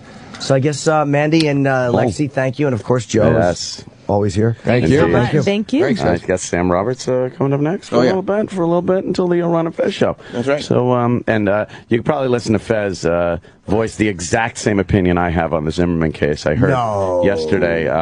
Oh yeah. He's all for George Zimmerman. Thinks Trayvon was a thug. Fez is like militant for George Zimmerman. So listen to the Ron and Fez show. And Ant will be on Red Eye tonight. I'm taping it. I don't know if it's one of those tape Friday, air Saturday. Oh, okay. Because I think they were doing that or something. I should probably know that.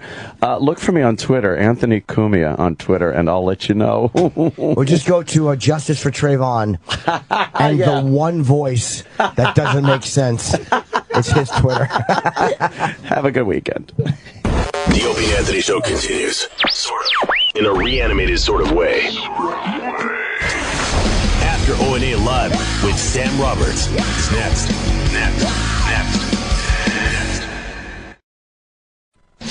This is After Opie and Anthony Live. Here's your host, Sam Roberts. Here we go with the after show. After Opie and Anthony Live. Fun show today, fun show. Joe DeRosa just took off. I thought Joe said next time he was in, he was going to do the after show. Didn't he say that on the phone yesterday? Yeah, I think he's just saying hi to somebody. Well, I don't know. He said goodbye to me a minute ago. I'll go get him. What a piece of garbage. That's not cool.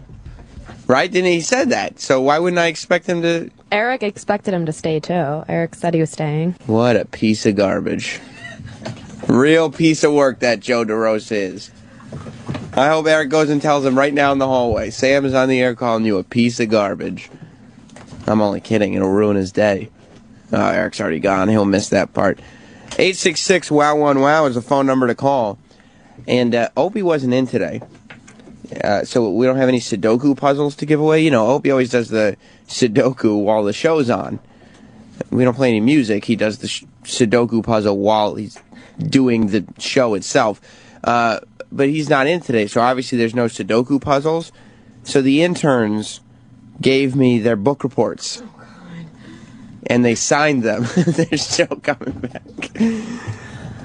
Joe, you said you were going to stay next time. Remember yesterday? You said next time I'm on the show, I want to stay for the after show. Yeah, I know. I didn't know I was going to have to... I'm staying. I didn't know I was going to have to drive 2.5 hours. I'm just saying, it's a real shitty move to then come the next day. It was because I didn't expect the next time to be a 4-hour round trip. Excuses. All right. Look, I'm here.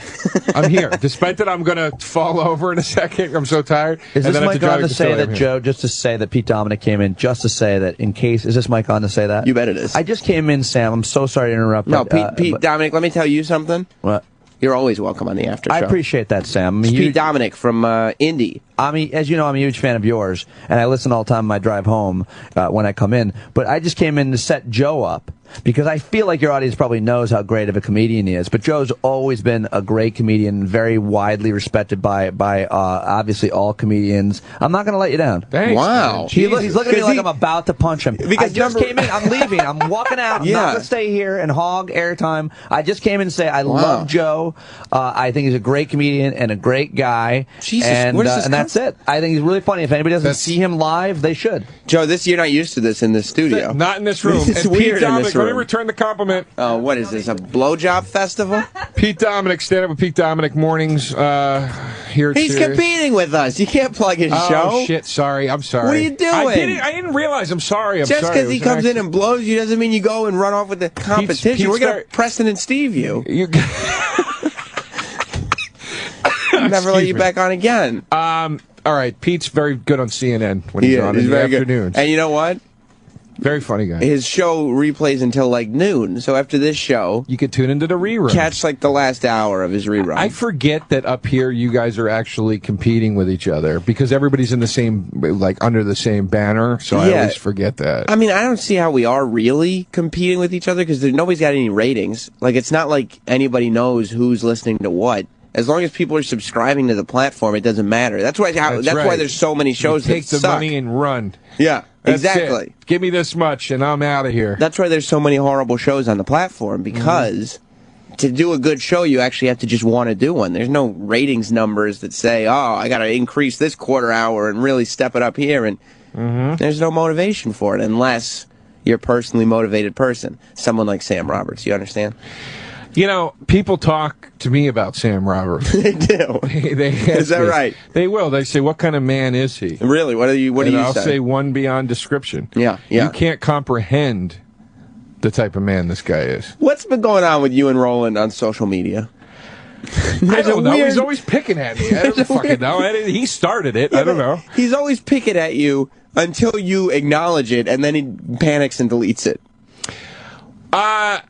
Is he here? Oh, yeah, there he is. Because what he did yesterday. But I didn't. But all I wrote I don't know why he panicked yesterday. He did this Vine that said "I suck" or something like that. That's exactly what it said. Yeah, and then I didn't have sound on my phone. Like I swear to God, it was weird. That was the only Vine on his feed that wouldn't play sound. So I just wrote under it, Roland, the video won't play sound on my phone. I can only assume you're saying something very nice about me and my character. That's all I wrote. That's nice. Obviously, I was being smarmy. I was joking. Sure. But I don't know why that would cause you to panic and delete it. I was like not upset about it. Yesterday, because I'll tell you what happened. Yesterday, somebody, while you were on the phone, somebody was on the other line saying, I just want to tell DeRosa to never make Vine videos. And I said, I'm not here to take negative Joe DeRosa phone calls. Right. So I didn't take the phone call. I'll just repeat it on the air the next day when he's sitting here. We need it for the context. We need it, Yeah, of course. So for the art. For the art of the show. Exactly. I got you. I'm with you, Sam. And so I told Roland and Sal that there was somebody that said that, and Roland said, oh, I've never seen his Vines. Yes. And so he goes onto your Twitter account, and he starts looking at your Vines, and you have, like, the Joe DeRosa thought of the day, and you have Joe DeRosa, feeling fulfilled with yourself, but also self-doubting at the same time. Yeah. And he was looking at them. Roland was unimpressed. Well, they're not. Here's the thing, though. This is what I was trying to tell him in the hallway. Right. They're not supposed to be impressive. Right. The thought of the day things were just a thing where I was like, oh, this will make me post a Vine every day in between when I actually have, like, a good Vine idea for, like, a creative little thing. Because my thing with Twitter is, if I can't think of I don't care enough about any of this stuff to put a lot of thought into it. So unless something hits me across the face, I won't do it. So with Vine, you're like, I need quantity, not quality. Yeah, and Vine and Twitter, I actually have a decent amount of followers. Like Vine, I don't have a ton, but I have like going up towards 4,000, which is being new to Vine. Like that's not bad. So I got that. I just try to. Well, you also have a radio show every day. You have a vehicle. Yeah, Joe, it's just I'm out there on my own. You do have to the mine's thing. awful though. I have the worst Vines. For comedians, especially if you don't have an already established audience from years Yeah, you don't have any choice but to be active on social media, really. Yeah, do you? you have to just keep doing it, and like, there's no way to do like, from at least in my head, like a daily Instagram thing. Like, my brain doesn't work that way. I don't see enough in a day where I go, ooh, what nice picture, dude. But Vines were easier. Yeah, but now you do your Vines on Instagram. Yeah. I just killed 2 birds, and I only used 1 stone to do it. And more people. I think that was a little bit of you disrespected him a little bit, Instagram. That was a little bit of a shitty move on Instagram's part. Oh, killed him. They were like, "Oh, Vine, you've got a good idea. We'll just take that and add a few seconds. and add some seconds to it, and some little effects." Oh, yeah, the effects was the real fuck you. And then they have 150 million subscribers, and Vine has. I don't like. I'm not gonna. You're not gonna catch me on Vine. But here's the thing: Twitter owns Vine. Vine is Twitter's thing, so Twitter's already like, really, guys, all you got is pictures. Right. We got both of these things. Fucking come on. Yeah, but now Instagram's got saying we got text, which you have Twitter. Now we have photo and video. It's all Instagram. And it's easier control on Instagram. It's all about Instagram video. Look, you can pick your cover photo on Instagram. The most important thing here is that Roland saw your Vines. And he didn't like them. Unimpressed. I don't have a problem with that. He said, these are not good Vines. Yeah, mine are awful. I admit it. Roland has the worst Vines on the entire internet. Yeah, until Joe came around. He just picks up his phone, and he'll go, like, trying to catch the subway. And the Vine will just be him going down the stairs, but the phone's not pointed to his face. The phone's not pointed to his feet. You just see the stairs. Do you do that? Because it infuriates people. Or the train. He's bad with timing. So he'll see something that's exciting, and he'll go, homeless person on the street, and he'll start recording his little Vine, and he'll run up to the person, but it'll take 6 seconds just to run up to the person. And then he posts it. There's nothing going on these Vines. It is with as far as the timing thing goes, I don't really blame you for not trying to. Like the thing that's so annoying about it, it's fucking social media. It's essentially brainless, pointless stuff. It's fodder. It's bullshit. And when it starts to get into this place of like, no, I have to do it until it's right, and then I will post it. It's just like, fuck this. Like, I hate the idea live my life like that. Of like looking at a tweet after you write it and trying to punch it up or fix the wording or whatever. It's like, I've done that. I'm not better than doing that. Of course. I hate myself when I do it. Though. Yeah, but that's also because if you misspell one word, you're crucified. If I misspell a word, I trash the tweet and repost it with the word spelled correctly. You have to. I won't let it go with a misspelled word. You have to. And then there's always the one asshole who's like, saw it before you corrected it. Thanks. Thank you. Yeah, it's. But Roland was the asshole yesterday because he decided his new thing on Vine would be to critique your Vines. And he just posted a Vine that said that you suck. Yeah, not him. It just his Vines. Oh yeah, I said Joe doesn't suck. His Vines suck. No, you specifically said Joe DeRosa's Vines suck. You didn't say Joe doesn't you suck. Went, you suck. Like that. That's true. That's true. I said your Vines suck. No. You didn't. He said your end quote of that video was "you suck." Now we know why he took it down. Yes, so he could change what it was. He loves spinning. He loves and to spin. Can't call him on it now. And then he went on Instagram, where you can get 15 seconds. And he went on and he talked about your Vines, and I believe he said you weren't funny. Jesus. No, here, I have it right here. You have the original? Yeah. Or the one you did today? The original. Okay. Your Vines, really, dude? Oh. Holy God, they smell worse than my asshole! You suck! You suck. Your Vines do. Just delete your fucking account. God! Ah! He did. Okay, he goes, you suck! Your Vines do. Yeah. What did it say? They smell worse than my cat hole? My asshole? That was asshole. Listen. And then he goes home last night. And he panics and deletes both the videos. I don't know why. What's this panic thing? And then he's tweeting me, and he goes, you don't understand. You guys have a little more carte blanche. I'm the talent booker, so I have to. And I'm like, in my head, I'm going, okay, Roland, I'm done with the conversation. Yeah, but in my head, I'm going, Joe DeRosa doesn't do O&A because Roland spins some weed. He does O&A because he's friends with O and he's friends with A. Yeah. Like, and Jimmy, too. And Jim, too. It doesn't matter who the booker is. But yeah, well, no, here's the thing. I consider all you guys pals at this point, but no, you couldn't because you didn't have my phone number. E-Rock told me that you needed and you've called me before and you didn't have my phone number. Because I get your number every time like that from E-Rock, and then I forget to save it. And every time I call you, I have to go into the text thread, and then I get a new phone and I lose your number. It's happened like 4 fucking times. That's why I don't think that you consider me a pal, because number one, you wanted to leave today. And you said you were going to stay. And number two, you don't even keep my phone number. And I got to get back and do a fucking interview in Philly after this. Who are you doing an interview with? There's a guy that writes for a paper in Philly who's also a horror writer, and he's writing a horror novel. Something I probably shouldn't say what it is, but he wants to interview. He wants me to be a person he interviews for this thing, and I love horror, so I want to talk to him. But I got to get back before 3 o'clock. So you're sitting there going like, "Oh, I'm so exhausted," and ahead of me today is one I have to drive for 2 hours, and then I have to talk about scary movies for a bit. No. I got to get back before the cutoff time, and I'm scared I'm going to hit traffic. The Jersey Turnpike is a fucking fiasco. Did you tell Joe about your buddy and him have the same problem in Philly with Preston? Is it Preston, Steve? I don't have a problem with them. They won't let you back on the show. Look, but your buddy too. This is all I'll say, and I know you had mentioned yesterday there's history or whatever, which I am obviously not a part of, so I don't have an opinion on it.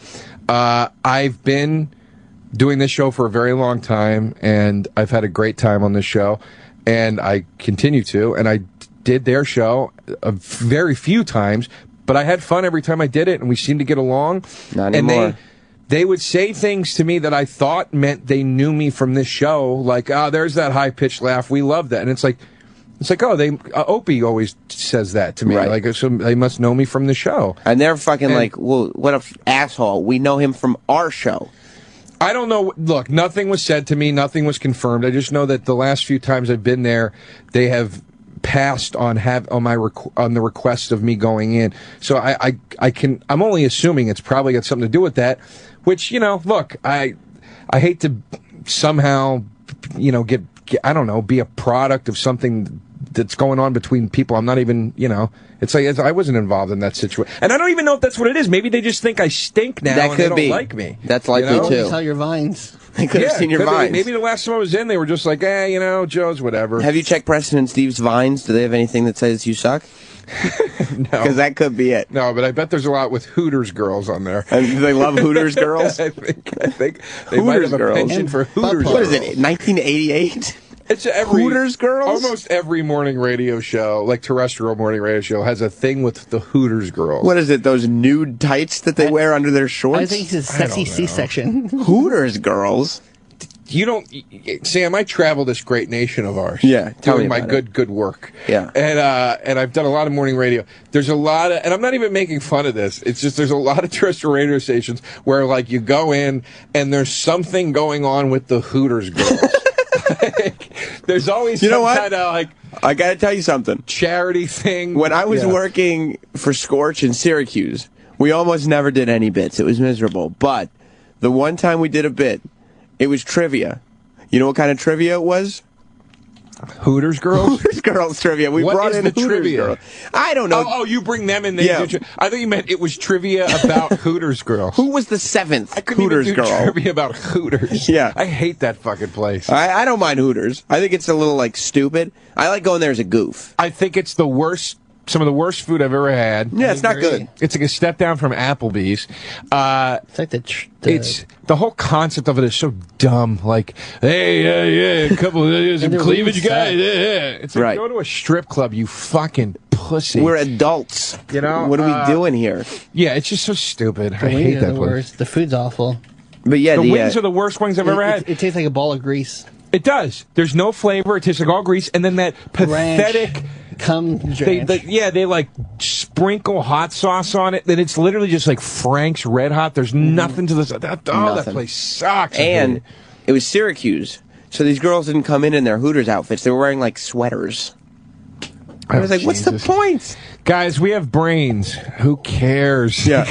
yeah. No, I thought we were here to do trivia. I thought we were just here to answer some questions. Wearing a sweater doesn't mean you're smart. Shut up. Let me go to Selena in Texas. What's up, Selena?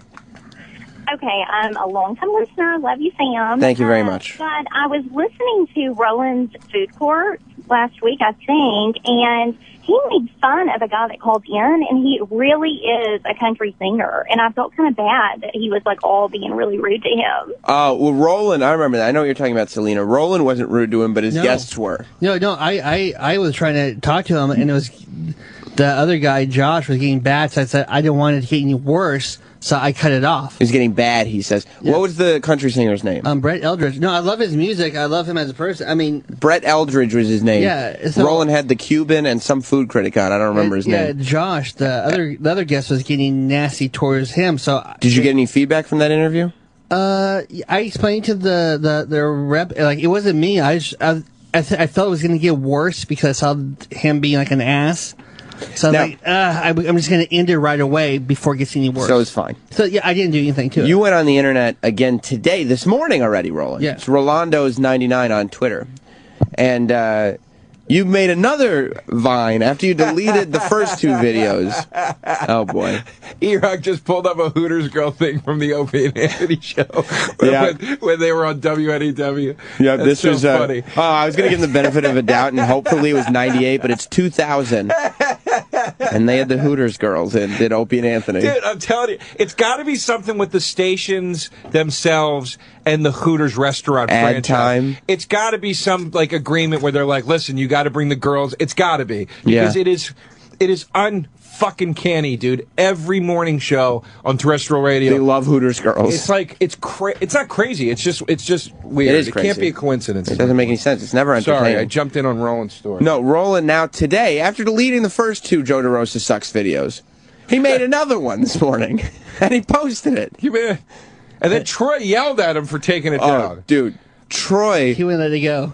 Troy has been all over Roland's ass even last night, too. for putting him down. Even last night, he wouldn't stop. Which that upset because I thought maybe Troy doesn't like me again. Well, I think Troy... Well, maybe he doesn't. He probably doesn't. No, Troy and I just had a very nice conversation. That's the first time we've had a conversation since our makeup. You made it. There you had he a blow up, you and Troy. Big fight on the air. This is old stuff. And then you went to Caroline's Christmas party, and you pulled Troy aside. And we hugged in the corner. And you begged for forgiveness, and you said, Troy, I can't handle you. You're too much man for me. All right, and then you made up. Yeah, don't make it sound like the scene in fucking Miller's Crossing, like I'm Totoro in the forest. Yeah.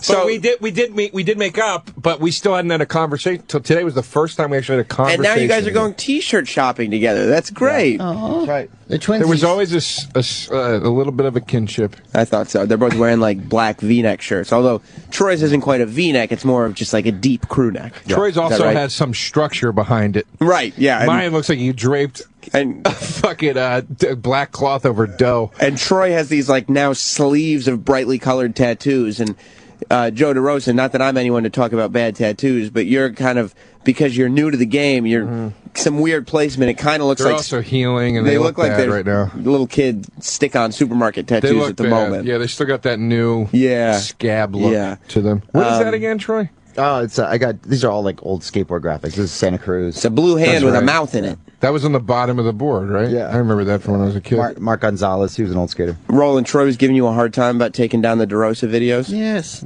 Yes. I like whatever. I mean, I have to, because there's something with Roland. So you do something, Roland will bust your fucking balls forever. Forever. And he will walk up and down this hallway. He will let everybody know what you did. He will goof on you on Twitter. He'll make Instagram videos for you. That's true, Roland. I mean, the one time you find out a monocle. Is that a unit of measurement? A monocle. Don't do that. No, we don't go up and down the... Monocle's a thing you wear in your eye. Like Mr. You yell Peanut. for people to come in the office and you tell them. You go up and down the halls and tell literally every person that works here. Anytime you find out something about somebody. Anything. You two go in the office, you're calling people. But we also stand by what we say. We don't pussy out of shit. You're saying that's what Roland and I told him that. I've told that to his face. Did I not say that to you? And Roland, you know I love you, but that's a pussy shit, dude. Here's what I don't get. This is why I'm so shocked that you got nervous about the Vine thing. That is so beneath the meanest social media thing you've ever done to me. What's the meanest? When I I was on the road. I was in a bad way. I got really mad at Fred from Brooklyn. I was talking about this earlier.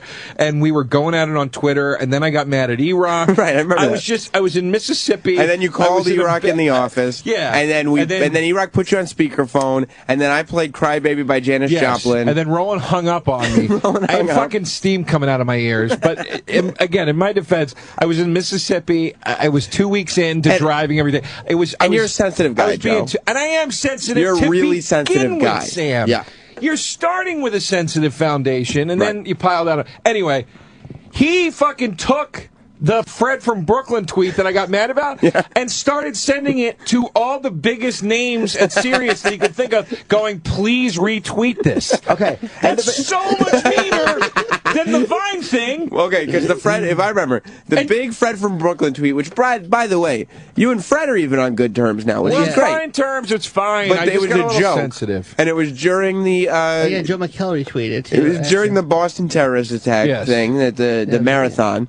And I believe Fred's quote was something, I'm paraphrasing, to the effect of, nobody has bombed that badly in Boston since Joe DeRosa did his last special. It wasn't. No, that's not what it was. It said nobody bombed and left and got out of Boston so quickly since Joe DeRosa. So quickly. Okay.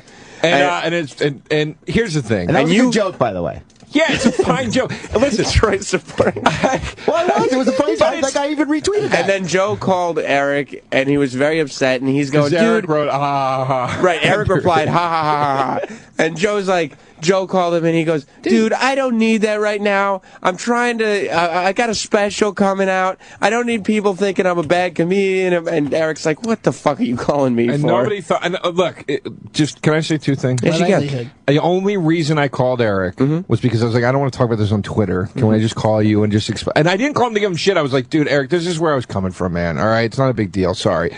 But I will say this, because I want to put this, my last year, I feel like today was a rebirth. Okay. I've been on the show in a little while. Yeah. You know, whatever.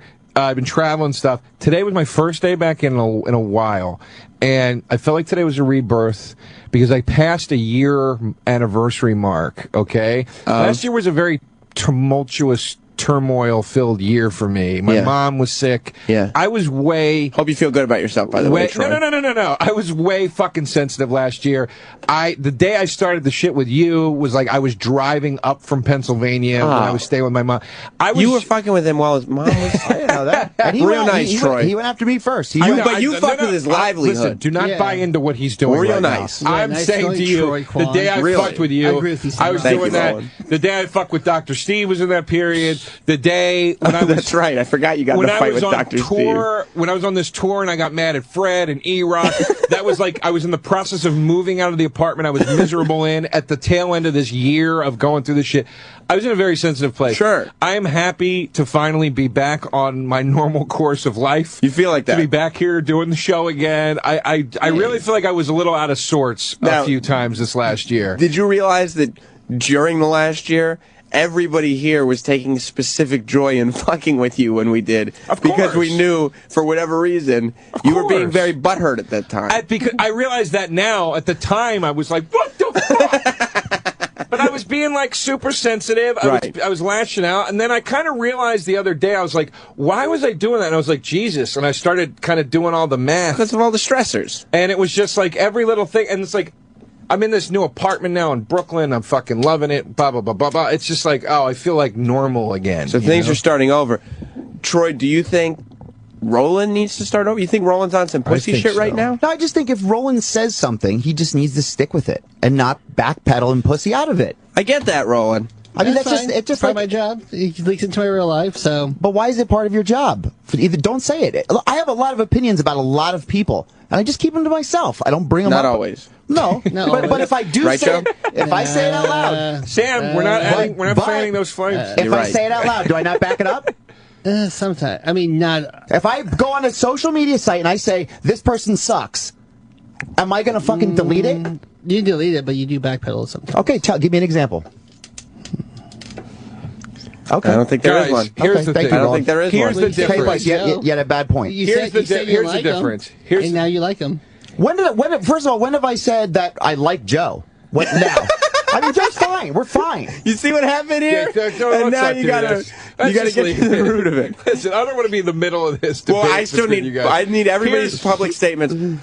Troy, just for the record, you're not ready to go out and say I like Joe DeRosa. Joe DeRosa is fine, but you can't say you like him. He's yet. fine. And I don't know him. Will you say that you like him? I don't know Joe. All right, so we get where that is. I really ruined. Well, we were on our way to a friendship, and I ruined it. Here's the thing, though. Yeah. I honestly think what Troy is saying.